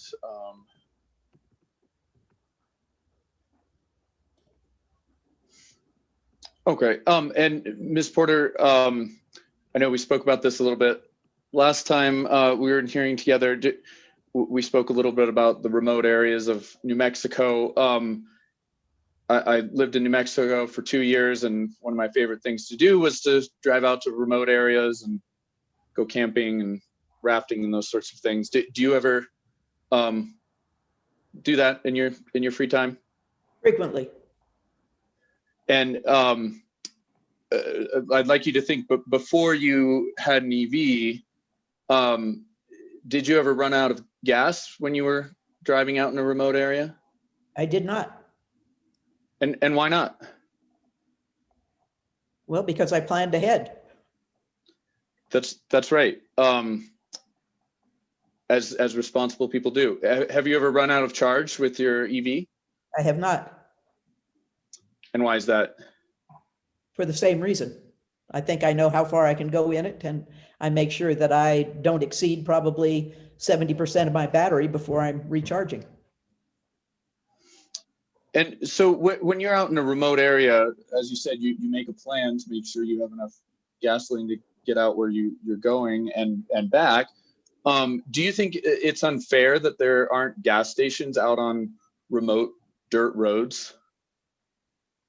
No, I don't. There's just a business reality, right? That makes it infeasible or impractical for gas stations to be located out there, right? It's not a matter of fairness. It's just a business reality. Would you agree with that? Yes. And namely, that business reality is there's just a lack of demand typically for gas stations out on really remote areas, right? Yes. Okay. Did you review in preparing for the hearing? I apologize, I'm looking over here. It's okay. Had to reorganize my screens here. Did you have a chance to review Ms. Lisa LaRocque's testimony on behalf of the city of Las Cruces in this case? I did not. You did not? Okay. Well, you may be familiar with this fact anyway, and if you're not, that's fine. Just let me know. Is it your understanding that the city of Las Cruces has decided to install 8 dual port EV charging stations around the city of Las Cruces that will charge a fee but will not have chip readers? Yes. Do you think that the city is installing these chargers with the expectation that a significant number of EV drivers won't be able to use them? Or do you think the city probably expects that drivers will be able to use them? I'm not sure that I can say what their expectation is, but I would assume that they would not deploy charging infrastructure if they didn't think it was going to be used. Okay, thank you. And I believe I had prepared this as a hypothetical, but I think you actually mentioned the type of person I'd like to ask about earlier, which is just an EV driver in Las Cruces who doesn't have convenient access to to home charging and perhaps not workplace charging either. And so they're either partially or wholly dependent on public charging. Can you imagine such a person for a moment with me? Sure. So would you agree with me that someone who has limited or no access to charging at their home or workplace will need to figure out how to charge their EV when they need to do so using public chargers? Yes. And according to, I'm not sure if you're familiar with Mr. Downs' testimony, but according to Mr. Downs in this case, there are currently only 3 locations in Las Cruces that offer free charging, but 2 of those are city-owned chargers that will be replaced by chargers that will charge a fee. Do you have, for purposes of this discussion, do you have any reason to question his assessment? No, I don't have any reason to question his assessment. Okay, And so sorry, I'm going to interrupt. You asked Ms. Porter if she has reasons to question his assessment, but I don't think it's been established whether she's aware of what his assessment is. So if we could just make sure that that's the case before we move on, that would be great. She's asking to lay the foundation, Mr. Dunbar. I guess you can try to do some preliminary groundwork and then get back to where you I'm were. happy to. I'm happy to, thank you. So did you have a chance to read Mr. Downs' testimony in this case? I did Ms. not. Sewells? Or excuse me, Ms. Porter. No. I'm sorry. No, you did not. Okay. Well, would you be willing, for the sake of my very brief hypothetical here, to accept his representation that I just described? That there are now 2 public chargers at no fee, and 3, and 2 of those are going to be converted to a 4-fee basis. Is that what you're telling me? Yeah, that's right. And so based on this, and then I should add that so the city, as we discussed, the city is going to deploy 8 dual port chargers. 2 of those 8 dual port chargers will be replacing existing free chargers and will become fee-based chargers. So there's only going to be 1 free public charging station in Las Cruces. And what I'm wondering, what you think, Ms. Porter, based on this, would you agree that for an EV driver in Las Cruces who does not have access to convenient charging at home, at work, that person's pretty likely to, most likely going to want to figure out a way to be able to use those public chargers, right? Objection. What's the objection, Ms. Souls? And Hearing Examiner Ryan, I'm on unfamiliar territory for me. I apologize. Mr. Dunbar, without bringing up Mr. Downs' testimony, is recharacterizing it. I think that's improper.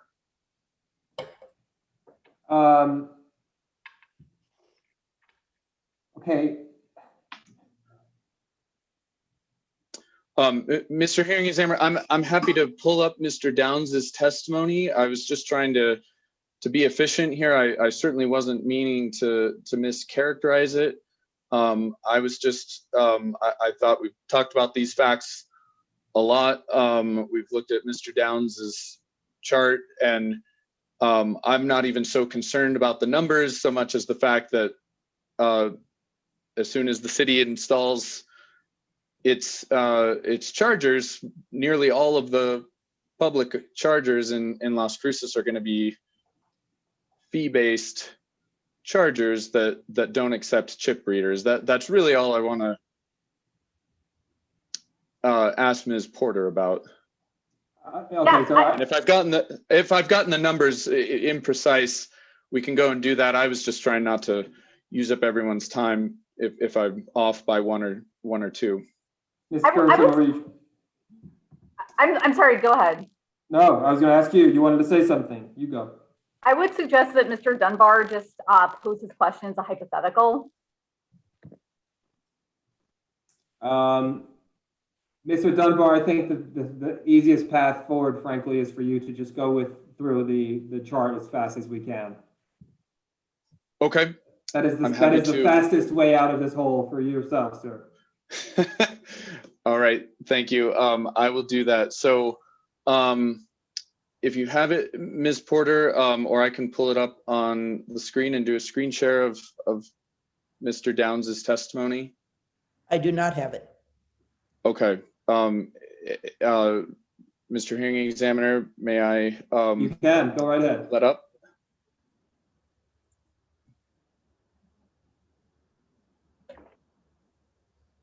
Okay, I will.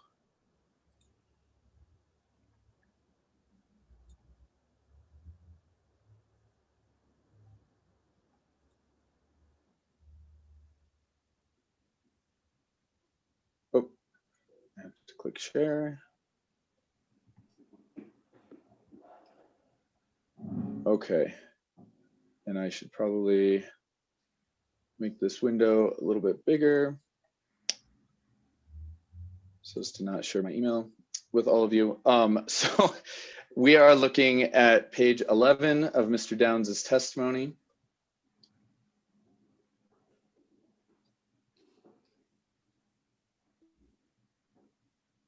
Which is MLS 07 for purposes of the record. Oh, thank you. Yes. No problem. No problem. So Ms. Porter, understanding that this might be the first time you've looked at this, so I will just try to direct your attention in the most efficient way possible. So as you see in the middle here, under city, all but the last one of these are in Las Cruces. The second to last one is a private home, so I'm going to, and it requires a donation, so I'm going to set that aside for a moment. And there is the third to last at the Staybridge Suites that does charge a fee, which leaves us with the top three locations here, which are all in Las Cruces, that are all free. But the city has said that the city hall, the city hall location and the downtown plaza location, that those will be replaced with new chargers that will charge a fee. And I'm sure Ms. Stevens can object if I'm mischaracterizing that.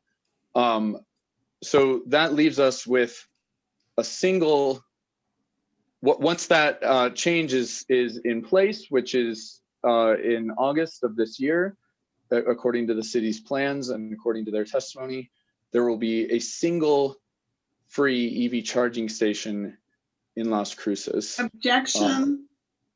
What is the objection? So Mr. Dunbar again is saying that it is 3 minus 2, and he is not taking into account what is represented as solar smart living. Which is not in Las Cruces, as I said. Very Overruled. well, I Continue withdraw my on. objection. Overruled. Go on, Mr. Dunbar.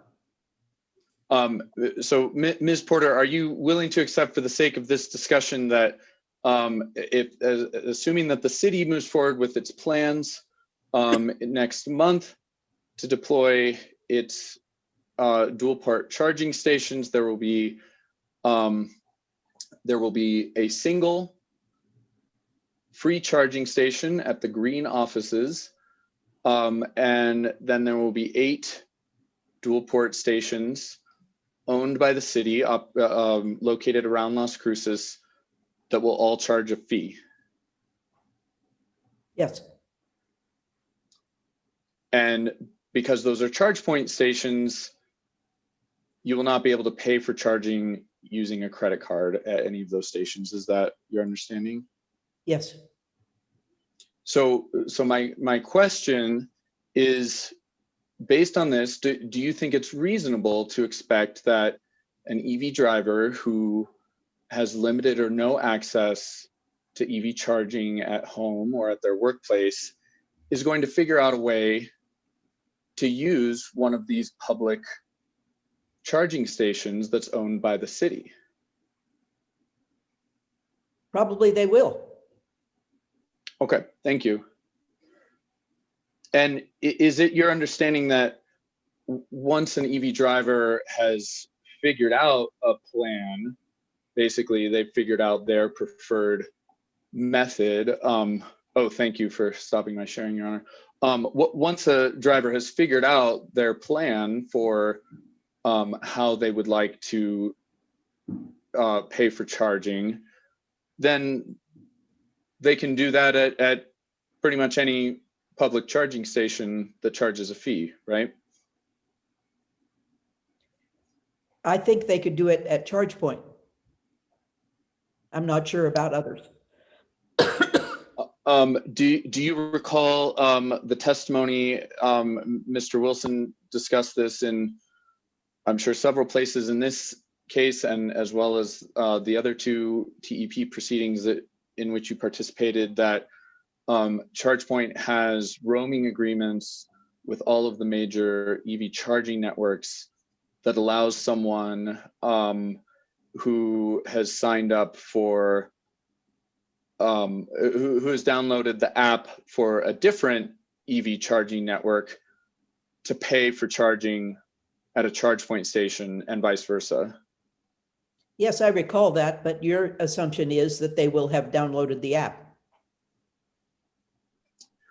Well, you did, that's right, I did use that as an example, but you did agree with me a moment ago that an EV driver who's dependent on public charging is likely to figure out some plan to use these chargers in Las Cruces. And so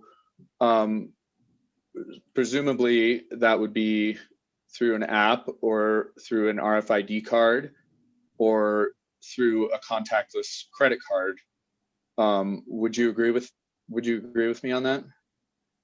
I'm not sure how they're going to pay for it. But so I'm an EV driver. I do not have an app, any proprietary app. Okay. Well, that's the next topic I wanted to ask you about. So when you bought your or leased your EV, would you consider is buying or leasing an EV a simple, easy process, or would you say buying a car is somewhat of a hassle? Depends on where you buy it. I bought mine online, not a hassle. Not a hassle? Is it more of a hassle than downloading an app on your smartphone? Not necessarily. Really? Well, I went to the wrong dealership. Okay, Ms. Porter, I'd like to turn to some specific aspects of your testimony. I'm going to be looking at the same Prosperity Works Exhibit 3. Before we dive into specifics, is it fair to say you cited a number of articles and reports and the like in this testimony? Is it fair to say that most of these, you brought these up for the first time in this testimony, this round of testimony, is that correct? It was in the rebuttal testimony, yes. Okay, and to be clear, this was the third opportunity in this case to address the chip reader issue, right? The first being direct testimony, the second being the opportunity for more direct testimony specifically on the chip reader, and then this was the third opportunity rebuttal on the chip reader issue. Is that correct? Yes. And you didn't bring up most of these articles and reports in either of the other two TEP cases we've been in together, correct? That's correct too. Okay. Would you please turn to page 4? I'm Mr. there. Dunbar, where are you again now? Could you just remind me so I can follow? Oh, yes, I'm sorry. Prosperity Works Exhibit 3, page Page 4. 4. Great, thank you. And Ms. Porter, I'll assume that Ms. Gerson gave you a heads up based on a conversation this morning that I'd be asking you about some of these reports that you've put in footnotes here. So I'm happy to bring them up on the screen if we need to look at them together. I'm not planning on moving any of them into the record, but we may do that to refresh your recollection if necessary. But if you are familiar enough to just speak from memory, we can do that. So the first thing I'd like to talk about is page 4, footnote 5. You cite a report from the Electric Power Research Institute, known as EPRI. Do you see that there? I do. And would you please just take a quick look at page 4 and 5, and just to refresh yourself about what you said about this report?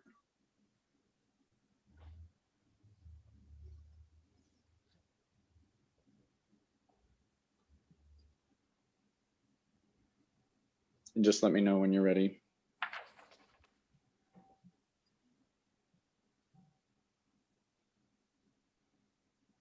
Okay. Okay, so you address or you raise some of the payment related issues discussed in the EPRI report, and then in the last sentence on page 4 that begins with the commission, you recommend that the commission address these payment related issues identified in the EPRI report by requiring EV chargers to have chip readers, right? Yes. But requiring chip readers is not a recommendation that the EPRI report makes, right? Their report is making the point of interoperability and accessibility. And adding chip readers is one more accessible point. But did they recommend requiring chip readers as a solution to accessibility issues? Not specifically. Not specifically. I would like to actually bring, well, actually I can tell you what it says, and if you don't remember, we can bring it up. So the only thing that the EPRI report says by way of solutions to these payment related issues that you quoted here is ongoing it describes, quote, concepts that allow for automatic charging session initiation and payment are being introduced by automotive companies and charging networks. Would you agree with me that that is the only solution that is presented by the EPRI report to the payment related issues that you raise?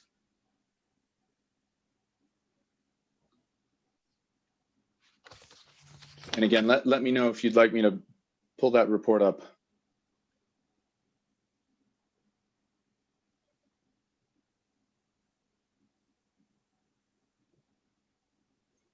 I think they're more defining the problem than they are making specific recommendations. Okay, I would like to go ahead and pull this up, Mr. Hearing Examiner, if I may share my screen. Sure. And again, I'll just renew my request to get this report into evidence, either through administrative notice or by marking it as an exhibit or whatever other mechanism is most convenient. Yeah, well, I mean, now I'm going to pause the cross-examination time just real quickly. Like, it's clear to me now that so your witness, Ms. Gerson, has obviously offered a report. Obviously, at this juncture, that report is completely fair game, and I don't hear you to be saying anything otherwise. To the extent to which, so one of the big things, and this kind of gets back to Ms. Stevens' point, is link rot, right? Like, so when I was in the New Mexico Supreme Court for a bunch of years, we cited newspaper articles from time to time. The New Mexico Supreme Court is obligated to file a copy of any newspaper reports. They literally have to have a physical copy in the court docket, and they keep it, I guess, forever. So that's principally the problem that we're confronted with. I understand wanting to put it into the record, for my purposes, I can tell you the biggest concern I would have at this juncture is link rot. And I don't know if that's a concern or whatever. But as it's your witness, Ms. Gerson, it's strange to have Mr. Dunbar moving into the record the report offered by your witness. I'd be happy to move this report into the record as Prosperity Works Exhibit 4. And again, it comes back to the point I asked you earlier, like I can go in, I'm going to go read these things, right? Like that's going to happen. If you're confident that your witness's link is sufficient, I don't know that it's entirely essential. I mean, I'm not really sure I haven't answered the question at the moment. I mean, so Mr. Hearing Examiner, if your directive to the parties is that we can cite to this report directly, even though it isn't in evidence as necessary to show that Ms. Porter has not mischaracterized it in any way. If that's your approach to evidentiary rules, then that's fine. But if we can only cite it if it's in evidence, then I'd like it in evidence. Okay, so it's your witness. Do you want to move your witness's report into the evidence? I guess you said yes, Ms. Gerson. Yes, so moved. Okay, so I've got to at least, I suppose, open this. Yes, I'm going to allow that. I'm not sure how we do this on the fly, so that the questions that come right now, I assume I've just clicked and I'm okay. I'm for the record. This is how I think we should do this. I have just clicked and opened the document that is referenced through the rebuttal testimony of Ona Porter. I presume whatever questions Mr. Dunbar is going to ask right now is going to be predicated upon the document that just opened on my computer. Okay, so I'm willing to stipulate to that. Okay, great. No, I just want to make sure for the record this is all clear. So what I think I'm going to do, and this will be repeated if we go down this path further now, I'm going to save this onto my machine and I'm going to submit this to the court reporter because she is the holder of the final trial transcript in this matter. And so, Ms. Gerson, which of Prosperity Works exhibits shall this be numbered? Do we know? This next in order is Prosperity Works 4. Prosperity Works 4. And Prosperity Works 4, for the record here, is the EPRI. This is referenced at the bottom of Ms. Porter's testimony, rebuttal testimony, which is Prosperity Works Exhibit 3. At the bottom of page 4, it is footnote 5. The title of the article is Interoperability of Public Vehicle Charging Infrastructure, dated August 6th of 2019.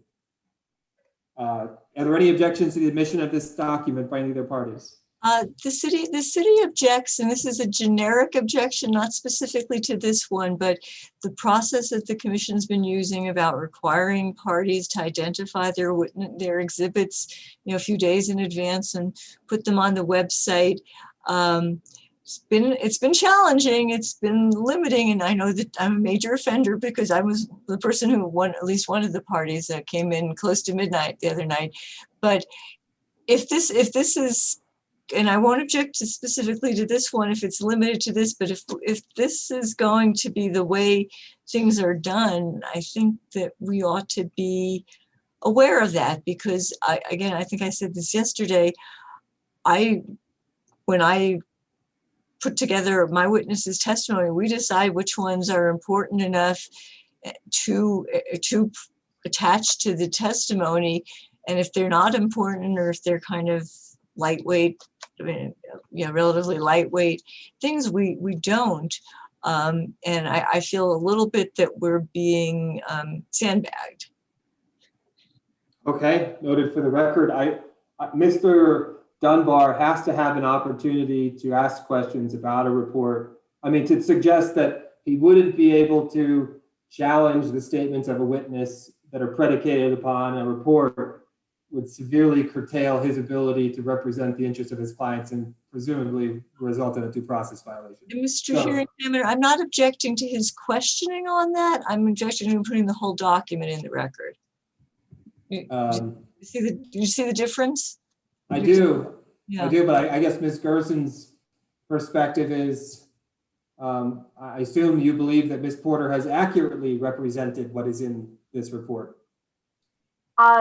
Yes, that's why we want it in the record. I mean, if this were an in-person hearing, if there weren't a pandemic, this would be a cross exhibit that Mr. Dunbar would walk into the hearing room with copies of for each party, the court reporter and the bench. And that would be fine. I would have no objection to that. All I'm asking for is a similarly complete record. But what I'm saying is, I don't know what portions, I mean, he may have one little question on one little sentence in this whole thing, and then the whole report gets into the record. That's why when you do it orally under the old rules or the new rules, what ends up in the record is just the parts that have been discussed, or the excerpts, as opposed to the whole thing. And I know, I mean, I've been on both sides of this myself, but it is, somewhat of a concern that if the present rules are, you identify exhibits, that somehow, because one person asks one little question, which I'm totally confident that Ms. Porter is going to go ahead and confirm that, what she said was accurate, then we get the whole report. And Prosperity Works did not, either in her testimony or in their exhibit list on Monday, think it was important enough to put the whole report in. That's the sandbagging part. If Prosperity Works were aware that there would be some cloud over whether or not Ms. Porter mischaracterized this report in her testimony, it would have been attached. However, in this context, when it is being used as a cross exhibit, absolutely it belongs in the record. I believe Ms. Stevens is referring to rules that streamline the admission of portions of voluminous documents. This is not a voluminous document. This is 8 pages. So I do not share her concerns. Very good. Let's stop there. For purposes of this proceeding, Mr. Dunbar, just out of curiosity, is this going to go on extensively with a whole bunch of documents, or is this going to be limited to a couple? Well, Your Honor, the short answer is I don't know. I think there's 2 or 3 more documents that I wanted to discuss with her, but it kind of depends on whether I think Ms. Porter is accurately characterizing them. Yeah.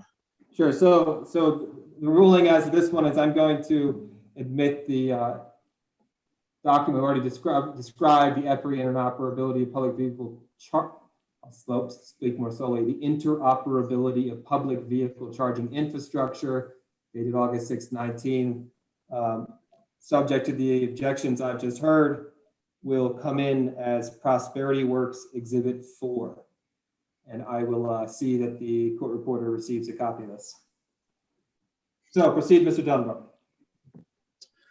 Thank you, Your Honor. And I appreciate it. Oh, and I'm going to restart my own clock that I'm using here. And Ms. Porter, for some reason with the screen share, I'm not seeing you, but I trust you're still there. Can you see that this is page 5 of the report to which you cited in the testimony we were looking at a moment ago? I can see that it's there, but I can't read it. It's too small. You can't read it? Work on. Let me see if I can. Can you read it now? That's better. Would you agree with me that this table identifies 5 different categories of issues with respect to interoperability? Yes. And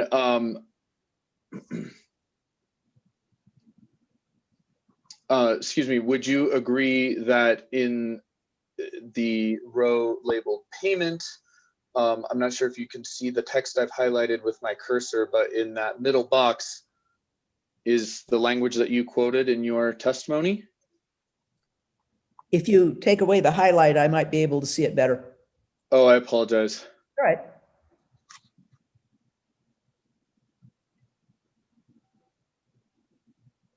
Yes. And would you agree that the third column there describes ongoing efforts to improve public charging experience?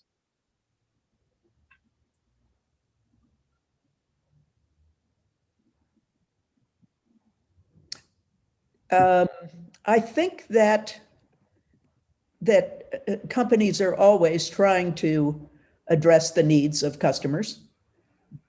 But where we are right now is not a predictor of where we will be in the future or how quickly we will be in that future. I strongly agree with that, Ms. Porter. Would you agree, though, that if simply requiring chip readers at EV chargers, I mean, that's, I disagree with that solution, as you know, but it's a pretty straightforward solution. If that were the solution to this issue that EPRI identifies, don't you think the report would have made that recommendation? I'm not sure what their thinking was about that. As I said, I think they were more focused on the identifying the barriers to adoption than they were on suggesting specific remedies. Fair enough. And thank you. Mr. Hearing Examiner, I'll move on so we can stop. Oh, I can hit stop share. There we go.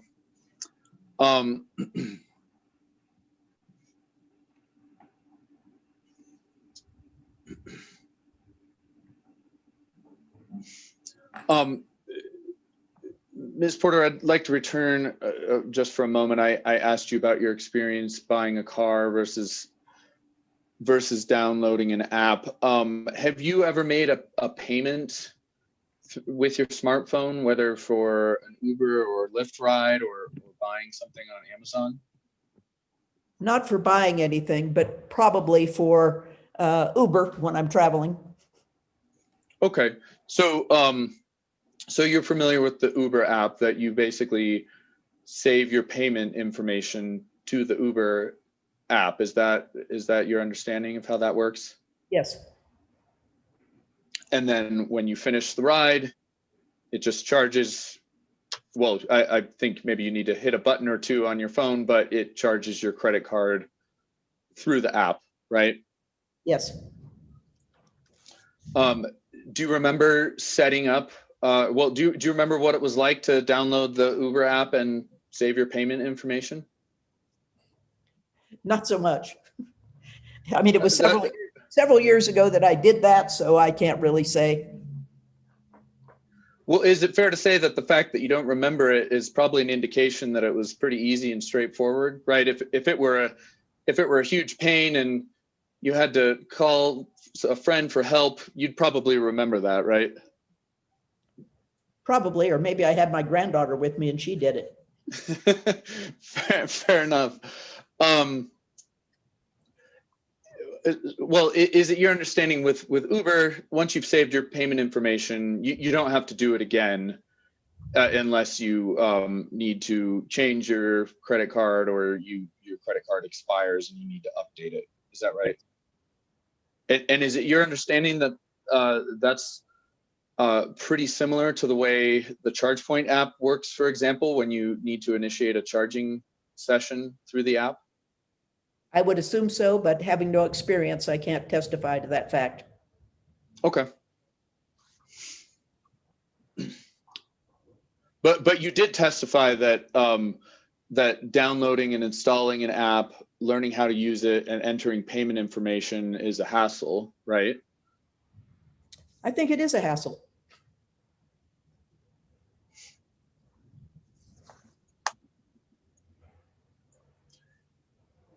On page 7 of your testimony, and we can turn to it if we need to, but I think you'll remember, you described an informal survey you conducted in which you asked some of your colleagues whether they had contactless credit cards. Do you recall that?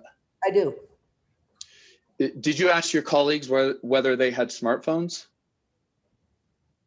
My assumption is my colleagues have smartphones. Did you ask how many of your colleagues drive EVs None of them drive EVs. in this group that you surveyed? This group, yes. Okay, thank you. Would you please turn to page 8 of your testimony? The same exhibit 3 that we've been looking at? I'm there. Okay. On line 11, you state, as of 2018, only 3% of credit cards in the United States had contactless capabilities, suggesting that it is especially unlikely for someone to have a contactless card if they have only 1 or 2 cards in their wallet. Do you see that quote there? I do. And I think this is clear, but just to emphasize, you were citing a 2018 report, correct? Yes. So I realize this is maybe quibbling a little bit with the tense, the verb tense of your sentence, but is it fair to say that the second half of that sentence should say, suggesting that it was especially unlikely for someone to have a contactless card if they had only 1 or 2 cards in their wallet in 2018? Well, I think one could say that, but going from 3% to a significantly larger number in that period of time is a big leap as well. But my primary concern, of course, is with low-income people who frequently have 1 or no credit cards. Well, and that's an interesting point. For people who have no credit cards, would they be able to use the chip reader on an EV charging station? If they have a prepaid card, they may be able to. And is your understanding that all prepaid cards have chips, or is it your understanding that quite a few of them only have magnetic stripes? Some do and some don't. I don't know the numbers. And is your understanding that if you have a prepaid card that doesn't have a chip, you couldn't use that at a EV charging station that has a chip reader, but you could load it into an EV charging app and use that prepaid card to pay through the app, correct? Yes. Okay. Would you please turn to page 9 of your testimony, same exhibit 3? Yes.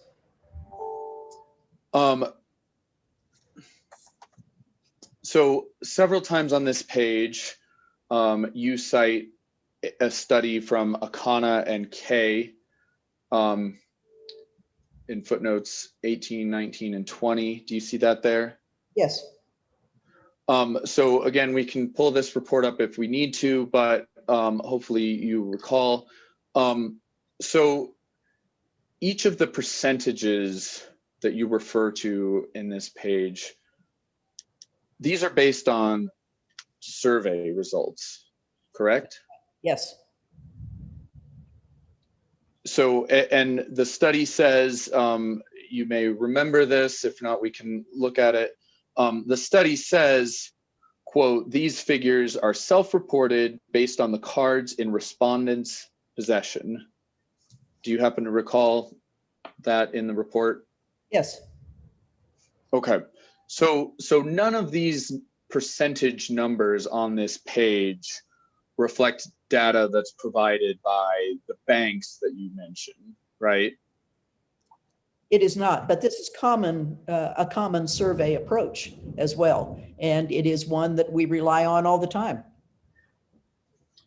Understood. I just think it bears clarification is the reason I'm bringing it up.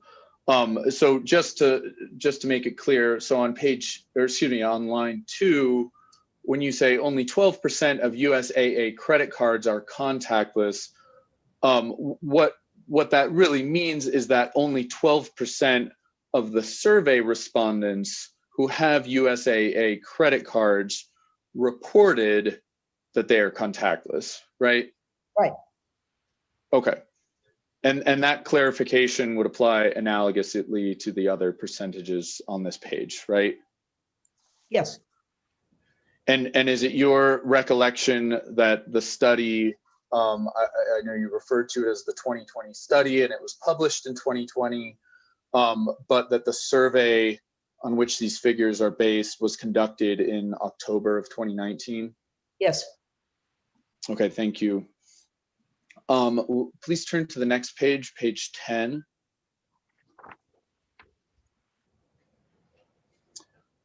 Starting on line 1, you say, or the question asks, are statistics about the penetration of contactless cards enough to tell you what portion of the population could use a charger that only accepted contactless cards, end quote. Do you see that there? Yes. Are you aware of any EV charging stations that only accept contactless credit cards for payment? I am not. Okay, thank you. At the bottom of page 10, starting at line 16 and going on to the next page, you state for family incomes below $40,000, 14.7% are unbanked and 25.8% are underbanked. And this goes back to the discussion we had a moment ago, do unbanked individuals generally have credit or debit cards? No, they don't. That's what unbanked means.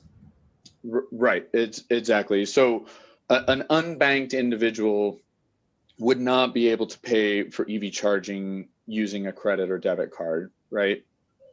That's right. But as we discussed, well, we've already discussed that. I don't need to bring it up again. Please turn to page 13 of this testimony.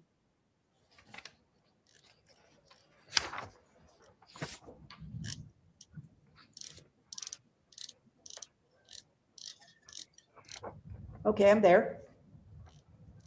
Okay, starting at line 1, you state major charging companies, including Electrify America and ABB, already include chip readers in some of their models. Do you see that? Yes. Okay, and again, we can pull up this article to which you cite in footnote 28 if we need to, but hopefully you've refreshed yourself and recollect it. Does the article, as you recall, identify, well, let me put the question differently. Is it your memory that the article does not identify any other companies that offer charging stations with chip readers? I'm sorry, would you restate the question? Yeah, so again, we can pull up the article and check if we need to, but is it your recollection that Electrify America and ABB are the only major charging companies mentioned in this article that include chip readers? Yes, that's my recollection. Okay, thank you. And is it your understanding, this is also mentioned in the article, that that Electrify America was formed as a part of the Volkswagen diesel emissions scandal, and that the Volkswagen settlement of that scandal required Electrify America to include credit card chip readers in the chargers it deployed? Yes, I understand that. Okay. And do you also recollect from the article that with respect to the second example, ABB, the article says that ABB finds there is limited demand for chargers with credit card readers? Yes, I understand that that's the case. That is a present analysis. Okay. Okay, and then if you could turn to page 16 of your testimony.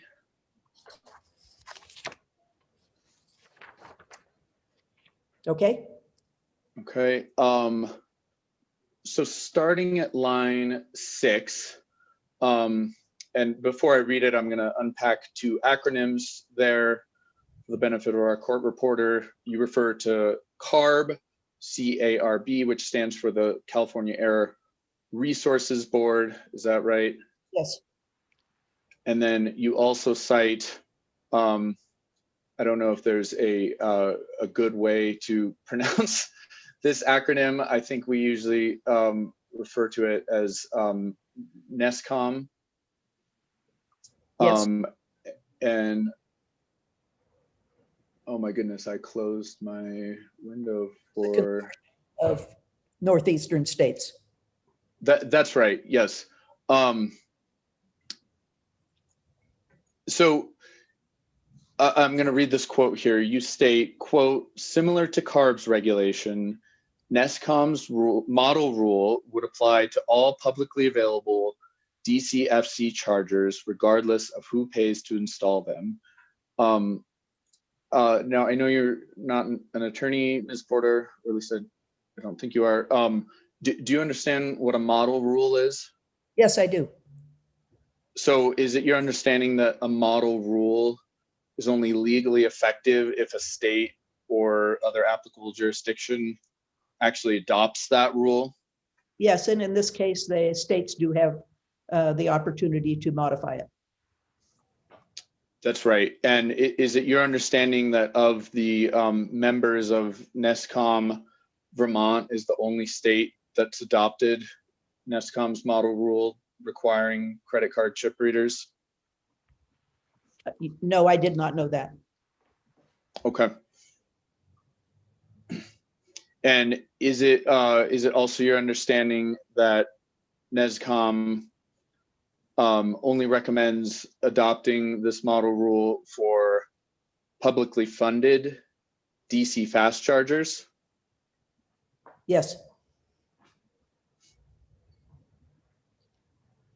That's not the case with California rule, however. And is it your understanding that NESCOM also recommended that the language of the model rule should be revisited periodically as markets, technology, and consumer behavior evolve? Yes. And that this model rule was proposed in May of 2019, over 2 years ago? Yes. Okay.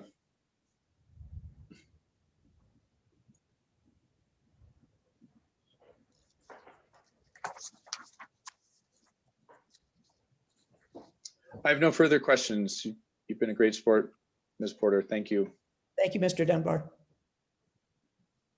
Very good. Mr. Simpson, you reserve 15 minutes. Yes, can you hear me? Hear you. Good afternoon, Ms. Porter. My name is Philip Simpson, and I'm a pro se intervener in Las Cruces. And I don't think I'll need 15 minutes. I just have a few questions for you. I want to switch gears a little bit and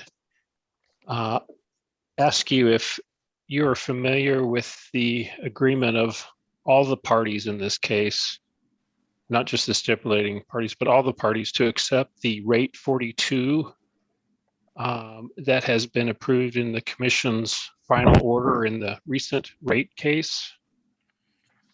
Yes. So do you understand that the approved rate 42 for rates 1, 3, 4, and 7 is applied with no differentiation by rate class? No, I don't understand that. I don't know that. Okay. Would you agree that it's reasonable for an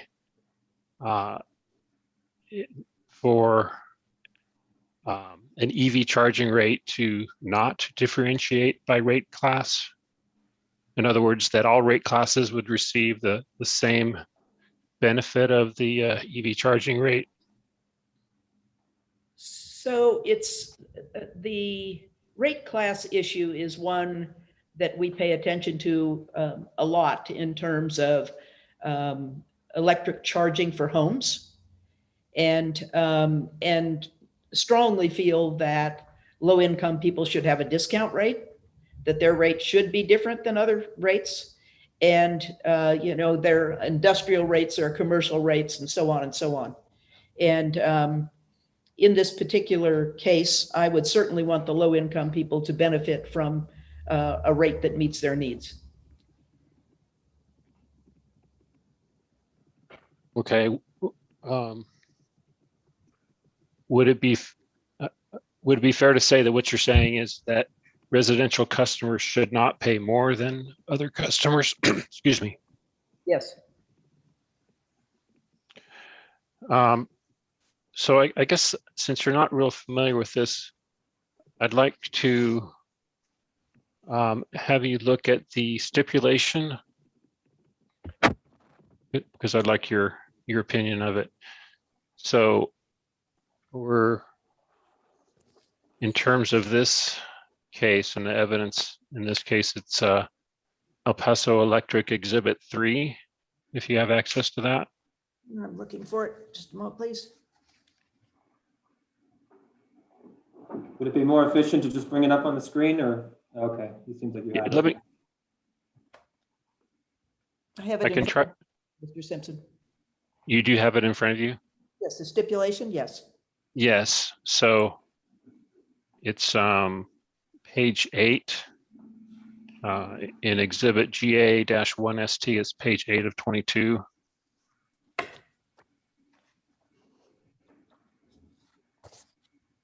I'm not sure if Ms. Porter has the version that was marked as an exhibit, so maybe if you could refer to the section number of the stipulation, that might be easier. It's section 2.2, modifications to proposed rate number 45 EV charging credit.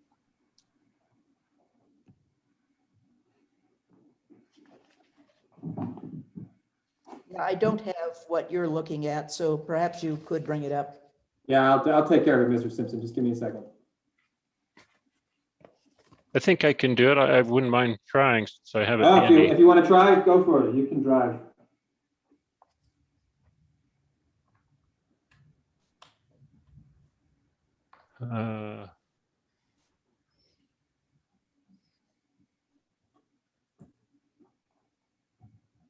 Wow.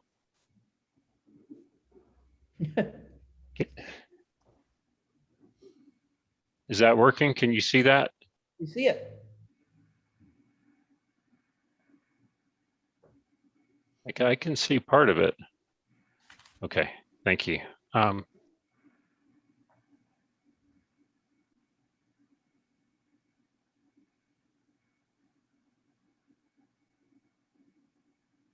So I'm looking at the program description in the center of the page here.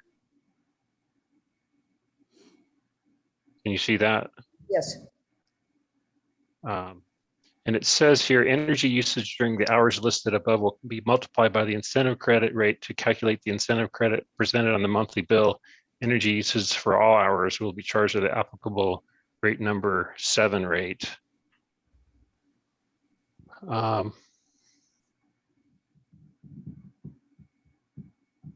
Let's go up to, you can see the residential credit rate at for the WH rate at 0.036. Yes. I think in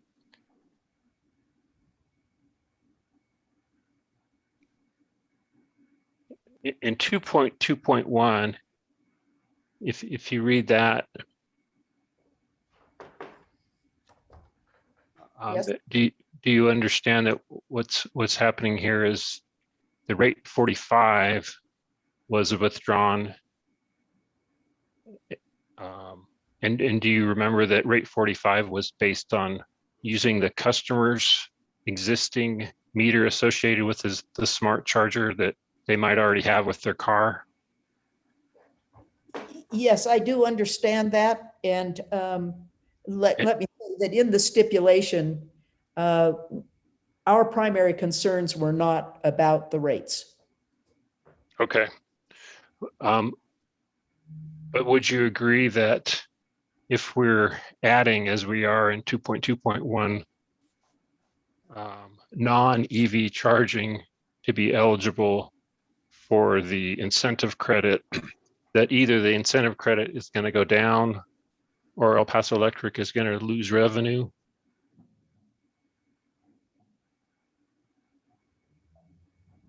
Yes, I believe I understand that. Okay. So would you agree that a smaller incentive credit reduces the motivation to charge in super off-peak times? Yes. Okay, that's all the questions I have. Thank you. Thank you, Mr. Simpson. Okay. Ms. Stevens, 25 minutes. Thank you, Mr. Hearing Examiner. I guess since it's getting on towards the middle of the afternoon, did you want to give the court reporter or Ms. Porter a little break? Ms. Wyman, do you require a break at this point? I would like one sometime before we end, but not, it doesn't have to be now. Whatever Ms. Stevens prefers. No, it sounds to me, I think it's Ms. Porter. Ms. Porter, yes, what do you think, Ms. Porter? I would appreciate 5 minutes. Let's do 10, because I think after we finish Ms. Porter, I think we're gonna do Mr. Simpson. I don't anticipate that will take a long time. And then we're gonna just break and stop anyway, because I don't see the point of starting with Mr. Provencio today. I think it'd be better just to do that on Monday. Does that make sense to you, Ms. Stevens? And Ms. I Wyman, think, shake no, your you head. know, I haven't heard from Mr. Provencio in a while, but it seems to me the better thing to do, yeah. Okay, so let's take a break till, I gotta look at my phone, 3:35. Let's come back at 3:45.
All right, 1 minute. We're close. Oh, okay. I was afraid I was behind already. No, you're on time. You're like 40 seconds early. We've got it down to seconds. Now, I was just checking in with Mr. Provencio. Yeah, he ready for Monday morning? He will be. He figured out a while ago that he wasn't going to go up. I figured out a while ago Ms. LaRock wasn't, but I wasn't so sure about Mr. Provencio.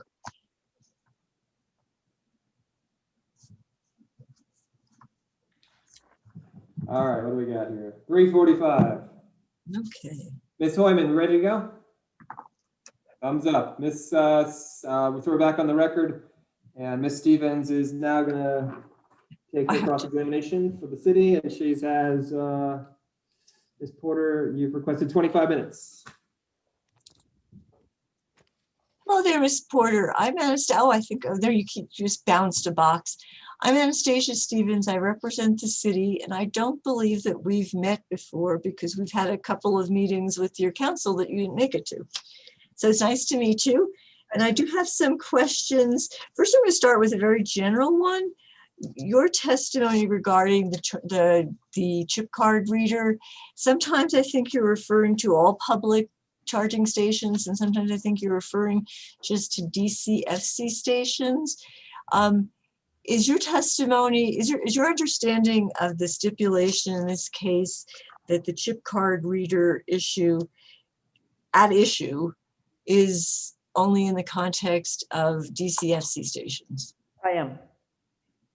And if your testimony implies otherwise, does your testimony go exclusively to DCFC stations, or are you trying to present a position that goes also to level 2? Well, in the ideal world, we would certainly have level 2 be the same, but we're talking today about DCFC fast chargers. Yeah, I appreciate that. Could you turn to your exhibit 3, PW exhibit 3?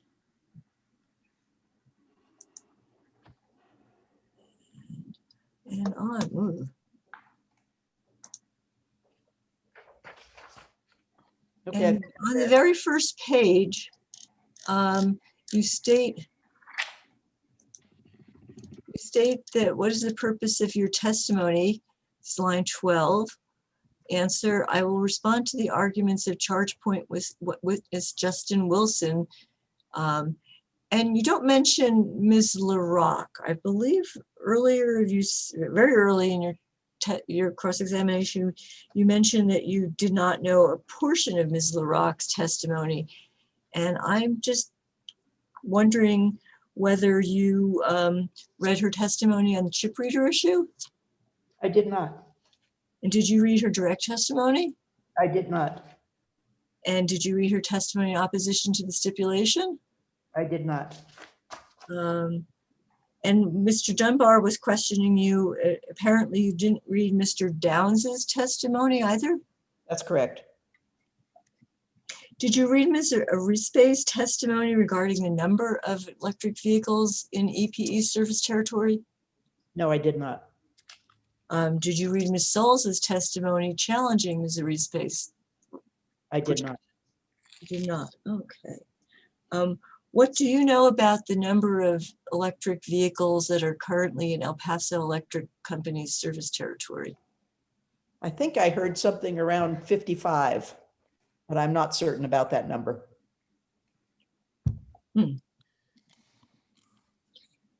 Does the number of current EVs in the service territory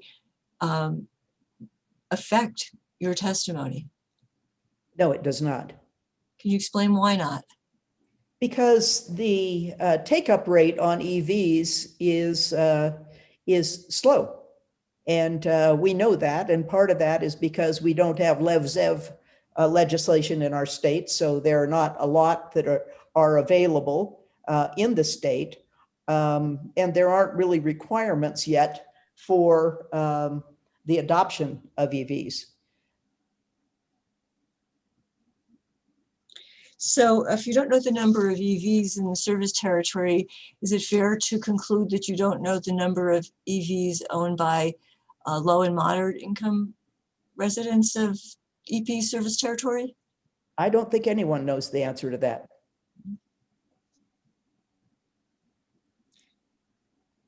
Let's see.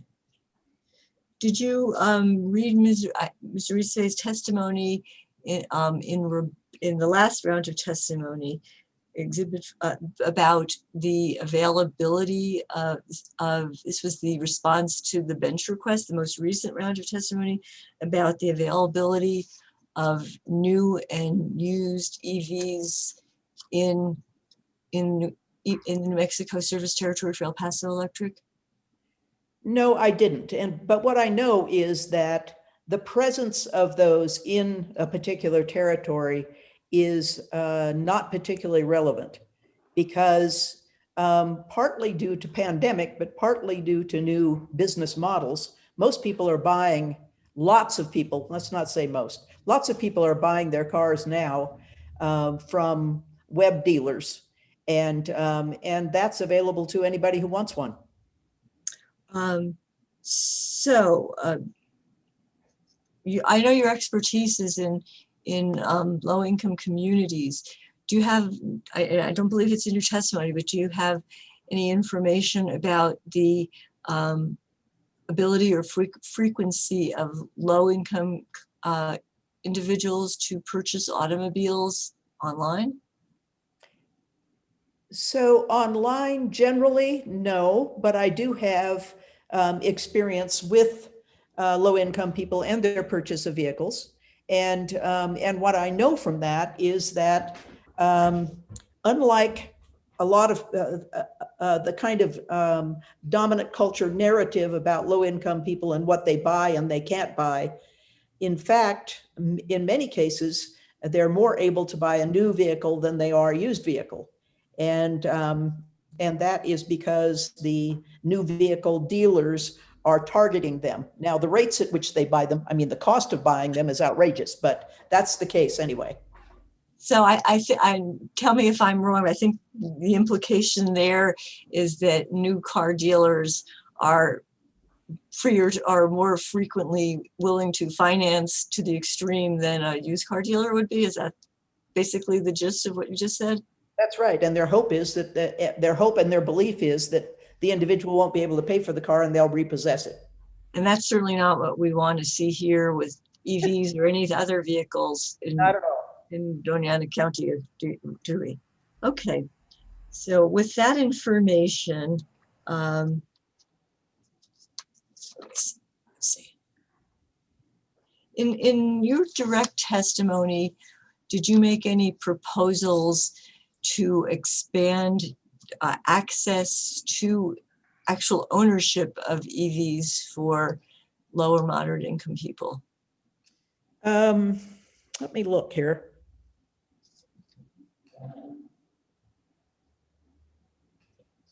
So my recommendations were more about what we have seen investor-owned utilities do, and that is to provide for the options for EV charging that are largely paid for, and also to make those more available in public places, as opposed to discounted rates for the purchase of EVs, which our legislature has taken up that issue a couple of times and it hasn't passed, but I think it probably will in the near future. And in the stipulation in this case, is it fair to say that the measures directed towards low and moderate income people are the the increase of the proposed rebates for home chargers to $2,300, expansion of the MUD multi-unit dwelling rebates, and customer and customer outreach? Yes, that's correct. And in your rebuttal testimony, you talk about one of the rationales for the, Mr. Dunbar raises too, but on pages 11 to 12, you're talking about the unbanked and underbanked low income people. Do you have any information specifically about the populations in this territory that fall into either of those categories? I did not look that up specifically. I don't think it, if anything, it would probably be increased certainly over the national average, but also over the average that we have looked at in Albuquerque, because we just passed here a Bank On initiative, which is to get low-income people banked who are currently unbanked, and do that in a fair and transparent way. And that, when you say we, that's Prosperity Works? Right, in the city of Albuquerque. And you're not doing that in Las Cruces yet? Glad to help. Okay, so basically my question to you is, I mean, this is your testimony is in the context of adding chip readers to credit card chip readers to the charging equipment, and I understand overall that your approach is removing barriers, but would you say that the largest barrier is actually getting an electric vehicle, owning an electric vehicle, and preferably one that isn't going to be repossessed in a short while? I think that barrier is apparent right now because of the lack of cars that people know about, see, and use. Our experience has been when we do essentially EV car fairs, is to show them the variety of cars that are available and at the cost of each of those, and also compare that to the cost of owning a conventional car. And when they see a no, they are highly interested in purchasing a car. And I think, so one of the examples I always give is that my granddaughter, who rebuilds computers for a living, makes about $14 an hour. And when she was thinking about purchasing a car, she said, I'm not going to do what you do, because at that point I had a car that I fueled, right? I'm not going to do what you do. I'm going to have an electric vehicle. Now, I wish I could say that that was because of her concern for the environment, but it was concern for the cost. And in fact, she's had that car for about 2.5 years and has not spent 10 cents on a repair, and is refueling that car at approximately $1 a day. And I understand that you haven't read Ms. LaRock's testimony, so let me ask this question more generically. Are you familiar with any car sharing programs that focus on electric vehicles in other states or in this state? In other states, yes. Very specifically in California, in the San Joaquin Valley. And are you familiar with ones that are aimed at least significantly towards lower income communities? Yes. The ones that are there are precisely that. Okay. So if you had read Ms. LaRock's testimony, would you have supported the city's commitment to pursuing such a project? Yeah, we do support that. Not as an alternative to the other proposals that we've made, but it's a good idea. And going back to the idea of your testimony on pages 10 to 11 about underbanked and unbanked customers, low-income residents, do you think that those people are likely to be able to purchase an electric vehicle or lease an electric vehicle either online or in person? Well, it's more difficult for people who are unbanked and underbanked because they haven't had the ability to build credit. But it's really kind of surprising how innovative they can be when they want something, when they want to purchase something. And an example of that, for instance, is home ownership. And in the area, and I am familiar with the area because I lived in El Paso for a long time. And I think that El Paso and the Las Cruces area are kind of twin cities. And I know about the numbers of people that are there that are, partially documented or undocumented. And one of the goals of people who are immigrating to our nation is home ownership. And those folks, low-income folks, immigrant folks, partially documented, buy homes, but they buy them on real estate contracts. And they are loans that are really pretty scary because there's no protection for the individual who is taking out one of those loans. Not to sound sarcastic, but do you believe that that owning an electric vehicle has the same visceral power as owning a home for a low income, particularly an immigrant family? I think it does when the benefits of owning an EV are understood. One of the things that our work is much broader than this. And a big part of it really is that we help people build assets. And a way to build assets, so people are not unlike businesses, not unlike cities. You have to stabilize before you can grow. And that means reducing cost, increasing income, or both. And so this is clearly a way to reduce cost. The average cost of vehicle ownership in your territory right now is $11,542 a year. That is huge. That's 30% of a household budget for a low-income person.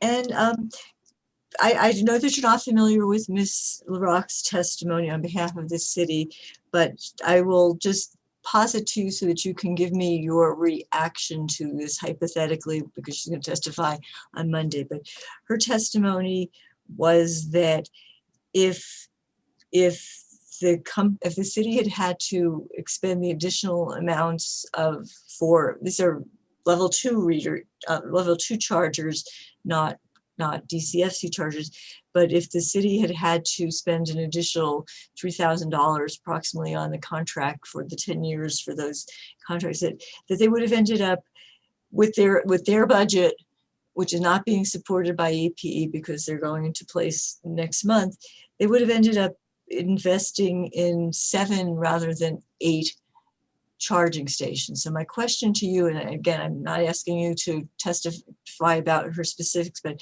more generically, do you think that more charging stations, public charging stations, is of greater value than having fewer charging stations with chip card reader technology, given everything you've heard about, the alternatives on, say, a ChargePoint brand charger?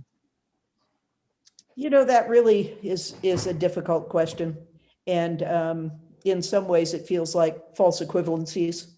We need to have access, and both of those things provide access. The numbers, and also whether there are appropriate and integrated ways to pay for charging. I appreciate that answer. I will ask one last question though. Given that false equivalency, do you have an opinion about whether or not, with the level of rebates and the level of the population data that you are familiar with, and your understanding of how many vehicles there are in the El Paso electric service territory, do you have an opinion as to whether, I'm going to put this right, hold on, pause here, whether it would be better in the near term to have more stations without the technology than fewer stations with the technology. And this is in the relatively near term. I think it would depend on where they were placed. If we were being intentional about making sure that low-income people were being served by the locations of those, then I think it would probably be okay. I'll break my rules here and ask one more. Okay. Okay, because you're giving me such interesting answers. So, and I make it short. Do we? How can I want to get this right on? I want to get this right on target here, but I'm slipping a little bit, and I haven't even been testifying for hours. So.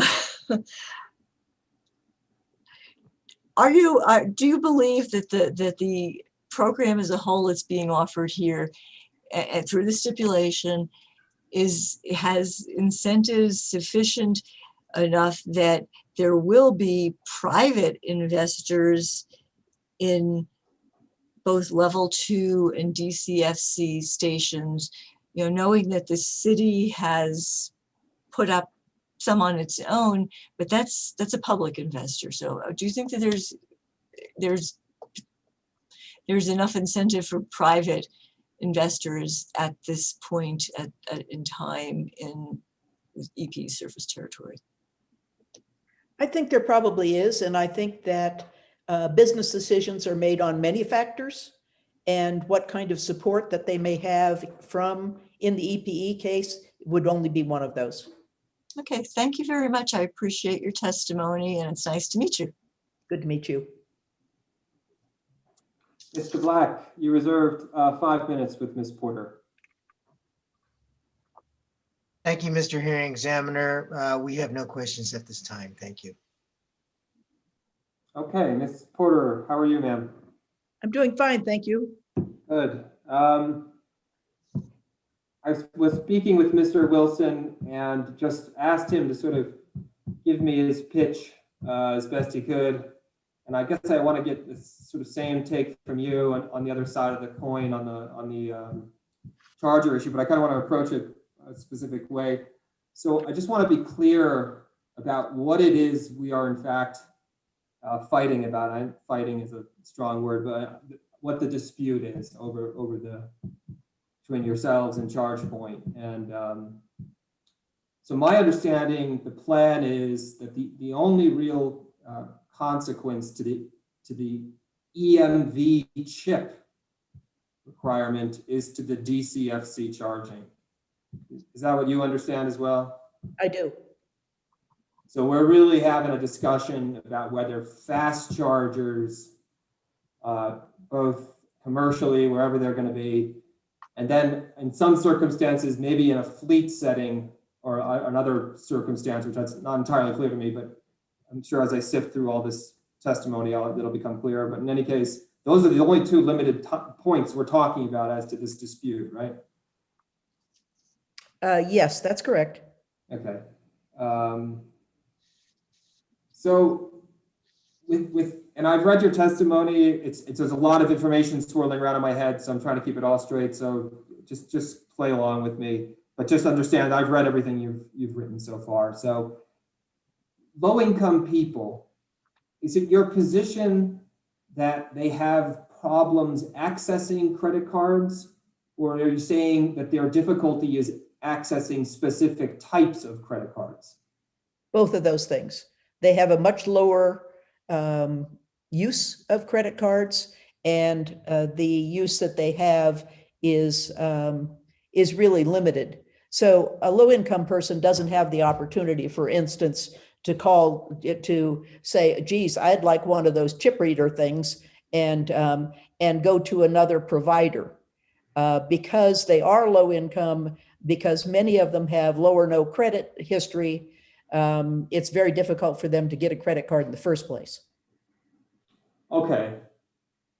So and then maybe you provided this information, but did you give any statistics about the number?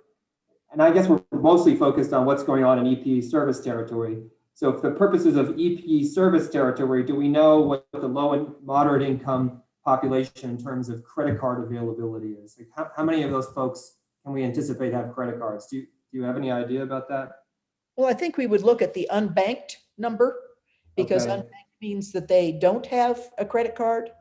And, nationally, that figure is, 16 to 20%.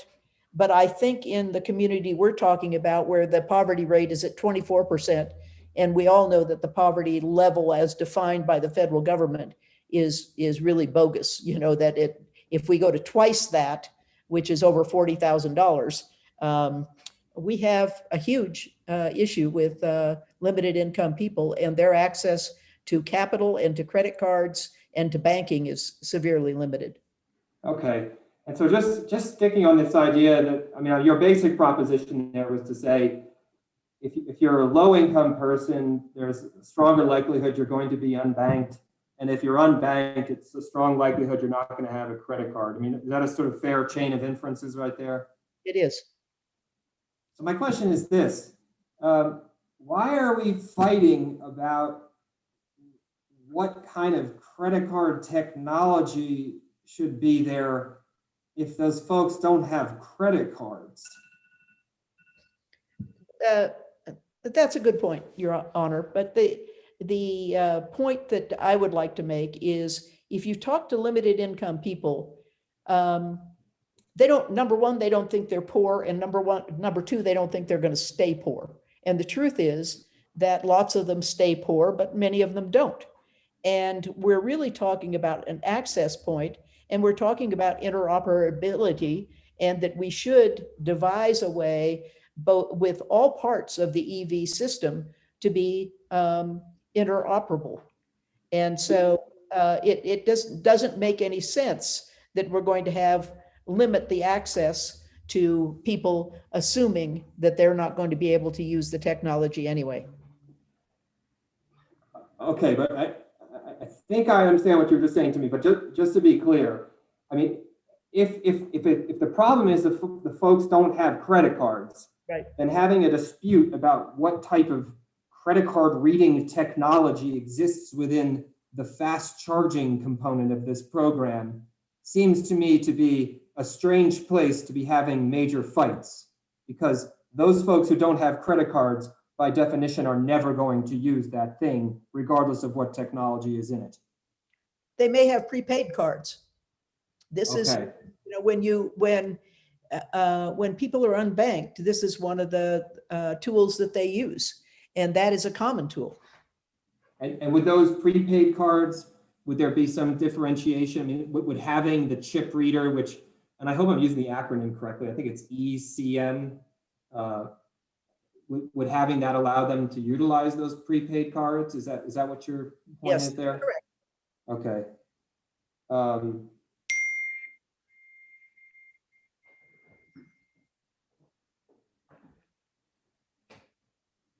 I guess at this point, because the total number of EVs are so limited,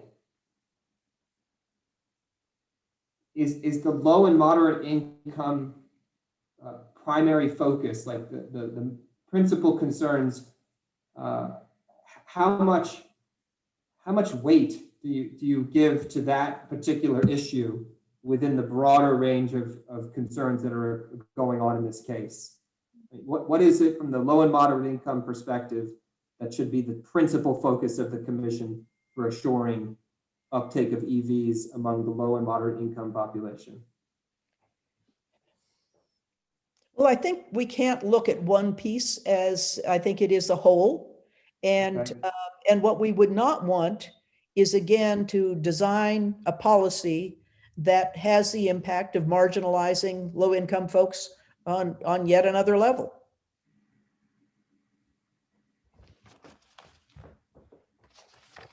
I'm just curious, Ms. Stevens sort of headed down this direction a little bit, but she noted, the city has entered into these contracts with ChargePoint to have stations, level 2 stations. So it's really not part of the debate, but level 2 stations without the ECM chips. And I'm wondering, is that in your mind? Look, I've been engaged in these proceedings for so much, but I mean, every time I've seen them in the city of Las Cruces and its positions appear to be very much in line with serving its citizenry, many of whom we know are low and moderate income. So do you feel that when the city took that position, they did something contrary to the interests of low and moderate income people? Yes. And I think that it's important to know that these proceedings really are being governed by a statute. And that statute is stating pretty clearly that access for electricity to drive should be a priority for low-income people. Okay. Turning to a host of other just one other subject, the hotels concession that was made in the context of the stipulation. Can I just ask, as a person who represents low and moderate income people, do those individuals reside in hotels? No, the point, sir, was that we should have those in MUDs and that hotels are not MUDs. Do you have any data that suggests that low and moderate income people utilize hotels for residences, permanent residences?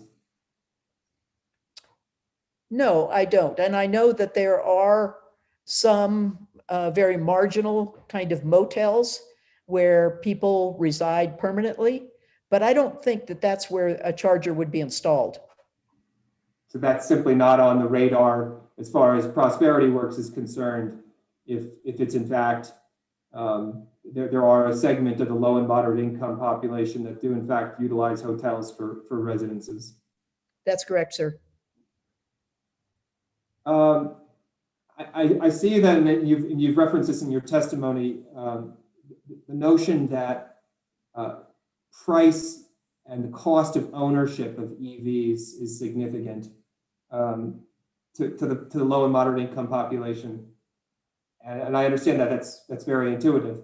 And I'm wondering though, the commission had a presentation from the folks from Bloomberg not too long ago, and they talked about the preference of the average driver in terms of vehicles, like what type of vehicle does any particular person want to drive?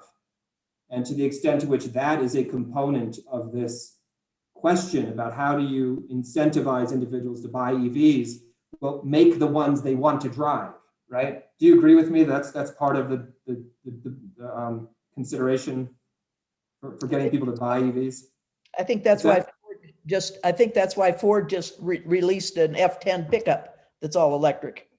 Yeah, I mean, it's, Bloomberg's position was the minute the major auto manufacturers start making pickups, the EV market is going to explode. That's at least the argument from Bloomberg.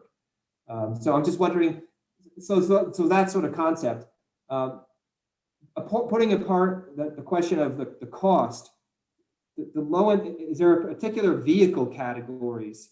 Is there particular preferences, or I mean, is that part of the conversation about how you get particular subsets of individuals to buy into electric vehicles? I think by, through again, our EV fairs, understanding the range of cost for vehicles. For instance, previously I did mention my granddaughter's lease of an EV, and she had saved $13,000 to do this. Now she got into a lease, and in that lease, the manufacturer was giving her a $7,000 discount. And so, that is a substantial investment in an important asset. But when we show them the range, so for instance, I have a colleague who has a used EV that she bought 3 years ago. In 3 years, she spent $20 on that car. That was not insurance or electricity. And that was to replace the windshield wipers. When people understand that, they want to buy one. And many of them think my next purchase will be one. They might not be ready today, but my next purchase, that's going to be top of mind. And is it your position that that basic metric between affordability and desirability is the principal driver for the uptake of EVs? I think that is a major factor. And the other factor is the availability of the kind of vehicle that I need. And so, we know now that there are a range of vehicles that is very similar to gas powered cars. And so I think that is, a factor that is making people look again. They don't want to drive what looks like a roller skate, right? Right, no, I understand. And I guess the question I just really want you to try to answer with me is as we were talking earlier, right? There are people who will only drive a pickup truck. Right. You are not going to sell them a smart car. You are not going to sell them a Fiat. You are not going to sell them a Honda. They are going to buy a Ram or a Dodge or whatever. And on some level, I think in our society, there's an agreement that people have the freedom to do this, right? And so I guess what I'm trying to get you to answer is ultimately, should low and moderate income people have the right to choose the vehicle they want, not just the vehicle that's affordable, but what it is they want, and to what extent can TEPs actually make an impact on that? I'm not sure the extent of the impact, but I do believe that it is their choice, like it's your choice and my choice to do that. And I also understand that we're New Mexico and we're the Wild West, and there are going to be more pickups in some areas of our state than in others. And I think a lot of that really has to do with, what are the traditional ways of transportation? I don't think all of those pickups are because somebody needs to haul something. Yes, you can't really explain all of these BMWs that you see driving around. It's like, oh, I need this. You don't need that. You choose to buy this. That's right. And so, but that's in some ways, I think it's wrong to suggest that a low and moderate income person doesn't also have the privilege to say, I prefer that type of vehicle. That's what I wish to drive. And my concern is that when we say, well, you must have the affordable vehicle, sir or madam, well, that seems unfair. I would agree with that. I think low-income people, we serve low-income people all over the state. And one of the things that we do is help them be banked, and we have products that help them build assets. And any new community that we're going into, we want to have that individual to have a choice of the financial institutions that they're dealing with. We're not going to say this is the only one that you can deal with. It's important that we affirm their agency to make choices. Right, and so this kind of gets into sort of broader questions about, I understand the TEP is a part of this, but I guess I want to ask you too, there's been some questions in this proceedings about the access, not access, but Ms. Stevens talked with you a little bit about this. How many vehicles are realistically for sale in the EPA service territory? And add to that, what is it that a person, be it a low, moderate income person or whatever economic strata you happen to fall into, are there vehicles available that serve their aesthetic interests and functional interests? And I guess my question to you is, are really those considerations something that can be tackled in this program at this time? I don't think so. And if we know about the availability of automobiles right now because of supply chain issues, most of us might prefer something, but we're going to have to settle for something else. Right. Okay.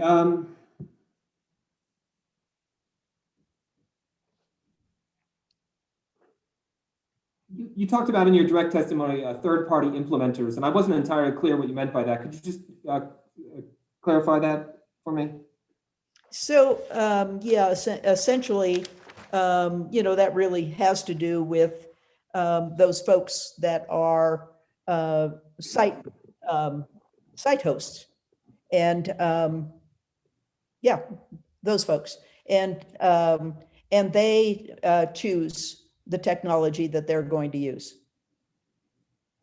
Okay, so expand upon that. Just give me an example of a person who would be a third-party implementer as you described in your direct testimony. Well, it could very well be a hotel. Okay. It also could be a gas station that decides that they're going to put the charging technology in. Could be a variety of places. And what role does the third-party implementer play adding to the ecosystem of charging. Okay. And are they doing anything as far as sort of actively operating in the community to encourage EVs? Is that not something third-party implementers do? No, I think in some cases it does. For instance, the city of Taos, town of Taos, has free charging in several places. I think that definitely encourages use. I'm sorry to hear that Las Cruces is eliminating 3 of theirs. They technically are a third party. I see. So related to the single-family residential. Ms. Gerson, your audio is crazy. Something's going on with your audio.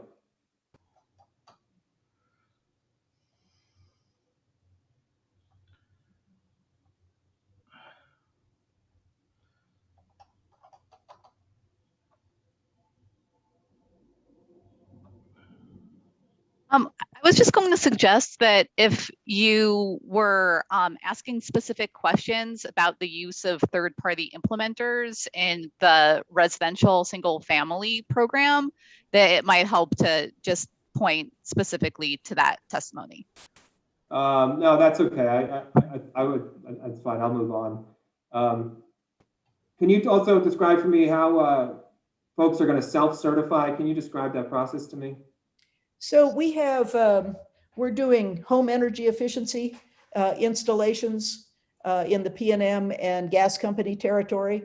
And what we know is that there, for low-income programs, one of the things that really is an impediment to adoption of those opportunities is, all the hoops that somebody has to jump through.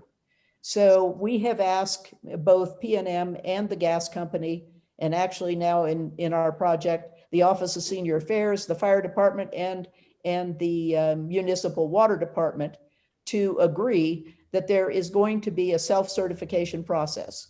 So what does that look like? If you're in a Title I school district, you're in. If there's anybody in your home that is on SNAP, you're in. If there is a disabled veteran in your home, you're in. If none of those apply, then here is the chart that talks about income and numbers of people in the household. Point to the area to your reality. Okay, thank you. That's it. No application, no documentation of any of those things. Okay, so it's effectively an honor-based system. That's right. Okay. Do you have any data indicating the number of low and moderate income multi-unit dwellings in EP's service territory? I do not. And then just out of curiosity, you may not know the answer to this. You know what, I'm going to save that question for another witness, but okay, thank you, Ms. Porter. I have no further questions. Thank you, Your Honor. Thank you. Anything from anyone else? Ms. Porter. I'll have about 5 questions on redirect when the time is appropriate. Mr. Dunbar, did you come in because you have further questioning?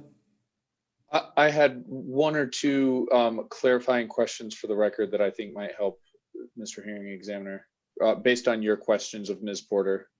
Sure. So what I'm going to do, Ms. Stevens, are you about to say something? I have a couple based on your questions, please. Sure. So it's 4:25. Let's try to move as quickly as we can. What I would suggest is we'll go to Mr. Dunbar, then Ms. Stevens, and then conclude with Ms. Gerson. Go ahead, Mr. Dunbar. Thank you so much. I will be brief. Ms. Porter, the hearing examiner asked you about unbanked individuals, and then you I believe told the hearing examiner that EV drivers who did not have a credit or debit card could use prepaid cash cards. Do you remember that? I do. And I just wanted to underline this because I think it's important. Some prepaid cash cards have EMV chips, but a significant proportion of them do not have chips. They only have magnetic stripes. Is that correct? I'm not sure about those numbers. I didn't use any numbers. I just is it true that a reasonably significant, more than de minimis amount of the prepaid cash cards out there do not have EMV chips and only have magnetic stripe readers? I really don't know the answer to that, but I'm not sure that it's de minimis at all. That's right. And sorry, I may not have phrased the question right. It's late, as we all know. So a more than de minimis proportion of prepaid cash cards do not have EMV chips, correct? Again, I am not certain about the numbers. And one of the things, the prepaid cash cards are becoming more and more common. For instance, the benefits that the state gives to individuals are frequently on prepaid cards. So as that world grows, I think the technology associated with it is growing as well. Okay, well, let me just ask it in a more simple way, and should have done this from the beginning. Is it true that not all prepaid cash cards have EMV chips? Yes. And if a prepaid cash card does not have an EMV chip, you could not use it. You could not use the chip reader on a charging station to pay for charging, correct? Yes. But you could load that prepaid cash card onto your EV charging network account, whether it's your ChargePoint account or whatever other network you prefer, and pay through the app or the RFID card, right? Yes. Okay. Thank you, Mr. Hearing Examiner. Ms. Stevens. Thank you, Mr. Hearing Examiner. Ms. Porter, I probably shouldn't be doing this because it's late and it's been a long week, but did I hear your testimony correctly to Mr. Ryan that it's your position that the city of Las Cruces, by purchasing with its own money, not with TEP money, not under statutory mandate, that purchasing eight public level 2 public charging stations without chip readers versus 7 with chip readers was doing a disservice to the interest of the low and moderate income customers of New Mexico, of that service territory? No, ma'am. What I was saying is that I thought it was unfortunate that about the reduction of chargers that were free in the city of Las Cruces. And this was an earlier question from the hearing examiner who asked you about whether, talking about the contracts, whether it was in line with serving the interests of the citizenry. And he asked, were those contracts doing something contrary to the interest of LMI? And you said yes, and referred to the statute. Would you like to clarify that testimony, please?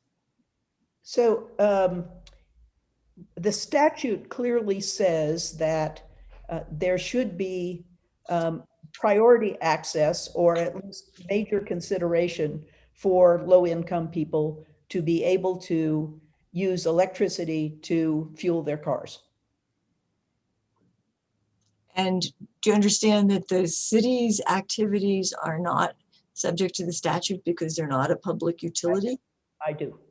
And you still believe that the city making a choice to use 7 cards without 7 chargers without chip card readers, in places all around the city, was contrary to the interests of low, and 8 without was contrary to the interests of the public, because in your personal opinion, it would have been better to do 7 with the readers? I think we answered that question previously, and I answered that. And what I said was that it really depended upon the location of those chargers, that it could be an offset, right? If you were very intentional about making those available to low-income residents by their placement, including their housing placement and also their workplace placement, that could be a reasonable trade-off.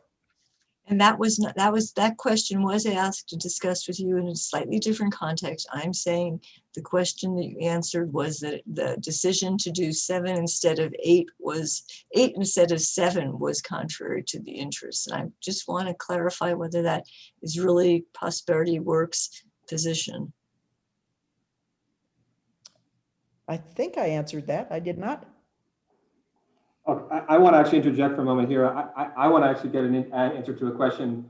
So the point of my question, Ms. Porter, I'll just get right to it, is it seems that all that I know about Ms. Stevens and Ms. LaRoque and their testimony and their work, I mean, Ms. Stevens is always trying to interject on behalf of, she's trying to intervene in cases on behalf of the interests of the citizens of the city of Las Cruces. And then we've had varying cases where we've addressed that in different ways.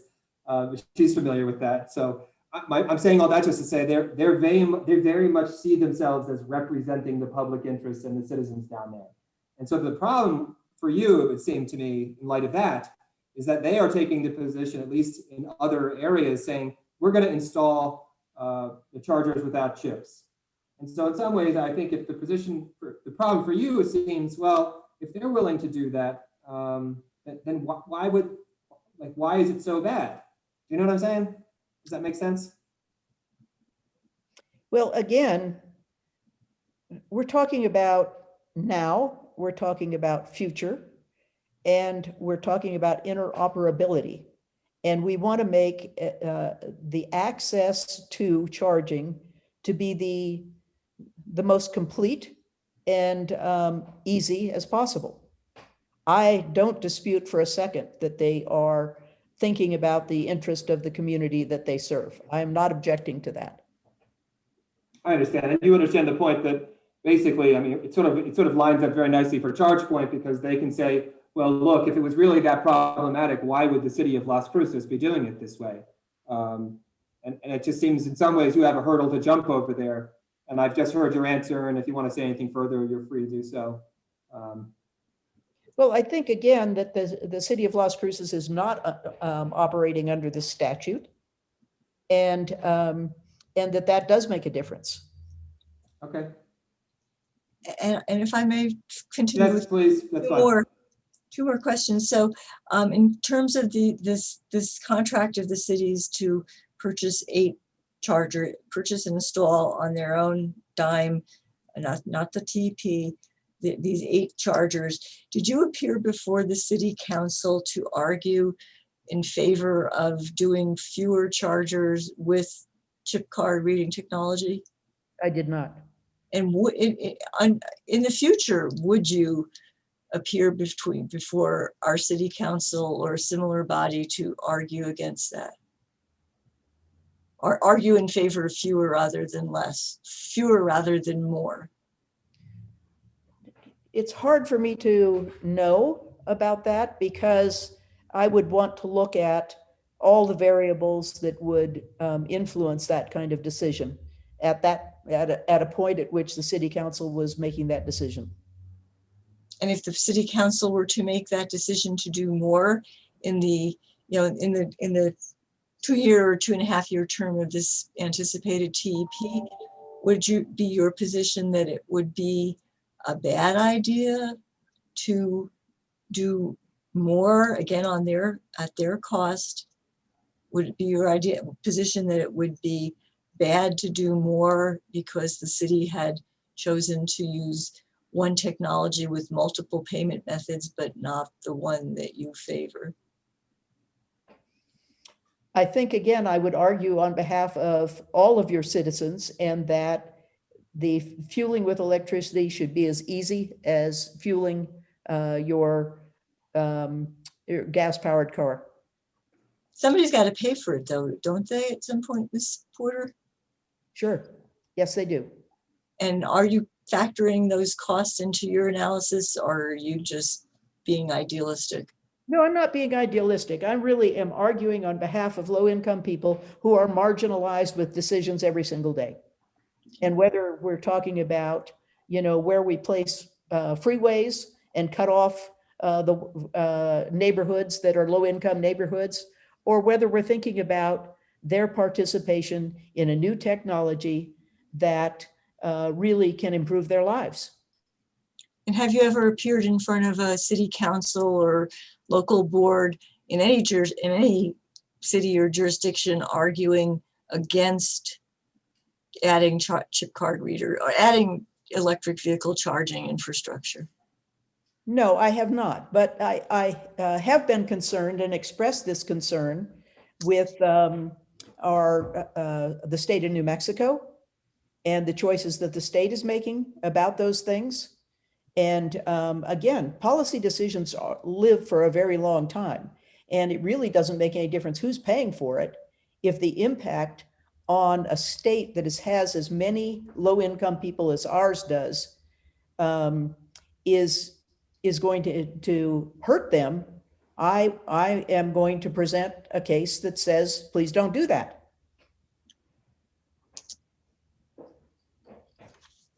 Okay, I don't want to do an ask and answer, so I'll thank you for your answers and appreciate the opportunity, Mr. Ryan. Sure. Ms. Gerson. Good afternoon again.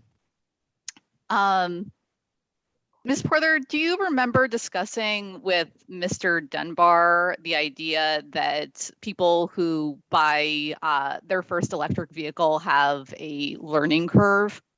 Yes, I do. Can you comment on whether you believe it's important for policymakers to try to minimize that learning curve? Yes, I do. And why is that? Well, I think that those things can be a barrier. For instance, one of the places that I frequently use public charging is in Santa Fe. And I was shocked to go to a place where my charging system would not connect. This is a barrier. So I had to then get out my phone and figure out where else I could go in order to do what I needed to do. I think those barriers need to be addressed. Do you believe that these barriers affect the prospects for adoption rates of electric vehicles, particularly among low and moderate income customers? Yes, particularly among those, but I think it is an issue among all potential buyers. There are questions that people are asking. All right. Do you remember discussing with Mr. Dunbar that gas stations are cited not based on considerations of fairness, but rather based on business decisions of market participants? Yes. If gas stations were being funded with ratepayer money pursuant to a statute that required gas stations to increase access to petroleum as a vehicle fuel, especially for low-income customers, would you expect those gas stations to be cited with fairness in mind? I would. Do you recall discussing with Mr. Dunbar that the prospect of with the city's reconfiguration of its public charging stations, that there may soon only be one location in the city of Las Cruces that offers free public charging, and that the rest of the public charging stations in Las Cruces would not accept payment via chip reader? Yes. What does this tell you about the need to require chargers deployed through this TEP to have chip readers on board? Well, I think a primary issue, again, is interoperability. And that if in fact it is ratepayer money that is supporting the deployment of chargers, that they should be setting a standard that is the highest possible standard. And that means it's an easy thing to do. It is not unlike going and filling up your automobile. Do you recall discussing with Mr. Dunbar that in 2018, it was especially unlikely that customers who only have 1 or 2 cards in their wallet would have cards with contactless payment features? Yes, I do. Do you think it's true as a general matter, even today, that the more cards you have in your wallet, the more likely it is you'll have a contactless card? I think that's a reasonable assumption. Okay. Do you recall discussing with the hearing examiner the access of customers who do not have credit cards to chip-based payments? Yes. Do you believe that there are also low and moderate income drivers who have credit cards, but whose credit card, or sorry, I say credit cards plural, but what I should say is who have at least one credit card, but who do not have a card with a contactless payment feature? Yes. And why do you believe that? Well, I believe that their access to cards is limited in the first place. And that is evidenced by the fact that they have maybe 1, maybe 2. And probably the people sitting around this room have 4 or 5. But the other thing is that low, moderate income people don't have the same choice that we have. And they can't shop for what it is that they want or need in terms of how they're going to pay for things. Thank you, Ms. Porter. I have no further questions. Thank you. Very good. Okay, thank you, Ms. Porter, for your time today. Thank you, excused as a witness. Thank you. Yeah. It is 4:47. We were going to try to do Mr. Simpson. I have Ms. Kessler, you have requested 10 minutes with Mr. Simpson or Ms. Olson. Mr. Hearing Examiner, in the interest of trying to move things along, we're willing to waive our cross-examination subject to anything that may come up on the questioning that you have from him. Ms. Beatles, you had requested 10 minutes.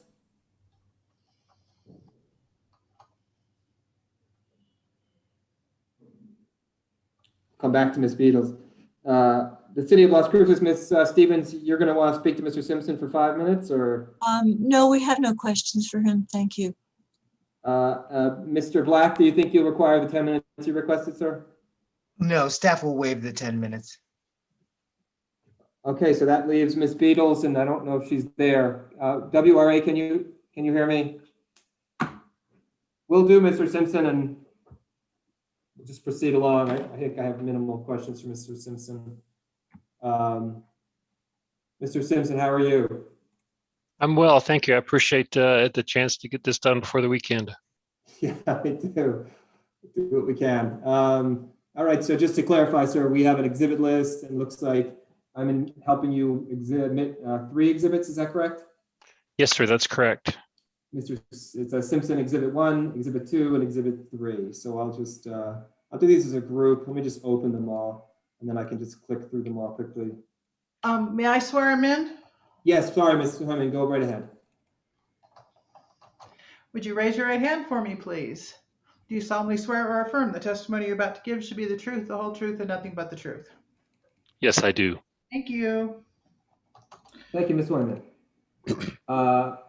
Mr. Simpson, are you familiar with, I just closed one, I'm sorry. You haven't. A document entitled The Direct Testimony of Philip E. Simpson, resident of Las Cruces, dated 21 May 2021. Yes, And you've identified this as Simpson Exhibit 1, correct? yes, All right, Mr. Simpson, you provided testimony here. And are you familiar with the questions and the answers provided in that testimony? yes, Your Honor. And do you swear, if I were to ask you these questions today, would you answer them in the same way? Yes, I would, with the caveat that some of the numbers have changed in the course of this proceeding, and those numbers would be adjusted slightly according to those changes. Okay, and this reflects some of the updating that's occurred in this case throughout. Correct. I could say that my testimony is true and correct, except for the changes that have resulted from those changes. Okay. In any case, noting that though, otherwise you would answer these questions the same way if you were asked them today. That's correct. And you swear to affirm that they were true and correct to the best of your knowledge. Yes, Your Honor. Okay.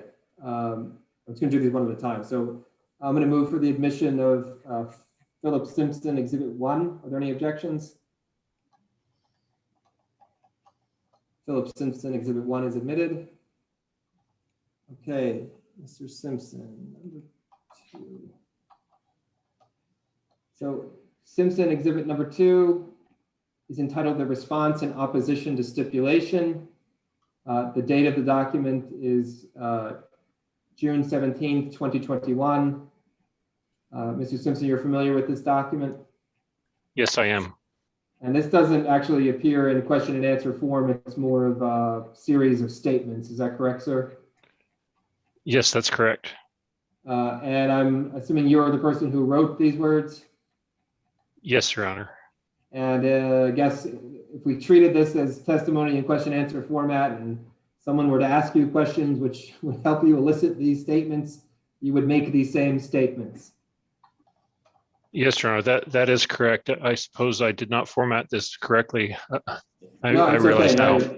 I understand this exchange illuminates me why question and answer formatting, I guess in part, is helpful because these stock questions I ask then are simpler. But in any case, you swear and affirm that these are all true and correct statements? Yes, Your Honor, with the same caveats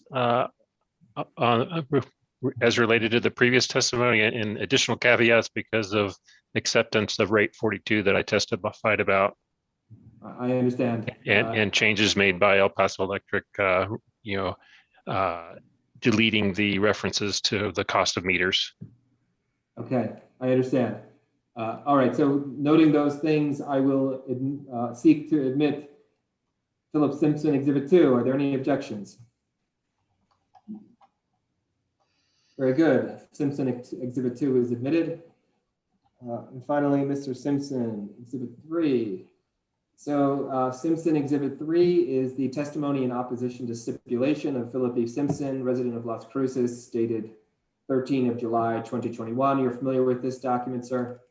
Yes, Your Honor.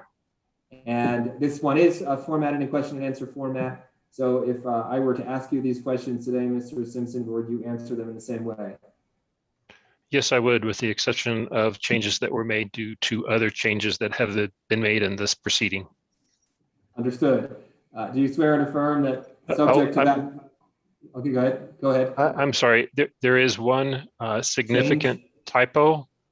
It is actually a typo, but it is a numerical typo that El Paso Electric rebutted about. So I wanted to just correct the record on that typo.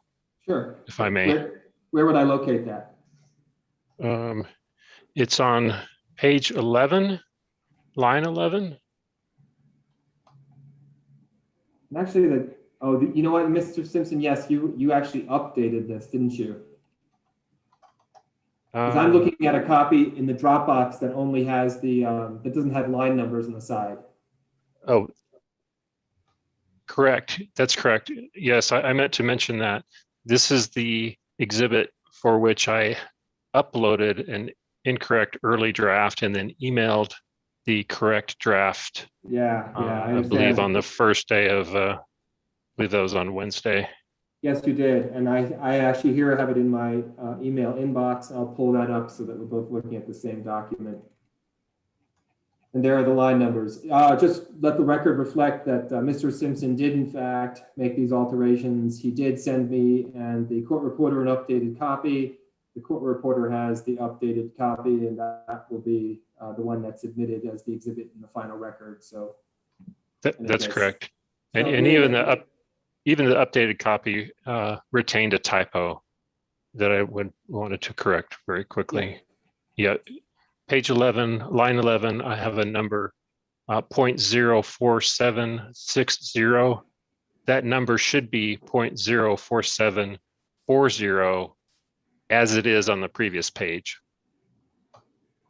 Okay, well, it's I think it'll have to be noted here. It does not note it on the document itself, but it's a rather insignificant loss. I know it's substantively, yeah. If you like, I can correct and resubmit an updated PDF with a strike through and correction.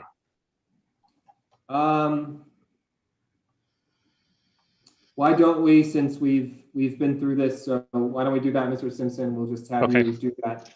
I will forward that to the court reporter as soon as you send it to me, so that the document we're looking at now does not have that strike through, but the document that will be admitted into the final record will have that strike through. Okay. Yes, sir. Mr. Hearing Examiner, may I say something? Yeah.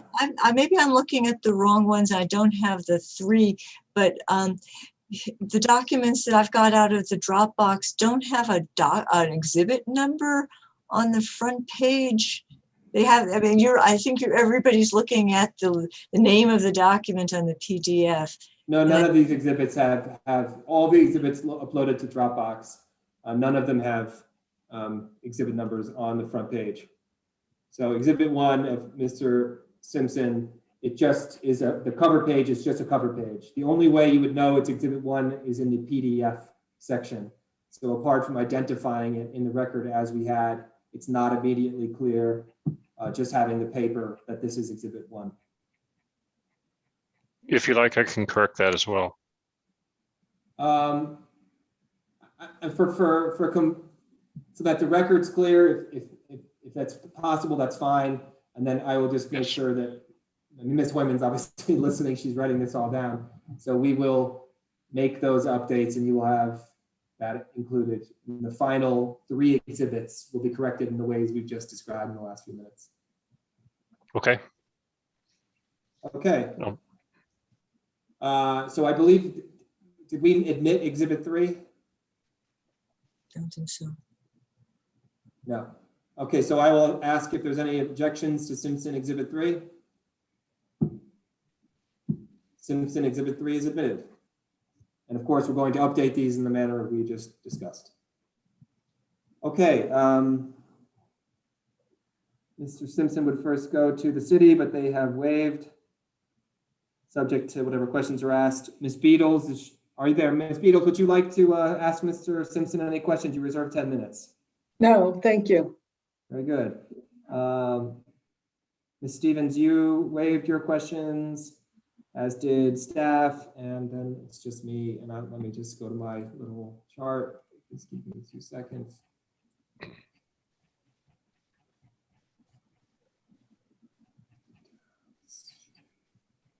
Mr. Simpson, let me just look real quickly.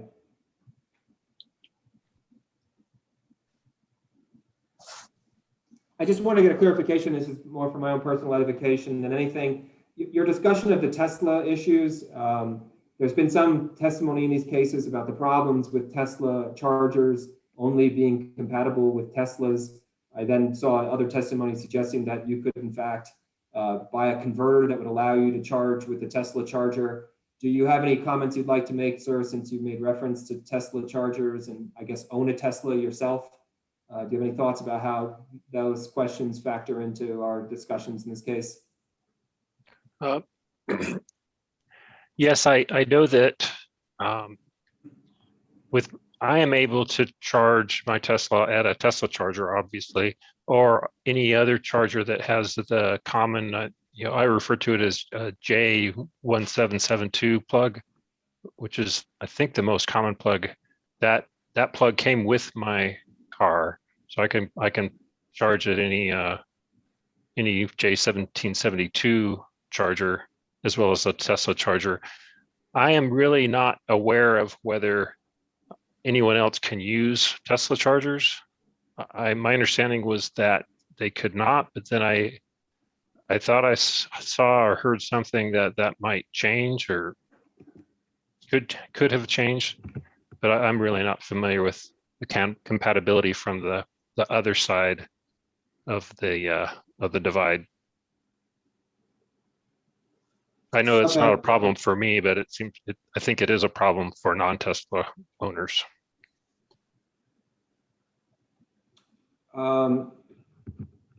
There's testimony from your fellow non-stipulating parties about smart charging, or not smart charging, but level 2 charging and the programs offered in this TEP.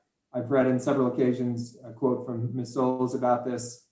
I read her statements sort of to question whether the residential charging program is going to have that much of an effect on EV adoption.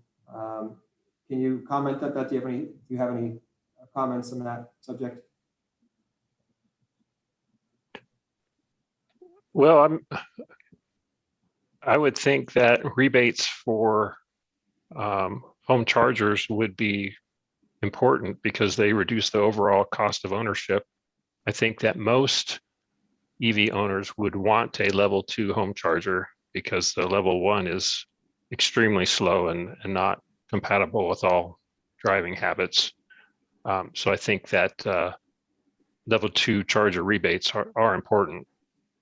You also heard Mr. Wilson talking today. I thought his testimony was very interesting. Some of the smart components of these chargers, even if you don't have Wi-Fi in your house, the question is, well, why would you do that? That's weird. If it doesn't have Wi-Fi, why would you have one? And he gave 2 answers. One was, it's not clear that the same person will live in the same household for the same amount of time. And then secondly, we don't know for certain what those chargers will be capable of doing. So you build for the future, even if at the present, there doesn't appear to be a use. Did that persuade you in any way that requiring smart charging with these rebates is a beneficial thing? I did not disagree with his characterization. I think that it's sort of unlikely that somebody would have a smart charger without having Wi-Fi. So yeah, that's all I have on that. Okay. And then in your testimony, you said you are aware of one plausible estimate of EVs and EPE service territory by 2022, and the number is 900. Could you just clarify, yes, what's the source of that plausible estimate?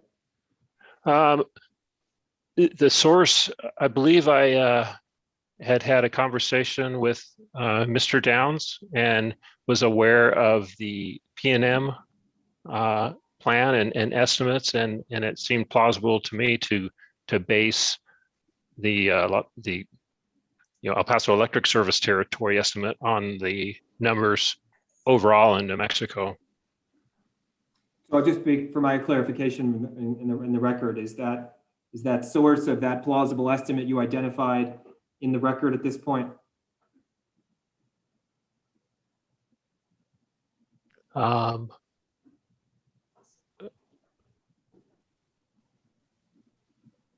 I believe it's in either Mr. Downs or Ms. Souls' testimony. I'm not sure which. Okay, and just for clarification, and you're saying that it's derived from the information that was submitted in the P&M case, to which Ms. Souls refers.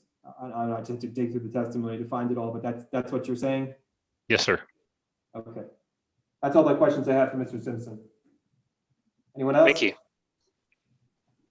Mr. Hearing Examiner, I apologize. I just have one quick question. Sure.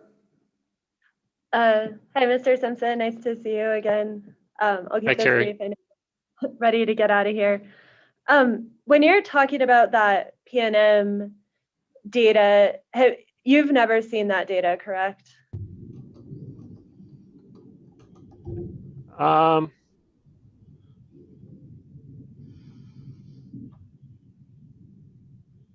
I can't say that I remember specifically looking at the PNM Transportation Electrification Plan, but it is possible that I did because I occasionally do look at PNM cases, especially when they're related to El Paso Electric cases. So I may have looked at that, but I can't swear that I did. Sure. And so I understand what you're saying is you may have looked at the PNM plan, but you don't necessarily know if you've ever looked at the EV data that PNM purchased that informed that plan. That's correct. I did not look at the source that PNM used. And in your conversations with Mr. Downs and Ms. Sewells on this topic, did they, do you recall conversations that they purchased the same data that PNM relied on or are familiar with the source data? Not that I'm aware of. Okay, so it sounds I don't like think you're, we did not discuss that. okay, so your knowledge of the numbers in PNM's is either what's listed expressly in PNM's plan or what you may have heard from Alan Downs or Mary Lee Sewells, is that correct? That's correct. Okay, thank you. Any further questions for Mr. Simpson? I do Ms. have one Sewells. short follow-up. Sure. Thank you. Hello, Mr. Simpson. Hello, Ms. Sewells. Do you recall in your conversation with the hearing examiner, and he was asking you regarding testimony I had provided about residential charging programs? Yes. And just to be clear for the record, are you aware of the difference between the generic category of residential charging programs and specifically El Paso Electric's program that is designated residential smart charging program? I guess I don't understand your question. Would you agree that throughout this case, El Paso Electric categorizes residential programs and commercial programs as broad categories? Yes. And that within what they characterize as residential programs, there are actually two specific residential programs? I believe there's sort of a, if I recall correctly, there's a residential program and then a low-income residential program. Is that sort of what you're referring to? There are, and they have some very specific titles, if you recall. So do you recall the title for the residential, not low income, one of those programs? I don't recall the specific title. We can dig out the Would plan you be if you like. willing to agree with me that it's the residential smart charging program? That sounds correct. And that there is also a residential low income smart charging program? Would you I agree believe with that's that? correct. And so when you responded to the hearing examiner's question, were you responding to the generic category of residential programs, or were you responding specifically about the residential smart charging program? I would have to read the transcript, but I believe I was responding in a general sense, in Thank the you. generic sense, not the specifically the smart charging I have sense. no more questions. Thank you. Thank you. Thank you, Mr. Simpson. Anything further? Okay. Ms. Horman, we can go off the record. Thank You're you. on. Your hands are done. Okay, so Monday we'll have a full day, so, I mean, I don't know what the expectation is for Ms. Tupler and Mr. Tupler and Ms. Deschanel, if everyone will use their full times, but I suspect we'll probably go the full times with Mr. Provencio and Ms. LaRock, if not a good chunk of what everybody requested. So I think that's to be anticipated, and then Ms. Olson will have Mr. Carrasco first. So, Mr. Hearing Examiner, just for clarification, Mr. Carrasco will be ready to go at 9 a.m. Is that your expectation? Sure. Okay. Yeah, if that's, yeah, I mean, I thought we agreed earlier it would be best just to get him out of the way and then we can finish up. Yeah, our that schedule. works for me. I wanted to make sure that I had that correct, just confirmation. So he's prepared. He'll go first when the hearing starts at 9 a.m. Thank you. Sure. Anything else from anybody else? Okay. Have a good Happy